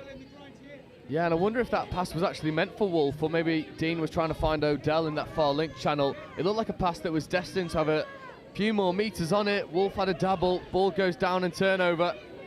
Another transition for the Sharks. They have been able to carve out one or two opportunities from this kind of position already today. Fagan. Down from Haley Hammond. Hudson. Hudson zips it out. Fantastic pass. Sykes is caught. Diving touch from Ruby Odell. Yeah, Odell has had a phenomenal game of it so far on both sides of the ball for the Midlands Tigers. Not one of those players that you want to try and beat in a foot race. Ruby Odell's as fast as anyone, and that might just be given. But Ella Dean hit the deck there and was pretty confident that the hard touch call was coming, but no such case, and they're defending with 4 at the moment. Haley Hammond ships it on. Touch taken by Fagan and popped over the top and intercepted again. 0 touches now for the Tigers, who are off and running, but it was a good set for the Sharks, which has been wasted, Joe. Yeah, and again, it's not looking after the touch count, going early, and just as I'm saying about not looking after the ball, Alice Summers is bailed out by the blast of the referee's whistle. But both of these teams, it might be final game jitters, just not looking after this ball in the same way we've seen them do so far. Fresh set of 6 then for Tigers. First 2 touches takes them to the 10. Phoebe Simon. M. Simon. Palmer Denning. Simon. Palmer Denning on the edge. Simon again. Building nicely here. Still with a touch in the pocket. Simon, great hands between the two of them. Touch taken. Quick ball for Loveridge. Loveridge whips it wide, but it's well over the head of Freya Betts. It is, and that attacking set just coming to a bit of a halt. There was never really a clear line of dialogue, I feel, on the pitch for what they wanted to set on 5th touch there. And now the Sharks, just with a couple passes, get all the way over to that outside edge, and the yards are eaten up, and that's a wonderful second touch transition, if not for stepping out of the field of play. Well, that's unfortunate. And with 2.5 minutes or so to go to half-time, maybe one last chance for the Tigers. They'll have to look after this ball a bit better than they have done so far. M. Simon, Phoebe Simon. Betts wants to come on the switch, plays half instead. Plenty of yards here for Simon. Changes during the attack again. Might just slow the momentum a touch. Saunders. Betts over the top. Goddard caught. Yeah, too much ball playing here. You've got to earn the right to play around them. You've got to go forward. Abby Wolf accelerates. Dean can't find a teammate, and that attack is brought to a close. They're going to lose another 10 there for Dean, refusing to relinquish possession. Yeah, the referees have been so hot on that all tournament. They want this game restarted as quickly as possible. Any delay will be tap penalty ball. Sharks with a premier position to go through their subset. Great pace straight through the centre of the park from Merritt, but they won't be able to benefit from it there. Yeah, you could see Lily Merritt knew what she did off the mark penalty, and 90 seconds left to go. It's got the feeling of a final, hasn't it? Both teams feeling a bit cagey. Betts just about hangs on off the deck from Goddard. Penalty. One last chance before the end of the first half for Irons and for the Sharks. Bronte Sykes. Yeah, Tigers haven't realised that they've only got 5 players on the pitch at the moment. They need to figure this out. The coaches there comes the call. It. They're still 1 player short here. Irons. Summers comes rushing on, but the space might be there for Irons. Excellent reach, but not been given just yet. Penalty though. 1 minute to go. Big chance for the Sharks to go ahead before half-time, having already lost to the Tigers by a single try earlier on the day. It's Irons. Draws the touch. Irons steps off the right. Caught again. Graham, Sykes and Irons. What a sight to have out there in the big moments. Bronte Sykes, quick ball for Irons. Sykes on the inside. Whip pass over the top, and it's short of Grace Pyragos. Yeah. That's a missed opportunity again. There's been 1 or 2 each for both teams. There's certainly tries left out there in this final. Absolutely, especially when Midlands Tigers get the number count wrong and only field 5 for 2 touches. That felt like a gilt edge opportunity for the Sharks, not taken. Good drive from Loveridge, but the touch on Bronte Sykes will bring us through to half-time in our penultimate game here at the England Touch National Championships in Nottingham. It is all level at half-time between the Sharks and the Tigers. 2-2 at the break, 20 minutes still to play. We'll be back in just a few moments' time.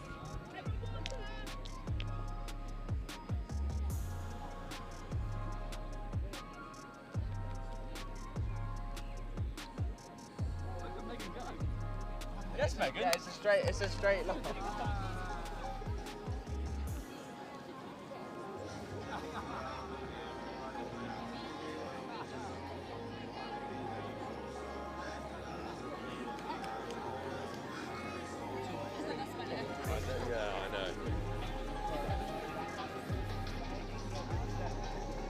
That was fun.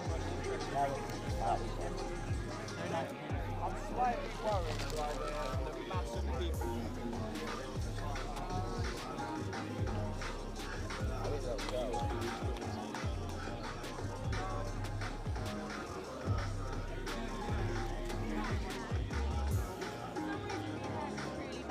Always say like hi to each other. Let's just leave the chairs. I picked up the mic.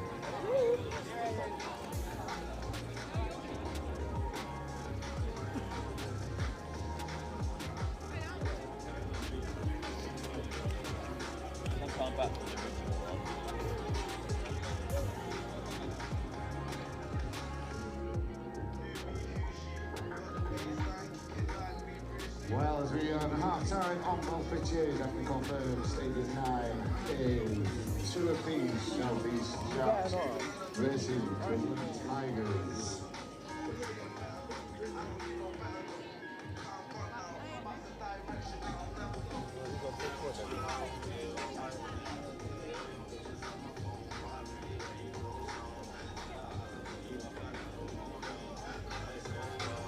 How are you feeling?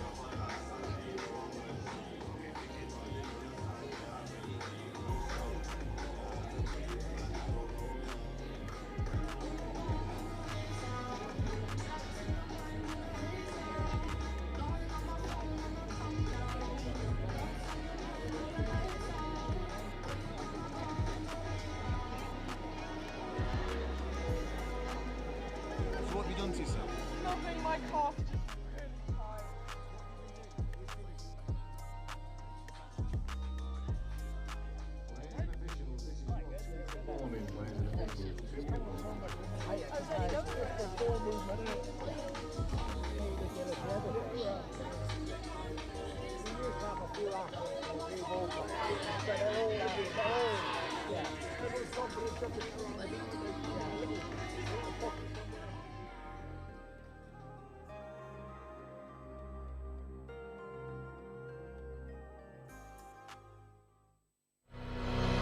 It's our turn now.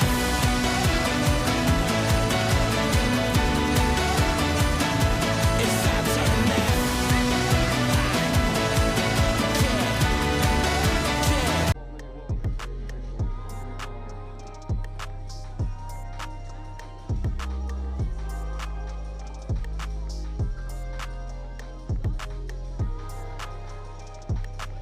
The Midlands Tigers, well, they were pretty worn out, it must be said. A drop off in the semis. It's hard graft and it hasn't got any easier here, despite already having held that win looming over the Southeast Sharks. They've already beaten them this weekend. That's not how it's shown up so far today. It's been pretty even, but if anything, Southeast Sharks slightly in front.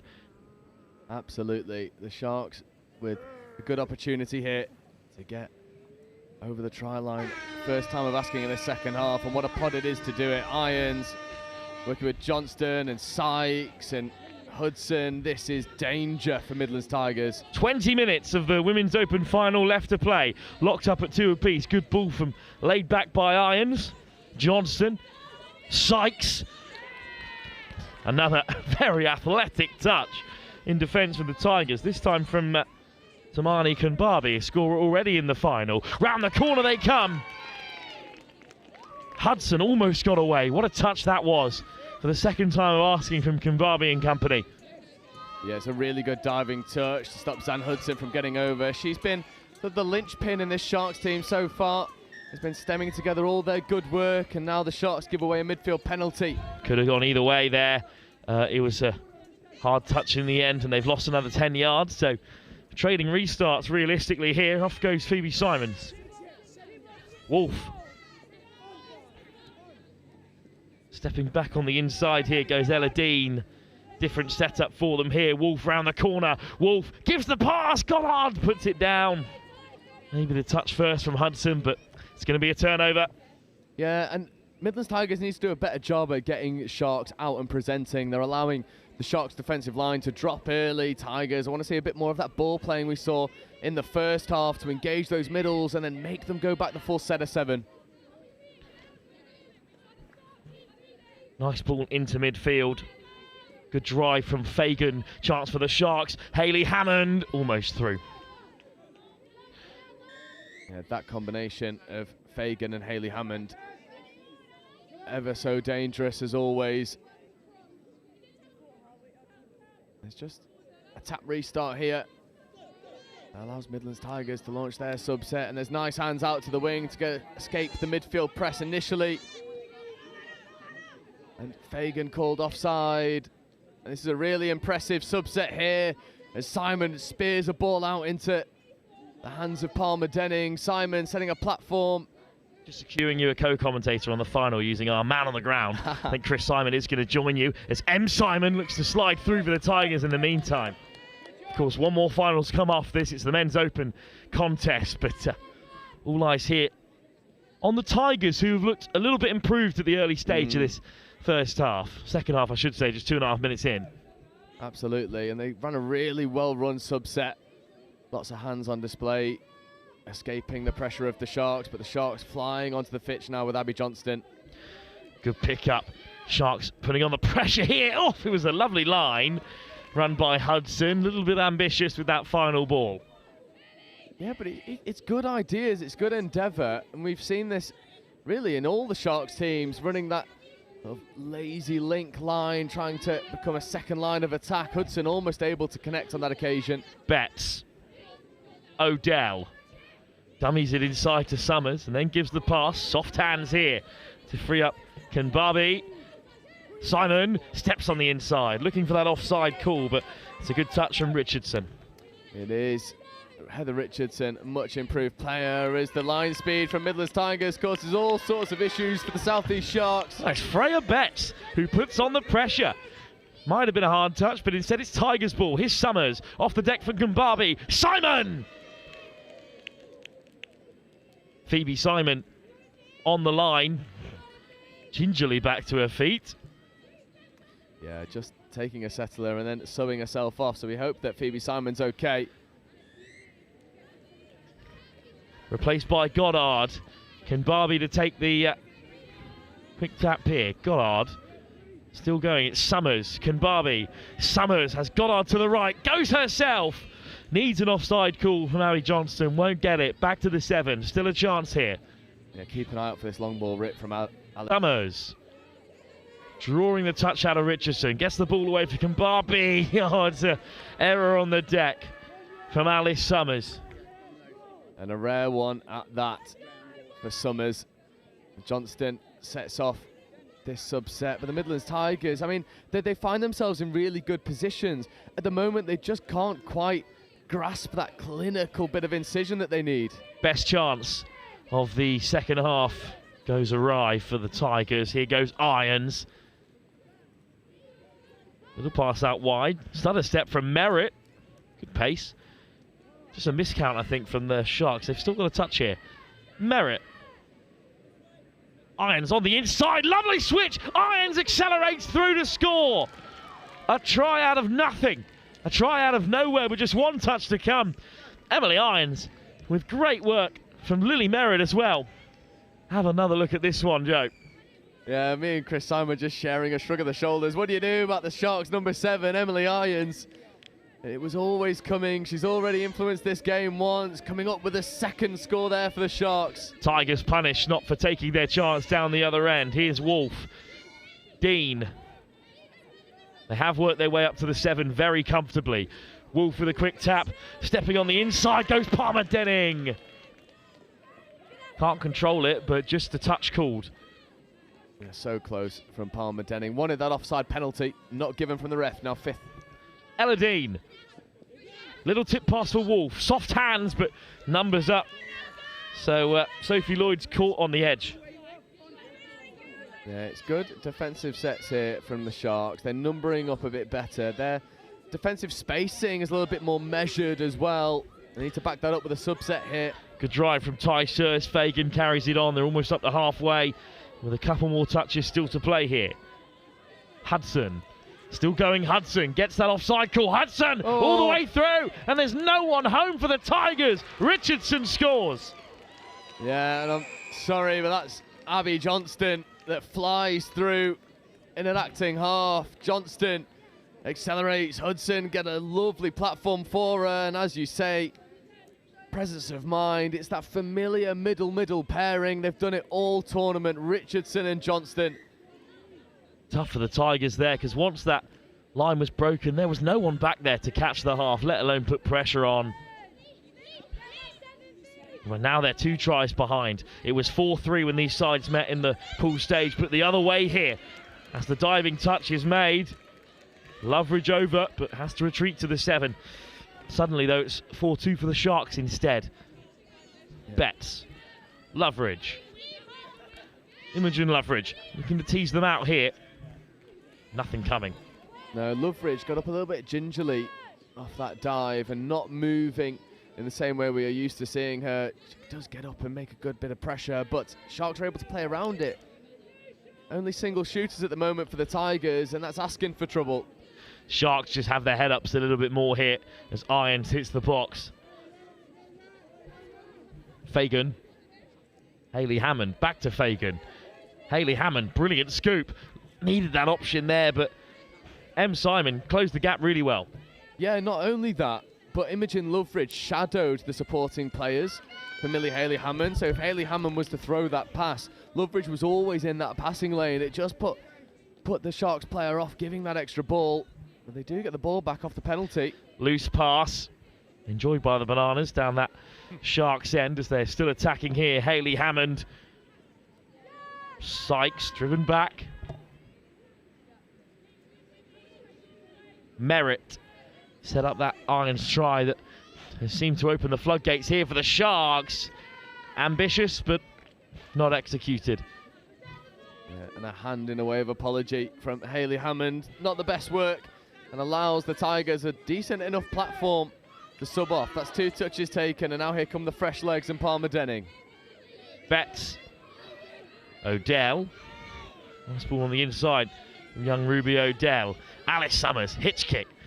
Throws the dummy inside for Kanbabi. Bit of space here for the Tigers, and it comes off Grace Pyrgos, the winger, cuts inside. Yeah, that was an easy 6 more decision there. Good work from Palmer Denning and Summers, manufacturing a fresh set of 6. Now they need to take advantage of this. This is essentially a tap-off location. I wonder if they'll go back to that structure to try and get over the try line. Alice Summers. Odell. Summers. Very casual as they hit the 7. Summers winds one up. Not the pass that was required just at this very moment. No, just falling short of that wing player out there was Alice Summers, but she does love picking up against the grain from half and looking to use a bit of that ball playing with 10 minutes left to go. The Midlands Tigers will need more of that. Sharks are now the strong favourites with 10 minutes to play, but we know how quickly the game can change.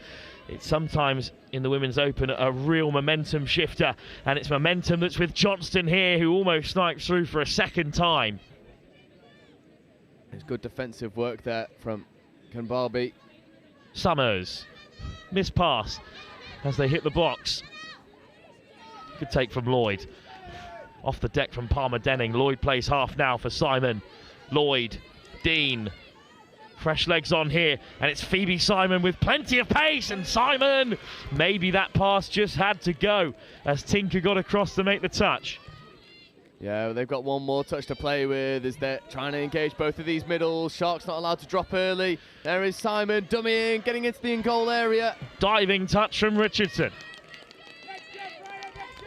Sharks remain 2 tries in front. Yeah, and on this occasion they're able to shut out Ella Dean, who's been phenomenal for the Midlands Tigers. Great angle of the diving final. Irons with a good carry though in the meantime here. Sykes, Irons, great line speed. Yeah, it's really well read there from the Midlands Tigers. That link flying up out of the line and making a defensive play, but then that pass is just too wayward, and you see the hand signal from Emily Irons. She wants calmness now. You can't help but feel that a 3-try deficit might be too much for this Tigers team. Graham. Haven't seen too much of B. Graham today with the likes of Irons and Ticehurst out there as well. Ticehurst, quick ball for Irons. Patience this time from the Sharks. Lydia Ticehurst. Sykes. Ticehurst looking to drop it for Sykes as she hit the link hole, but not this time. No. And in fact, down a little bit uncomfortably there. Not on this occasion, unfortunately, but on the replay, it's the right option. That delayed pass, just not quite connecting when they need to. Caught late as well, right in the kidneys there, Ticehurst. Yeah, it's going to be sore. We'll play on here. Summers, they need a score, and they need it soon to the Midlands Tigers. Great line speed from Izzy Davis, who of course opened up the scoring and wins that penalty back for the Sharks. How big a moment could that be? Yeah, if the Sharks can go 3 to the good, then Tigers have got an almighty mountain to climb. Merritt, Graham, Merritt, Graham again. Graham to seal it. Touch made, just about, by Tilly Palmer-Denning, but there's still a difficult task ahead of them here defensively. Merritt, Graham, Hayley Hammond.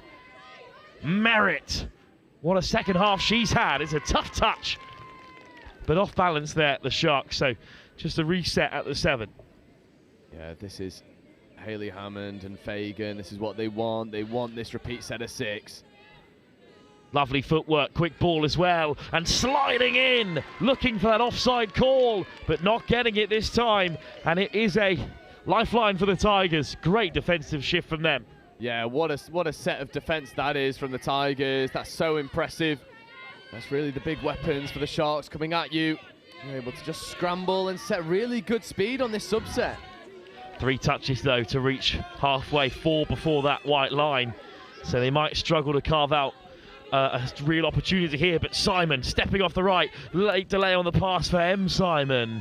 That is a good drive, but they need a little bit more with just 6 minutes to go. Yeah, this feels like a game that's crying out for a moment of magic from someone in white and gold. Not quite happening for them as of yet, and that's a lovely wraparound. Merritt, soft pass round the corner from Fagan. Fagan again. Keeps a hold of it this time. That's the experience from some of these Sharks players that maybe the Midlands Tigers lack in the big moments, where these players with so many open caps know when to give the big pass and know when to break through, and Johnston is caught just about, and that keeps the Tigers in the game. What a diving touch that is from M. Simon on Abby Johnston. Good pickup. Hunted down by Johnston. Touch made.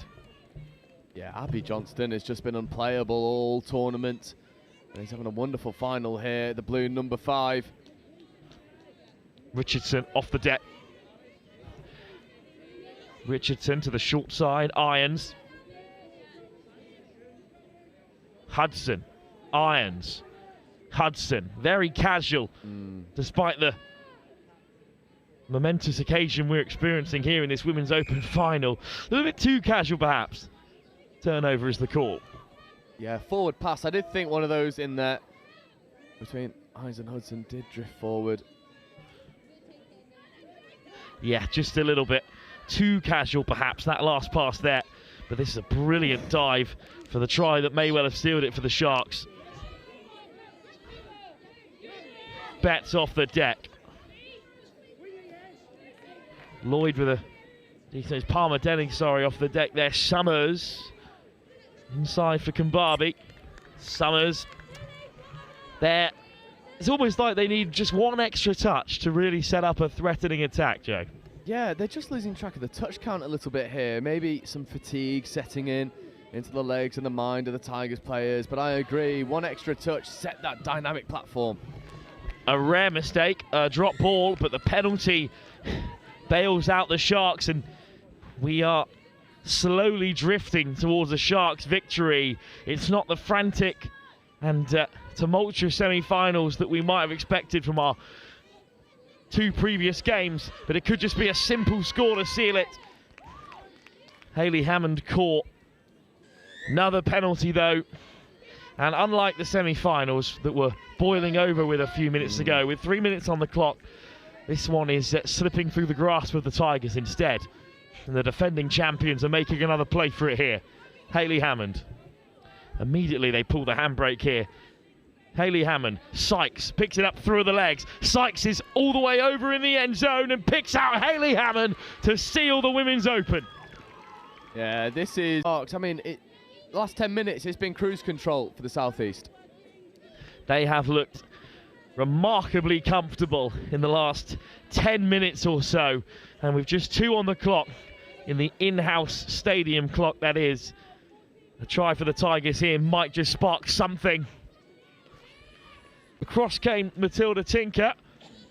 Has Lloyd scored it? Penalty instead. Yeah, Hopcroft was claiming a no touch, but then that means that you're backing out of the touch, so penalty. Simon, completely smothered by women in blue. Simon, good pickup. Long pass over the top, right option, but slips through the grasp of Ella Loveridge. And Irons loose. Caught at the very last, but I'm not sure it will count for much here. No, and Sharks have been so good in this final. They've just weathered the storm when they needed to, relied on the experienced players in their team. And then Emily Irons and Fagan looking to tie it off with a bow, but Tigers do a good job at defending it. Well, despite a fantastic effort at the drop-off today and a wonderful performance from the Tigers, which has seen them beat every single opponent in the competition on their way through to the final, they cannot do the double over the Sharks as we approach the final few moments here. Will they take a try home with them just down the road in their home region? Perhaps not, as the Sharks stare at the scoreboard and they know that the time is up. It is victory in a second consecutive year for the Southeast Sharks. They are Women's Open champions again.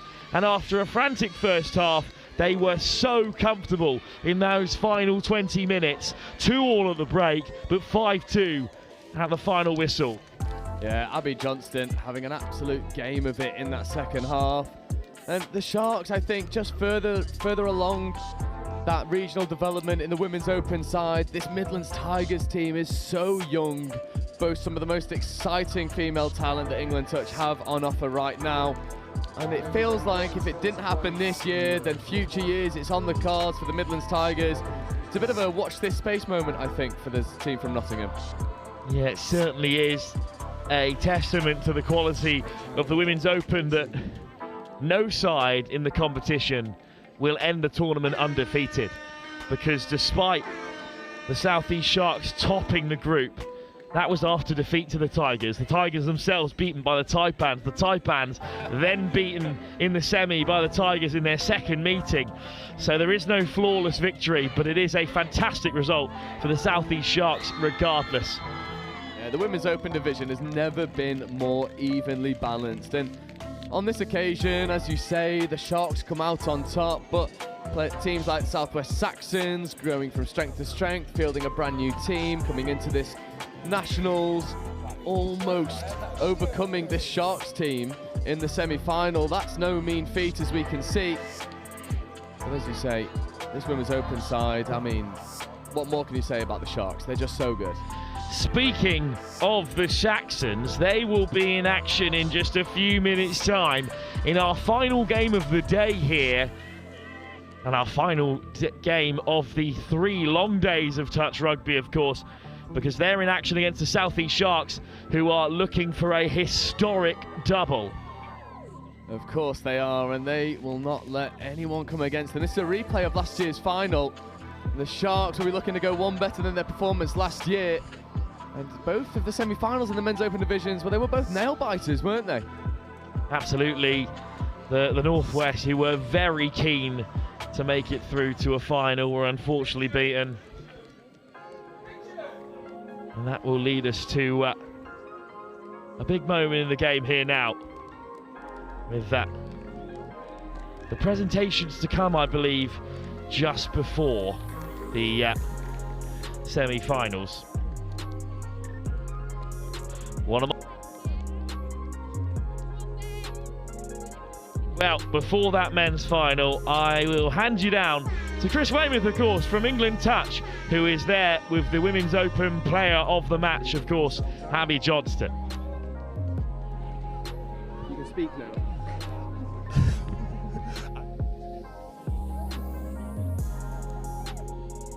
Bronte from South East Sharks, victorious Women's Open champions for, I'm going to say for another year, but were you expecting, how tough was that game?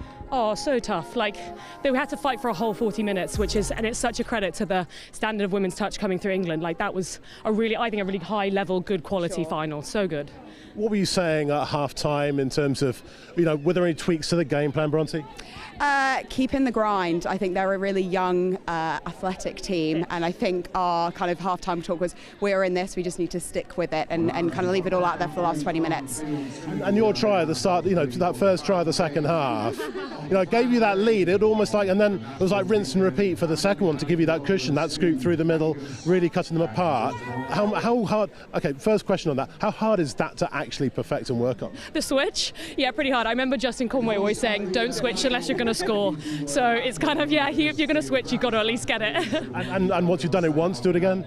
Yeah, rinse and repeat until it stops working. Although, to be fair to them, they started reading it really well. So I think it was a big game of adapting. We tried one thing, they adapted, and vice versa. It was, a really good game. South East, as a region, have dominated this division for a fair number of years. How good is it, from your perspective, to be challenged by Midlands and and Saxons as well? Oh my gosh, so good, so good. It's so nice that there's like a breadth of that standard and level of touch across the country now. It makes for such a good, I feel like every team could have made a final, but they were the top 4 were all in contention. It's so good, and especially for such a young team, they've got years ahead of them. 100%. We do not. No. And massive credit to Nottingham. They've obviously just won NTS, and a lot of the those girls, the Midlands girls, and it's really good to see them come through. I think that's the future of the Women's Open, so super exciting. Well, congratulations. Go and enjoy the win. It's back up to Wilf and Joe for the Men's Open final. Last game of the weekend. South East Sharks, who Bronte and Emily are going to be supporting, obviously, against Southwest Saxons, the reigning champions. Do not go away. I am so proud.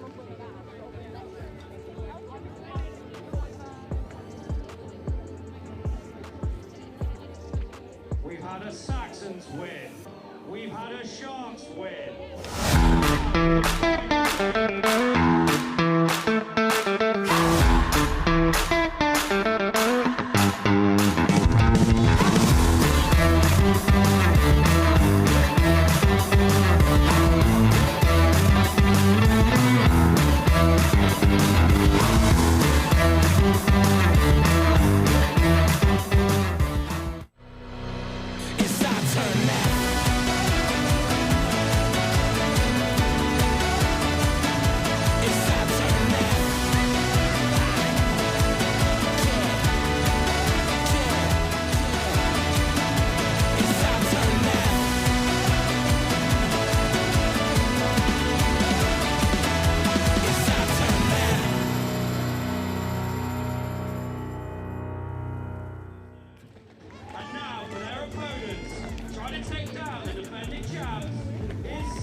So here we go.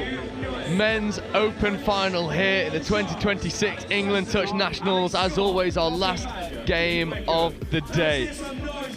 And the players in your pitch right now for the South East Sharks: Will Bamber, Joe Brewer, Sam Clacker, Marcus Chung, Will Coombs, James O'Donnell, Sean O'Sullivan, Max Pennicid, Kieran James, Harry Richards, Charlie Steed, Will Sericold, Quinton Tyra, Dom Tripp, Vince Parker and James Weston. And for the Saxons, Sam Baldock, Seb Conahan, Archie Devlin, Felix DeCorno, Anna Shanalanko, Rory Fulton, Cole Graham, Rory Grant, Ben Greer, Matty Hawes, Tom Lawton-Davies, Ben Lenori, Lewis Partridge, Ellis Pearce, Louis Trays and Tom Wilson. A repeat of last year's final, both overcoming staunch opposition in their semi-finals. The Sharks coming through a northwest storm and the Saxons going one better over the Taipans. This is a game for all the marbles, and it finishes and promised to be some game to remember. And I'm joined alongside, well, Mr. Touch himself, Chris Simon. Thanks, Joe. Great to be up here. First time this weekend. I feel like a bit of a fraud up here for the most important game. I suppose you've done your dog work, haven't you? You've earned your right to be here. Thanks very much. I've been coaching this weekend, coaching the mix, but I think the men's and women's, the quality of the opens we've seen and the number of close games from all around robins and through the semis, I mean, it's been phenomenal too. Yeah, and we were saying in the lead up that these opens categories have never felt more up for grabs for other regions. I think the quality across the board has just increased so much over previous years. Absolutely, and if you look at, I think, some of the ages of the squad, even the Saxons, there's some young lads in here, and they've got so much potential. A number of England players. I think, yeah, the selectors are here. I would not like to be the selectors this weekend. There's so many players putting their hands up. Absolutely, and one of the youngest players in the men's open division, number 1, Quinton Tyra, 16 years old. One of the ones to keep an eye out for. Thrown into the deep end in this tournament, but by all accounts, held his own so far. But there's one thing of holding your own in pool stage games. You've got to bring it when it matters. Men's Open final. And I think that the semi we just saw with, I was half an eye on the Taipans Saxon semi. What a game it was. Oh, unreal game. Saxons coming out on top. And who else to get us underway but Louis Trays and Cole Graham, setting tempo in this Men's Open final as Trays and Graham maraud their way up. He's looking to rip long, but Steed gets up in the passing lane, and that is first blood to Sharks. Yeah, good read there, and you see Dom very, very tight at link. He gave Saxons no space at all on that play before, and yeah, they were trying to rip long on the result, but couldn't get the ball away quickly enough.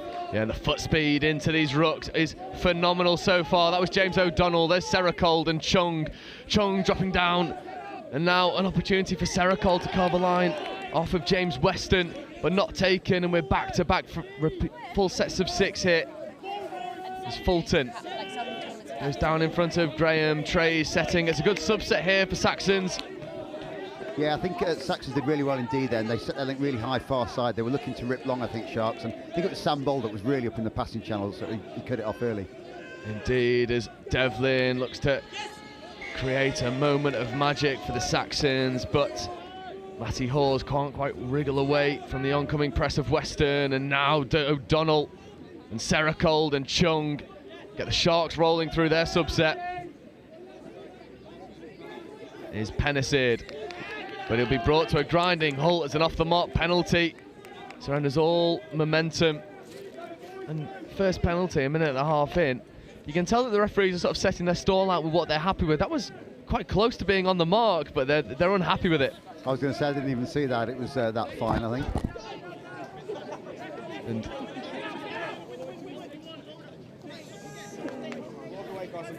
here is Conahan. Anna Shanalanko. Familiar pairing here with Grant and Lawton-Davies. There is Lawton-Davies dishing a lovely ball out to the wing. Not taken on this occasion for Lewis Partridge. But that combination of Alanko, Grant and Lawton-Davies is a dangerous one for the Saxons. It is, yeah, and great long ball, but actually I think it was the winger had it red anyway. I can't think who was it out there. Harry Richards. Yeah, it was Harry Richards, wasn't it?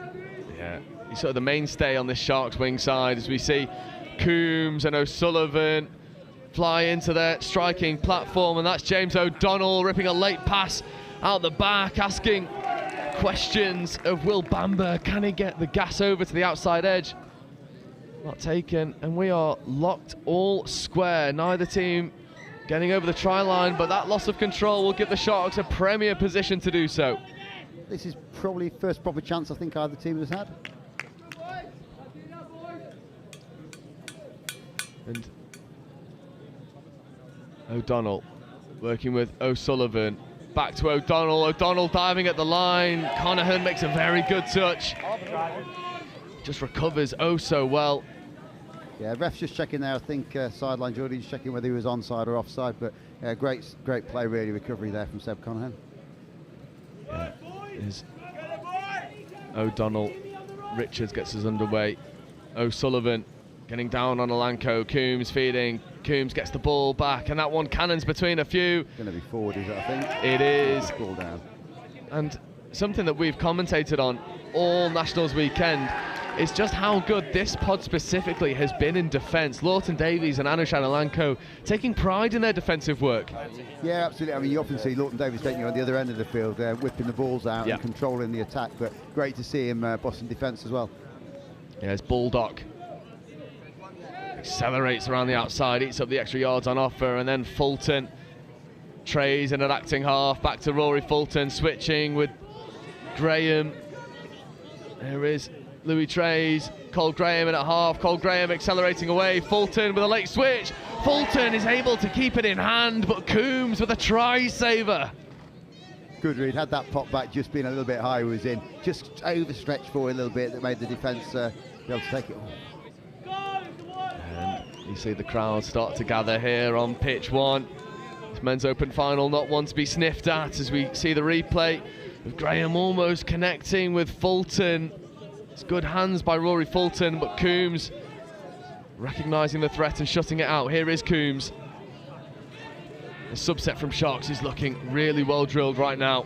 It's Penicid, cannons through, and then Seracold tripping at link. Here is Dom Tripp, right-handed one, pick up. Chung accelerates through, but Sam Baldock recovers well.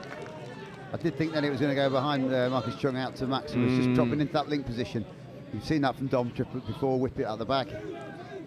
It's one to keep an eye out for as we get into the latter stages of this game. Sam Baldock with great line speed. Getting up, and now Partridge with a job to do at half, and there's a hard touch penalty given against Tripp. Yeah, obviously I know these two middles, 2 links on here at the moment for the Saxons. Call it the Nottingham pod. They play together quite a lot, both up our way here, but also down at Exeter now. It's Pearce down for Lenori. Devlin in motion, comes back to Pearce. Pearce evades Max Penicid once, but not a second time. And back here to Devlin. Devlin coming over towards Hawes. Devlin feeding away to Lenori. Pearce, Devlin on the long. Devlin stepping away from Tripp. Devlin dummying. Is that ball down? Seracold with a last-ditch touch. Devlin. Sharks links, look how where Max Penicid almost on the line. Yeah, he's sat there doing not a lot at the moment and getting away with it. Agreed. Referees will have to become hot to that because that'll be a problem area. And I'm sure that the Saxons boys are just reminding the sideline ref that Max has got to advance too. Knowing Max Shepson down here, I'm sure that's happened already. He can almost guarantee it. As Seracold coming down. Lenori unable to make the touch. Here's Steed. That was second then. Got Saxons rolling on that touch. Yeah, out the back there, we expected that come in. Oh, it's corner. So good. O'Donnell ripping and getting over the Saxons try line. Yeah, it was O'Donnell, wasn't it? Ripping out the back is what I expected Tripp to do last time. Yeah, Bamba with a relatively straightforward catch pass in the end because O'Donnell just speared that ball into his hands. It was the speed of that ball, but also where he took it on the out, and he just made it almost impossible for the defence to do anything with it. Yes, we see that almost opportunity for Archie Devlin flash back up. It's a game of millimetres at the moment. Sharks draw first blood on the score sheet as Trays and Graham look to combine. Graham feeds Baldock. Baldock tries to escape the touch, nothing doing as Graham feeds over to Trays. Fulton currently positioned in at half. Graham accelerates through. Fulton dummying, diving at the line. But a good covering touch comes in by James Weston, and the Sharks currently have the answers for the Saxons line attack. Yeah, I mean, that is, as you said, that's this danger pod at the moment, we think, from Saxons. We're expecting them to do a lot of work in attack. Not had a sniff really yet, I don't think. See Bamba cannoning through the roll ball. Seracold fitting to Chung. Chung down for Pennicid. Pennicid picking, showing a lovely bit of delay, but Louis Trays and Cole Graham shadow him oh so well. And now Fulton again escaping Pennicid. Switch to Alanko. It's that familiar pairing again, and it's this unsung middle pod of Lawton Davies and Alanko that gets. The jittered sub-box move there was all intended by Saxons, as we thought they'd lost the opportunity. Max will be saying it was preordained. Absolutely. It is 1-1, 9 minutes in to this final. Not as high scoring as we've seen some of these men's open games, but maybe it's a case of both defences coming out on top. As we see O'Donnell checking away late to Steed. O'Donnell now in motion. There is James O'Donnell trying to beat Seb Connahan. It's a really good shot. Pass, I think, there, I think is what he's going to give. Yeah. No, offside. It'd be an interesting one to see. I think Jack's given offside. Yeah, he's given offside earlier. Maybe the play before, because it looks like they're going back to the previous roll ball. Yeah. Just interested to see what Saxons do here. Sharks links were keeping really deep on line attack, on line low D. Let's see how Saxons a little bit less. See what the refs do with theirs. Yeah, very static. Yeah, it is very static. And O'Donnell stepping. O'Donnell getting around Seb Connahan. And James O'Donnell is having a final of it so far. That was horrible footwork. Yeah, I think he called Seb offside there. We just have a look back. Yeah, the roll ball's on the 7. Yeah, both offside, middle and link offside by the looks of it. Yeah, you can just see on the replay those boots of Connahan just never hitting that try line. As we see jubilation in that Sharks sub box, and Dom Tripp just reins in Rory Fulton. Trays and Graham working together once more. Louis Trays just gliding around touches, and then an offside penalty. I mean, Louis Trays, he's just so fluid out there on a touch pitch at the moment. Trays and Graham combining. Dom Tripp trying to get up early, backing that Sean O'Sullivan will protect his short side, and he does indeed. Yeah, did just enough there to cut Trays off. We'll see what the Magic Man can create. Trays stepping, Trays diving, but Coombs, I mean, this is what Coombs does better than anyone else, this line defence. Got his body so low then, I mean, Louis couldn't get underneath him. Whether Will was behind line or on the line, he couldn't get under. 32 scoop, dummy pump, trying to get in the in-goal area, but Sean O'Sullivan's fired up and he's happy he made the touch. Yeah, Sharks not looking to rush this either, they're slowing it down. It seems like a team that isn't flustered with the attacking power that's coming against them. They are well-mannered and level heads. As Seracold feeds to Chung. Chung down for Pennicid once more. Pennicid looking to rip long, drops a late pass off. And Seracold maybe could have gone through the gap if he took the ball with him. It seems like maybe a little bit of conditioning creeping in from this transition. A few times Pennicid's had the long ball option, opted to go short. Absolutely, they're running that 32 every time and they're either going short or long. And it'll be interesting to see whether they keep to that over the next 5 or 10 minutes of this half. It's Connahan. Cannons up, and so does Grant. Grant setting a stunning platform here for Alanko and Lawton Davies. Connahan, dummy, sends Harry Richards to the shot. And Seb Connahan gets over for the second score for the Saxons. I was still watching back, I think, the replay of the 32 play from the Sharks when Saxons were all of a sudden at the other end of the field. I think that's momentum, Joe, that one. I think it all comes from that Rory Grant roll ball, that flying into that fifth touch platform. It was brilliant work as we see the angle from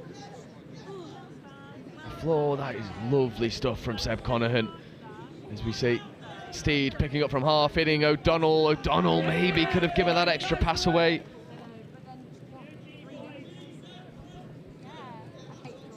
Yeah, if he'd flicked that was on, wasn't it? Steed back down here for O'Donnell. O'Donnell dropping a lovely ball off to Tripp, and Tripp just speculatively drops that ball into an area. Not a lot of opportunity for Sam Clacker to reel that one in. No, was that last? I think they were just looking to kill it, probably slow the game down there, Don was. Yeah, Lanko enacting half. It's good work here, Yeah, and another penalty. Yeah, so the ruck going to be 10 forward for Saxons. Yeah, it's easy enough call.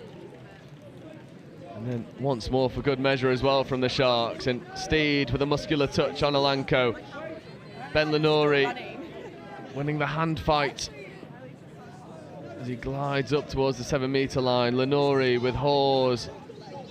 Lenori just trying to set a bit better of a platform here.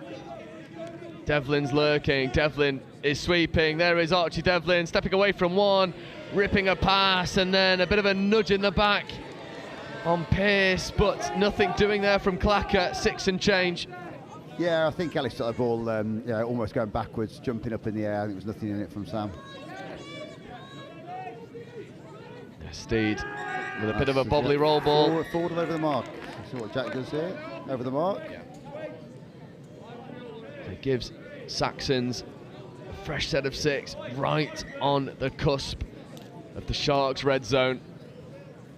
And yet, the referees will bring them even more forward. Bang onto the 7, tap penalty.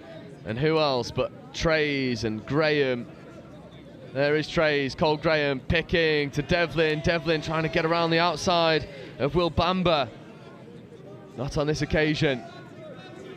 Bulldog trying to drag this link up and get him engaged. Bulldog sending the platform for the doggies. Devlin stepping, Devlin. That is devilish from Archie Devlin. Shepston loves it, the Saxons love it. And that is vintage Archie Devlin. He has got one of the best steps in the business. You've got to say so tight to stop him. Look at there, middle separation, he just steps back. That's diabolical. And Max Shepston loves it. Ankle breaker, isn't it, that one, Jay, I think? Oh, he is. Me and Sam Bork over on Pitch 1 all day have been nominating steps for the Caelan Ponga Award. I think Archie Devlin's just taken that one home with him. As you see, Chung and Sarah Cold looking to re-establish Sharks parity. O'Donnell, that space just crowded out well once again by Anushan. Alanko and O'Donnell, tip pass on from Chung. It's penalty, offside.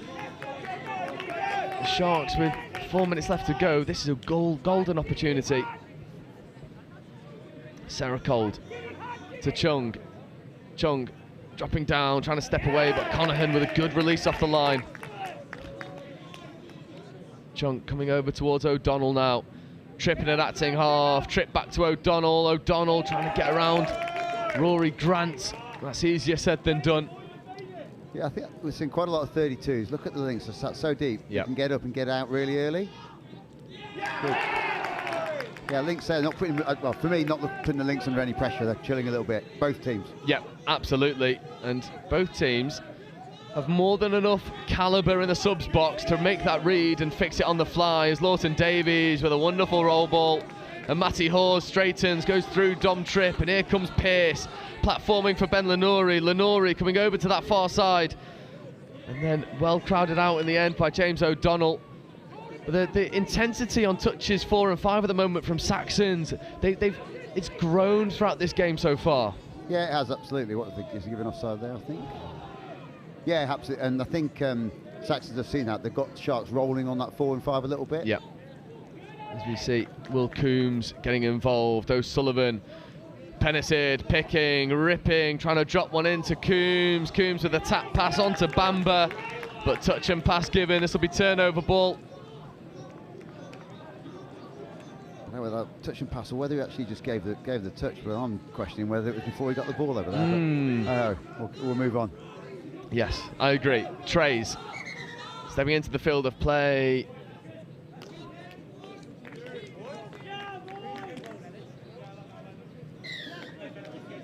Offside penalty. Fulton exploding off the left foot into the roll ball. There's Graham. Trays in at half. Graham moving over towards Baldock now. What can Baldock create?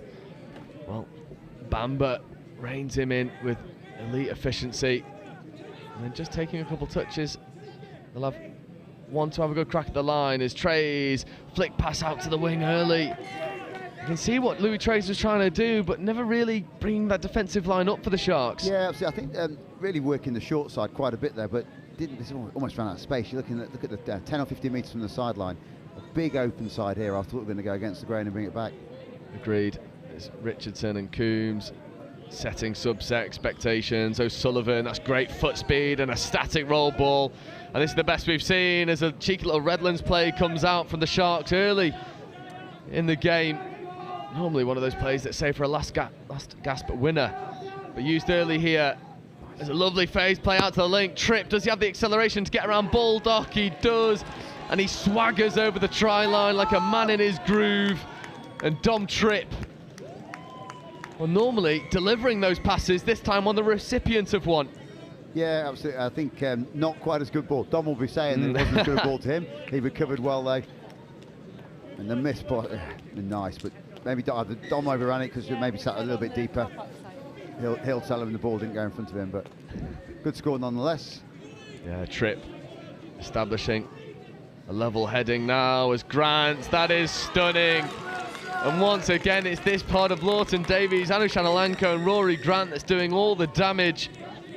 This time, Grant executes and feeds to Tom Wilson, but on the replay, Alanko fixing, deep wrapping line from Grant, and Wilson just holds his feet and finishes. And now this game is threatening to burst into what we sort of expected it to be, a bit of a shootout. That's the danger pod for me at the moment. They're looking, much more slick, smoother, giving options.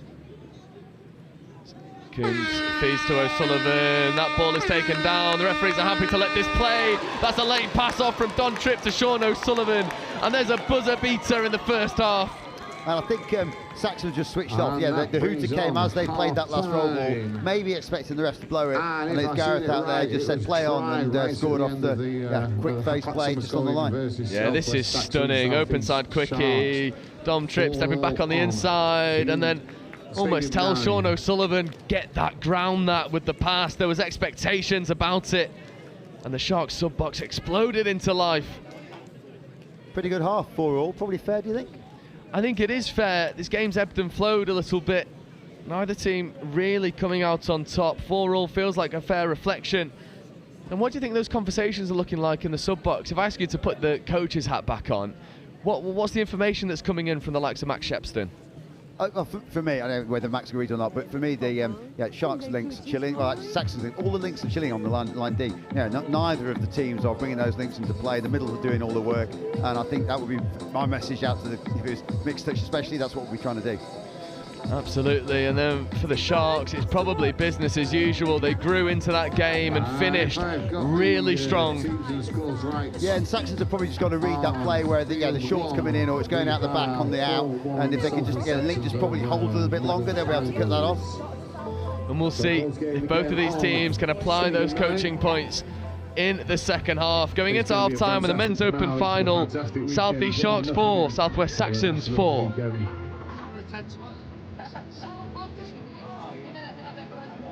Who says you can save the best till last? So why not start with the best? Nationals here in Nottingham. A fantastic tournament.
Come with me or back to money.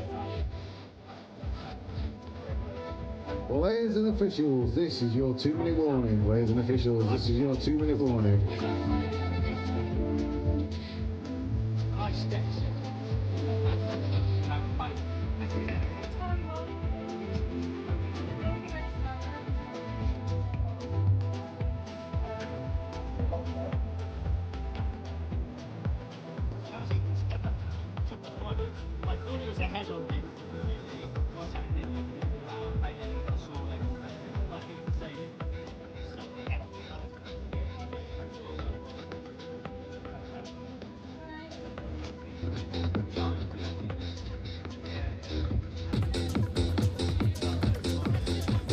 So with about a minute left to go till the final half of touch, and what has been the largest ever England touch nationals here in Nottingham, the sort of de facto heart of touch here in England.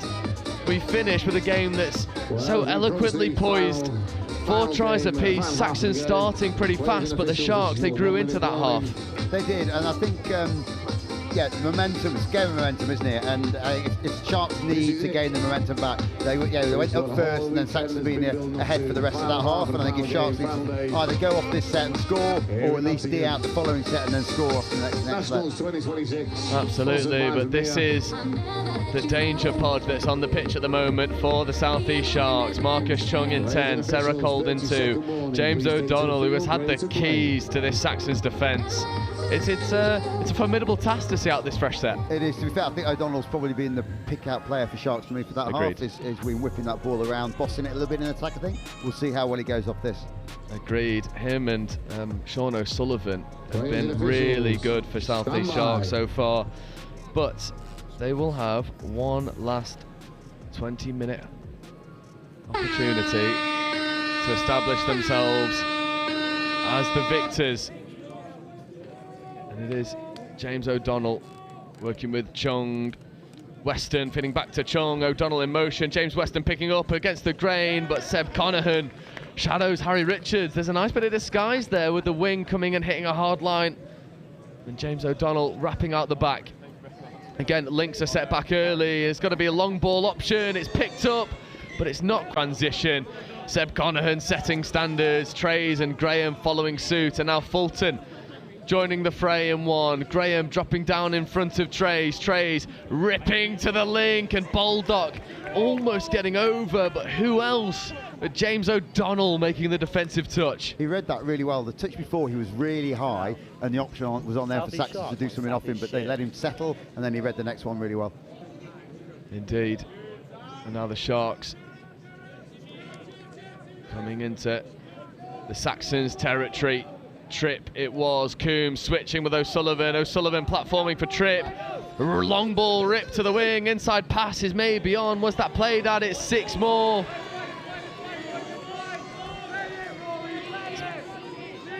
The referees didn't see it, but to be fair, both refs were very close to the spot there and called it. Yeah, and I wonder if they'll start having a look at these links that are sat back, being comfortable. Even on that, yeah, Louis doing all the work, isn't he, as middle, protecting his link. Link's not having to engage at all. Is the ref going to give that now? No, he's giving in the ruck. Yeah, it's one to keep an eye out for. Just hugging that try line a little bit too tightly, a little bit lazily are the links for the Saxons. That's better impetus by Baldock, and Tripp wants to take him out, and Baldock stays really explosive on that line, able to crowd out Dom Tripp. Here's O'Sullivan. Now coming over towards Coombs. There's Bamber. Bamber back to Coombs. Coombs to O'Sullivan. O'Sullivan back to Tripp. That's a better setup. Coombs in motion. Tripp ripping. Lovely long ball. The referee's happy. Good score.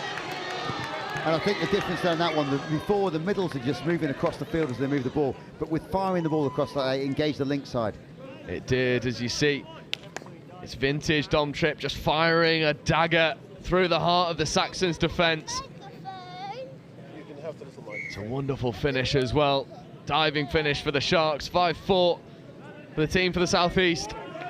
And now your de facto Nottingham pod. Got a bit of work to do. There's Devlin playing Matador with the South East defence. He's just stepped 6 times there just to keep them on their toes. And Lenori trying to go long, but that's half court and turnover. There was an extra touch in the chamber. That 32 scoop is a familiar platform for Ben Lenori, but not quite reaping reward on that occasion. And our Sharks come to the away set. And Steed coming up the Saxons box side, followed in suit. I think that's Kieran James.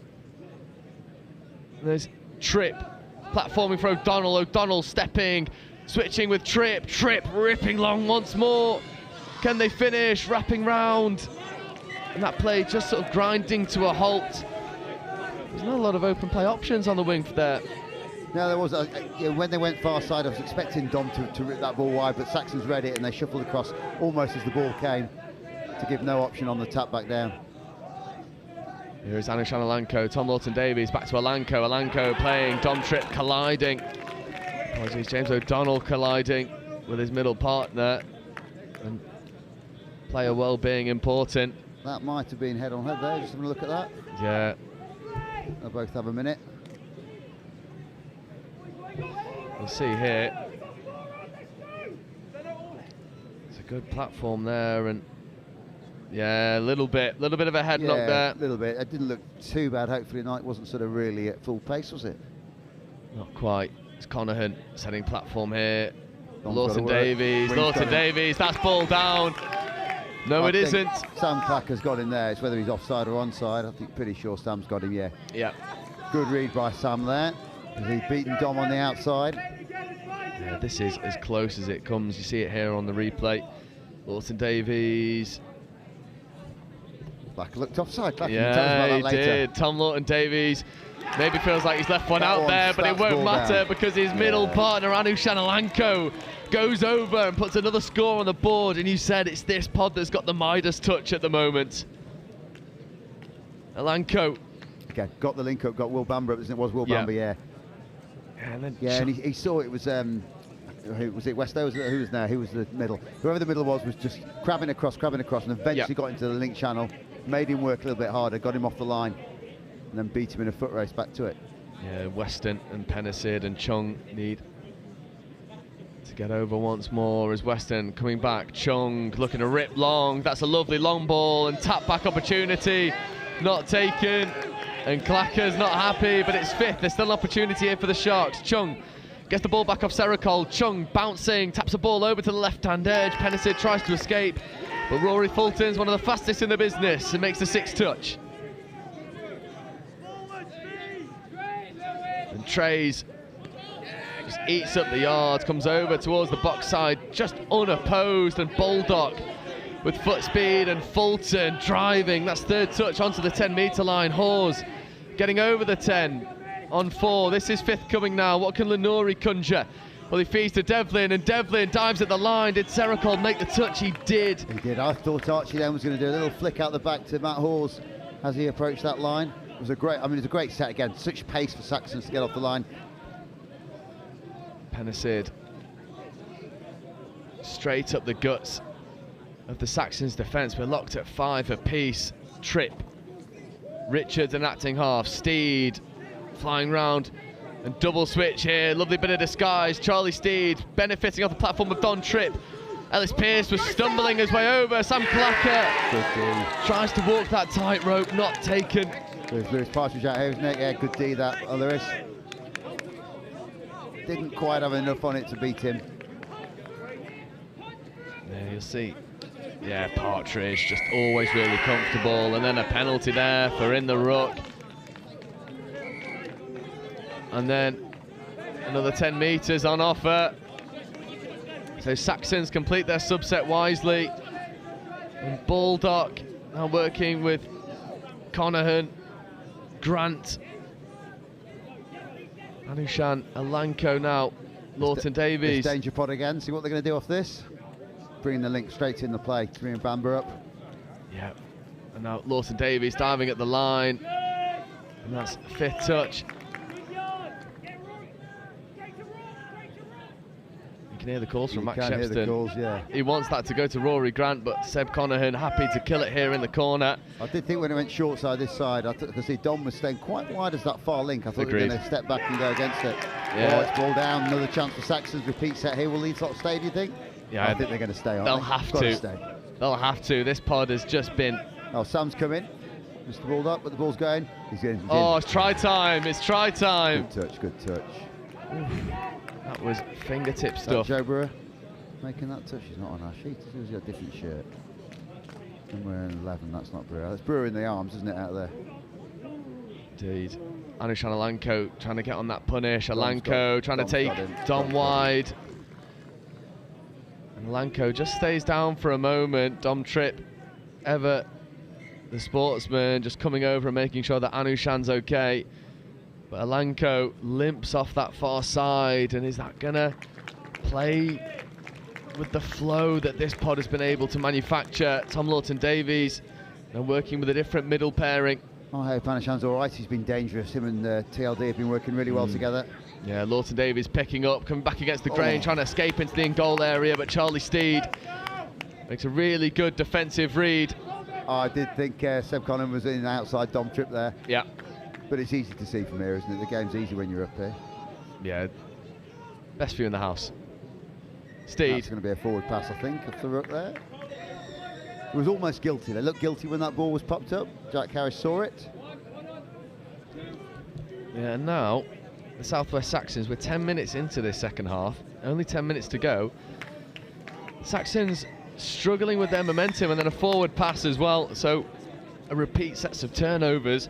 Is this a case of finals nerves, or do you think it's a bit of fatigue setting in? I think probably just Anushan's injury over there just slowed the game down a little bit. They've got a little bit of momentum. Both teams were driving really hard, and it's just giving it a little bit of break. Maybe that was what needed by both teams. Coming up for air, 10 minutes to go, sort of, 3/4 of the way through. There's Chung down for Weston. Weston over towards Seracold. Seracold coming down now for Dom Tripp. Tripp picking up, nice stepping, ball. Lovely ripping ball to Marcus Chung. And that is a beautiful set-piece play, that left to right pill to Marcus Chung, chopping a lovely line. You sort of know it's coming, but how do you defend it? Because it's so inch perfect, that ball. Yeah, Tom Wilson outside, he's just not quite tight enough maybe, but if he comes in any tighter, Dom goes over the top and does the miss. Yeah, and it's one of those, you just compliment the ferocity of the attack, and Devlin stepping away, reined in by Bamba. There's Devlin, want to get on the quickie. Half was a little bit late to giving the ball back. Did you the hole the Nori had then? I feel that Archie had stepped back, gone the other way. Yeah, and now 10-metre tap penalty. Steed and acting half, feeding away to O'Donnell. There's going to be obstruction. Yeah, you called it, Chris. Obstruction, fresh set of 6 here, and what else? What other pod is it going to be? And Anushan Alanko does enter the field of play once more, so the familiar pairings of Grant, Alanko and Tom Lawton-Davies as Devlin diving at the line. It's well crowded out by the Sharks defence, and it needed to be. Devlin positions himself out at link. Grant now coming over to Anushan Alanko, trying to get the dropping early penalty. Grant to Lawton-Davies. Alanko now. Steed gets up, makes a very good touch, but... Ooh. Oh, everybody saw that. Ooh, Charlie Steed. We won't show replay that, will we? But Charlie sorted his shoulder out on his own record then. I think that was just in the touch where he realised it had gone. So just a bit of an injury break. Hopefully Charlie is okay. Yeah, Charlie Steed is a braver man than me. That is. Good read by James O'Donnell there. Really good read. It's 5th touch. Yeah, and again, this game just sort of breaking down into moments where 2 injury breaks have brought all of the momentum back to a grinding halt. And this game is, I mean, it's simmering, isn't it? It's threatening to burst into a proper shootout. It's not really. Yeah, I think we're 7.5 to go. We're sort of waiting for that next bit of intensity, aren't we? I think the second half, both teams came out driving really hard. Momentum was really good. And here we go, Max is trying to reignite that part for the Sharks. Yeah, it's a really good platform here. Chung down to Seracold, Tripp in an acting half, rips an early ball there to Marcus Chung. Chung tries to beat TLD, but Tom Lawton-Davies just mirrors Marcus Chung and makes the final touch. The play on call by the referees. Tom Lawton-Davies was expecting a call there, and the Sharks are buoyed by this defensive press. Big contact coming in there, and Conahan with a wry smile as he comes off the pitch. I was just going to say, I think they bought that penalty. They were looking for the first one, didn't get it, and then they wanted it because they lost all the momentum, didn't they? They were 3rd touch, not even got for 10, and Sharks will be annoyed to even give them a sniff there. Yeah, there's Bulldog. Now, Trays working with Graham. Trays open side quickie. Trays stepping. Trays diving. Louis Trays gets his score in the men's open final. It's courteous from Graham. Ball back on the inside to Trays. Louis Trays brings parity once more. You said at the start, Joe, yeah, this pod was the gun pod, go-to pod. Yeah, I've been waiting for them to do something, and Trays has now brought it to light. And yeah, it'd be interesting to see how much line attack they now get. I don't think I've seen them D, not as a proper set yet. Maybe I'm doing them a disservice. No, well, when you've got a designated attack pod, you want to keep as horses for courses, isn't it? As Anushan gives away. And in the ruck penalty. And then the Sharks will march forward with 6 touches in the chamber to work with. James O'Donnell. Rory Grant caught in the ruck there. He knew it. Accidental, but he did absolutely know what he was doing. Yeah, James O'Donnell working in the middles with Charlie Steeds, just taking a settler of a touch. There is O'Donnell, Steed dummying, Steed trying to go to the wing, but it's picked off by Tom Wilson. That's a bit of a waste of an attack set there. I'm surprised at Sharks there because, yeah, you only had, I don't know which one was it, was it TLD or Anushan were up? Yep. Nobody else was up. They were all sat on the line, and I'm surprised they even took the touch. But they've regained it back. Yeah, that's good set of defence there from Sharks to win that ball back. Saxon scrambling back to get on line D. That's a forward pass off the ruck, I think. Yeah, spotted there from the referees and well spotted. As you say, it's easy from up here on the sideline. It's ever so different. It is. I think what's good, yeah, you got Jack, Gareth and Geordie out there, haven't you? And yeah, they are letting this game flow, which is great to see. And they're only giving these decisions where it's imperative, where it's important for the game. Oh, nice play there by Matt Hills. Yeah, just avoids the no-touch claim. And Lenori sets a good platform, and Fulton, familiar Rory Fulton, foot speed into the roll ball, setting a good platform here for Graham, and Trays scooping, right foot step, Trays escaping as the in-goal area. Trays needs to find a support, he does. Fulton started it, Fulton finishes it, it's stitched together by Trays, but Rory Fulton gives Saxons the lead. That little hitch kick by Louis Trays, just to get through that gap. I thought he was going to get caught. Yeah, it's just, it's just a little one. So close, inches in this game. Yeah, and Fulton starts it, finishes it, and now Sharks find themselves a try down. 4 minutes in this half, and that is an uncharacteristic error from Sean O'Sullivan, who leaves the ball behind him in an acting half. TLD gets the ball down, no touch claim, referees wave it away. Rory Grant throws himself through the roll ball. Hawes met chest on chest there by Will Coombs. Coombs now with a bit of work to do, coming up against Archie Devlin, but Will Coombs. Well done by Will Coombs there. He's been phenomenal from a defensive point of view all tournament, has Will Coombs. I was just about to say, I think if Saxons get the next score, they'll expect to close this game out. I think the way that this game is going at the moment, 2 scores is going to be difficult to plug the gap with only 3 and a bit to go. And this is the pod to do it. There's Archie Devlin. Devlin stepping, Devlin accelerating over the line, but who else but Will Coombs making a defensive touch. And this pod for me has a bit of everything. There's Devlin to Graham to Rory Fulton. Fulton stepping back on the inside. Graham going for the line, but Sam Clacker makes a really good touch and then stands over Archie Devlin. I think we're waiting for a little flick pass out the back. Twice there. We've had, Louis on that side. I think it was, and then it was Lewis. Rory Fulton carving a gorgeous line off the ball, and it is a wonderful pill fired from the hip of Louis Trays. As you watch it here on the replay, Devlin down for Trays. Trays takes 1 step, and then Rory Fulton just evades the diving touch of Tripp, and that is stunning from the Saxons. It was the quickness of that ball off the ground there. He didn't hardly any back lift. He just fired it straight off the ground to take on the out. And 2 ahead, 2 to go. It's going to be tough for Sharks, but you never know. Yeah, Chung needs to create something here. 2 minutes left, 2 tries the deficit. It's not out of the realms of possibility, but a score's got to come here. As you see Western picking up against the grain, but there's one man you don't want to try and take away. That's Anushan Alanko. He's had a good game. And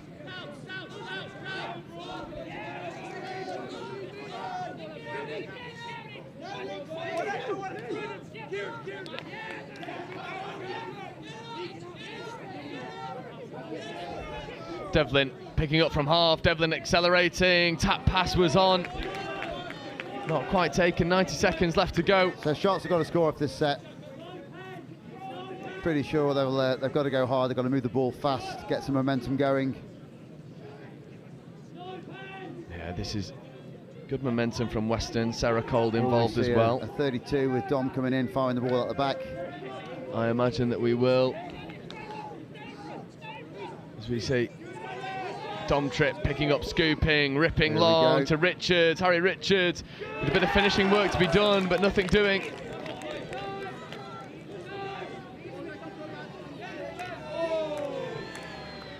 Then a bit of a physical touch coming in. Just a moment, Matty Hawes, and there's a bobble of the roll ball. And Sharks want to go quickly. There's an opportunity on this left-hand side to do just that. Referee's calling play on. Tripp avoiding the touch of Hawes. Dom Tripp trying to get over. Steed stepping, Steed bouncing. That ball is battered down by Ben Lenouri. And there's got to be a little bit of go forward here. An urgency from the Sharks. They need a score and they need it now. They're already celebrating in the sub-box.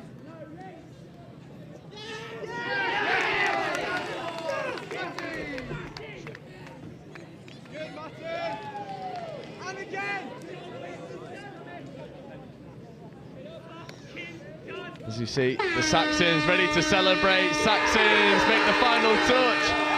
And it is back-to-back championships in the men's open category for the men from the Southwest. And what about that performance? The Southwest Saxons come through the old enemies, Southeast Sharks. It was more convincing this time from the Saxons. This team's only going from strength to strength. Yeah, I think when they went those two ahead with 2.5 to go, I think that was just too hard for the Sharks to pull back. It looked like a one-score game all the way through, but congratulations to Saxons, and I think Sharks just picked at the post, really. Congratulations to Saxons indeed, who not only make it back-to-back titles here. There's 5 Southwest Saxons titles here over Nationals weekend. Sharks and Saxons producing another marvellous game here on live stream, but the Saxons coming out on top.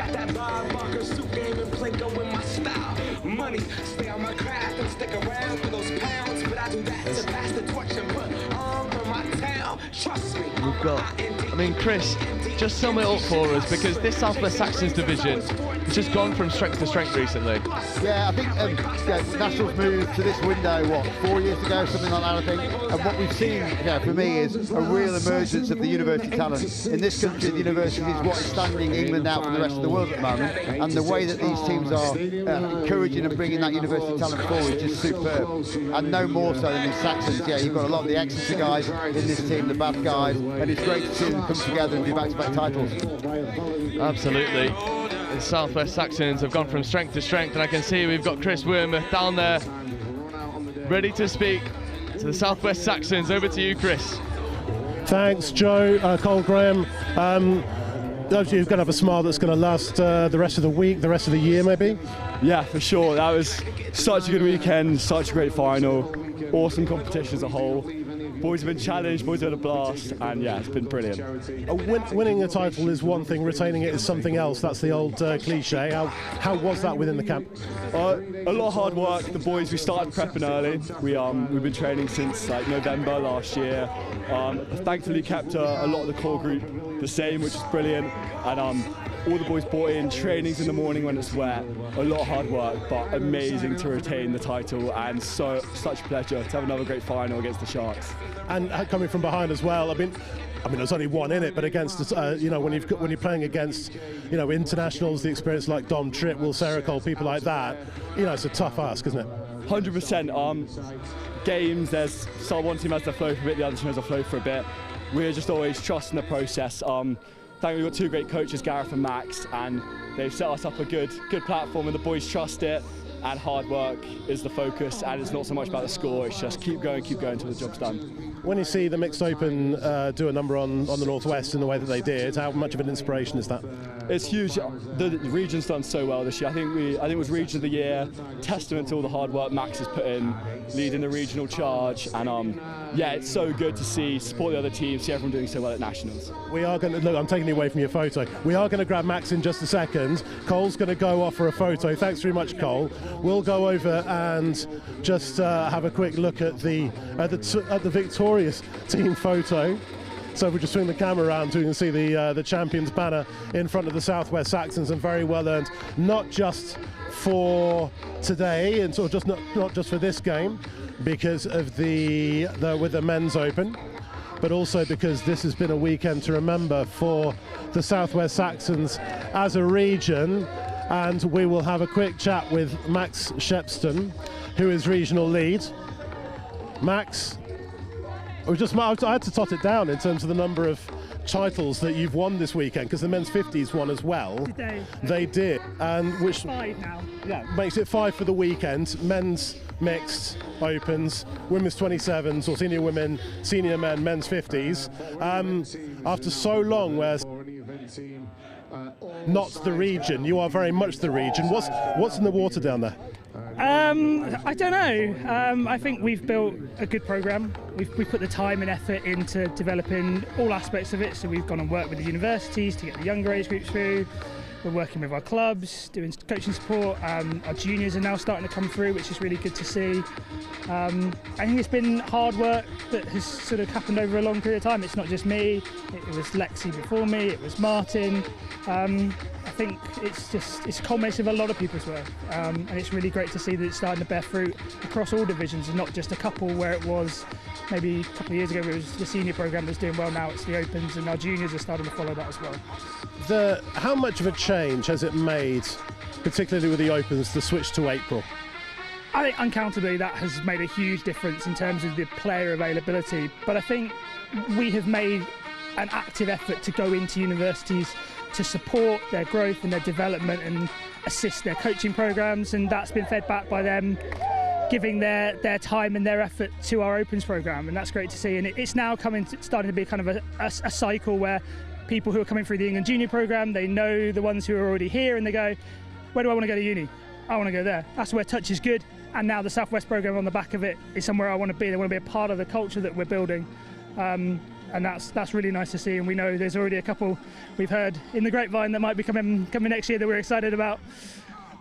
Taking your Saxons hat off and putting an England hat on, how important it is for the nation that, dare I say, the love is being spread a bit more in terms of titles, performances, finals. The Southeast dominated the Opens for so long, although other regions were shared. The fact that this is now a nationwide competition where so many regions could win it, how important is that for the country? Oh, undoubtedly. It's great for the teams that they're actually playing. Like, this weekend has been an awesome weekend for us, with every team having the capability to beat everyone. Like, we played Midland Tigers this morning, who came 5th, and they gave us an absolute dogfight.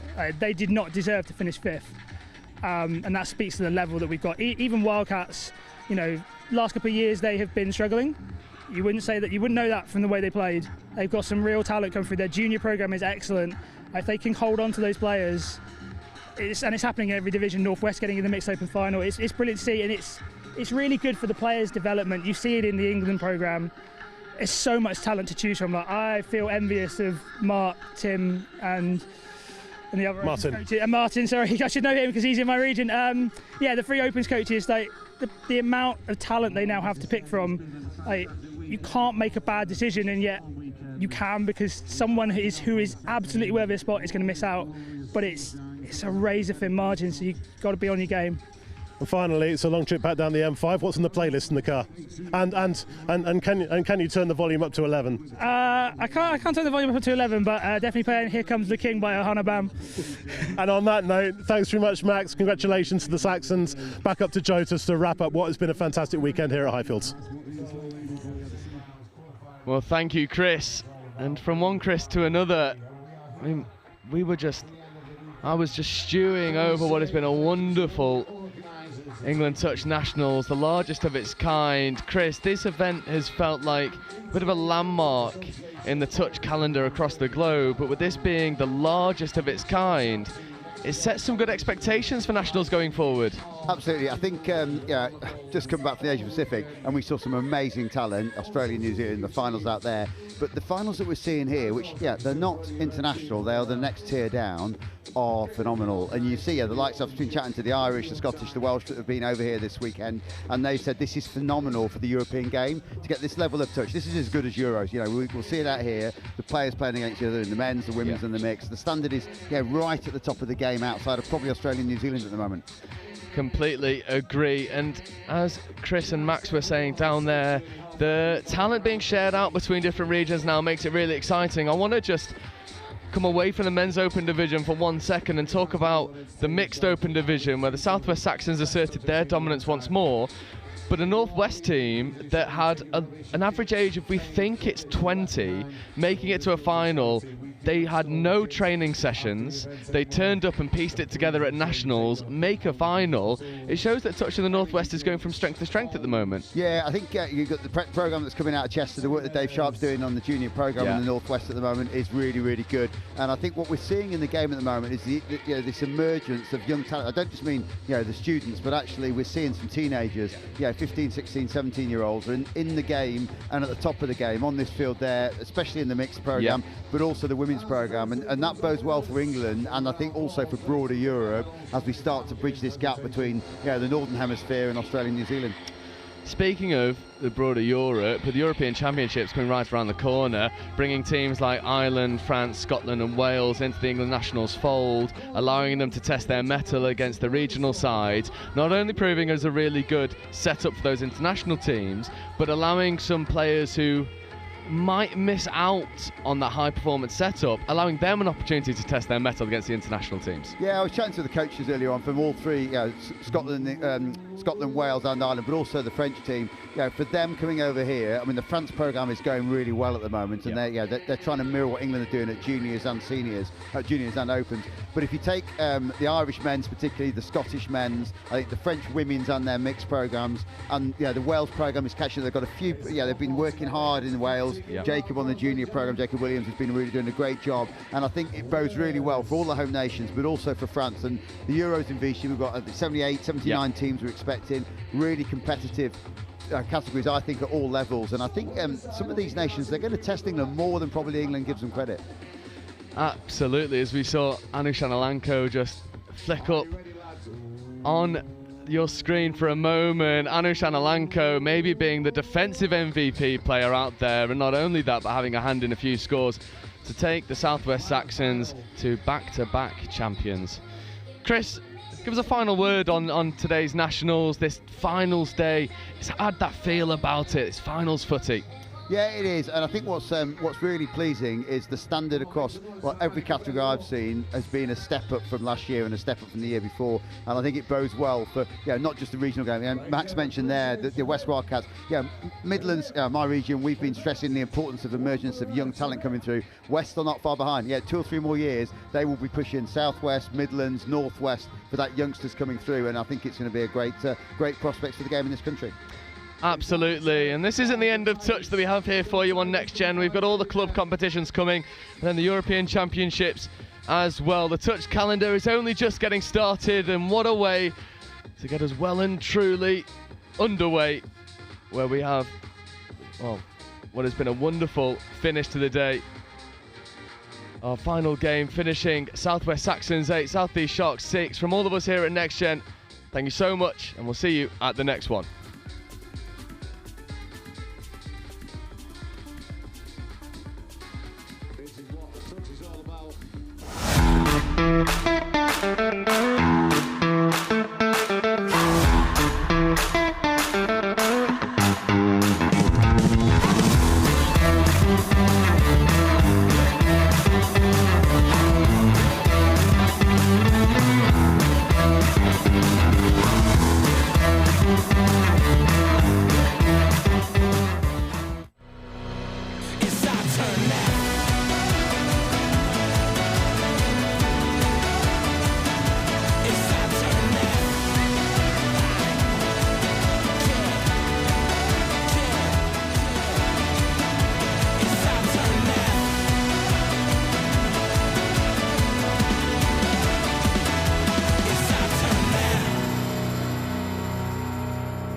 work to be done, timelines to be met, results to be delivered.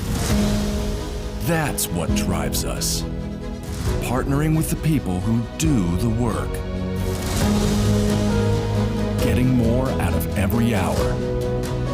In a world of diverse markets, it's about listening more, talking less, truly understanding what's being said, solidifying belief and peace of mind, collaborating and designing yellow iron built tough, built to last, helping our partners embrace the work ahead, day after day, month after month, year after year. It takes words backed by action, words fueled by our founder, Gary Vermeier. There has to be a better way. Not just a phrase, but a timeless mantra that lies at the heart of every machine we build. Productivity has a name. Vermeer. Equipping our customers to do more.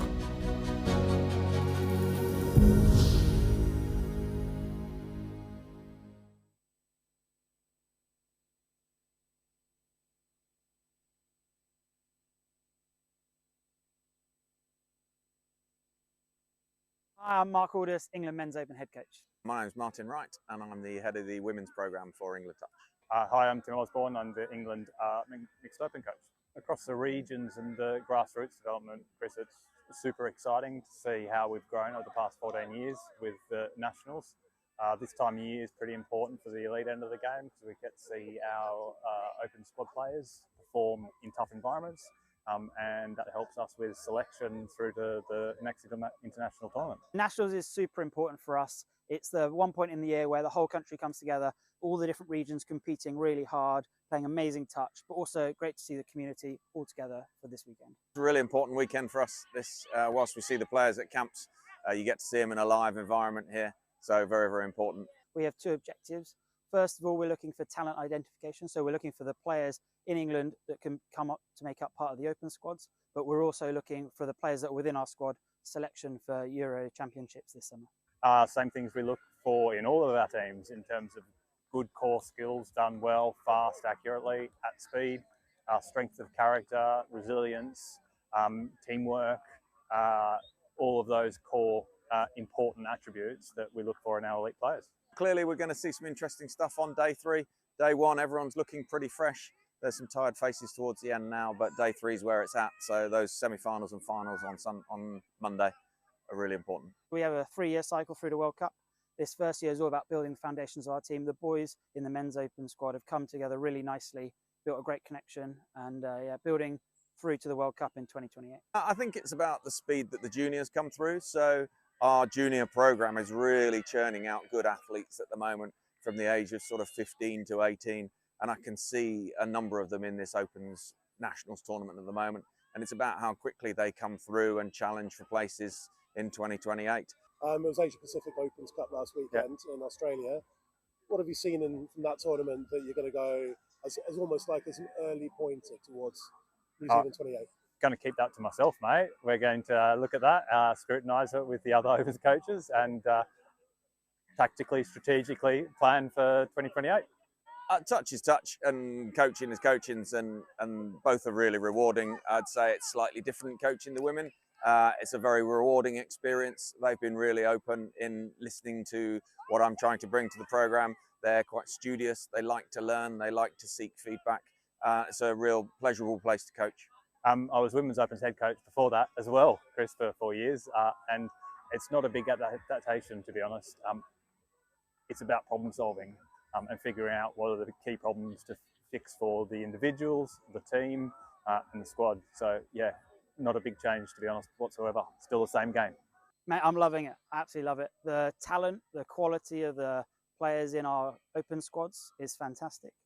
I think it's a real honour and a privilege to get to coach them. And the effort that they put into being the best they can be to improving themselves and each other, it's pretty inspiring.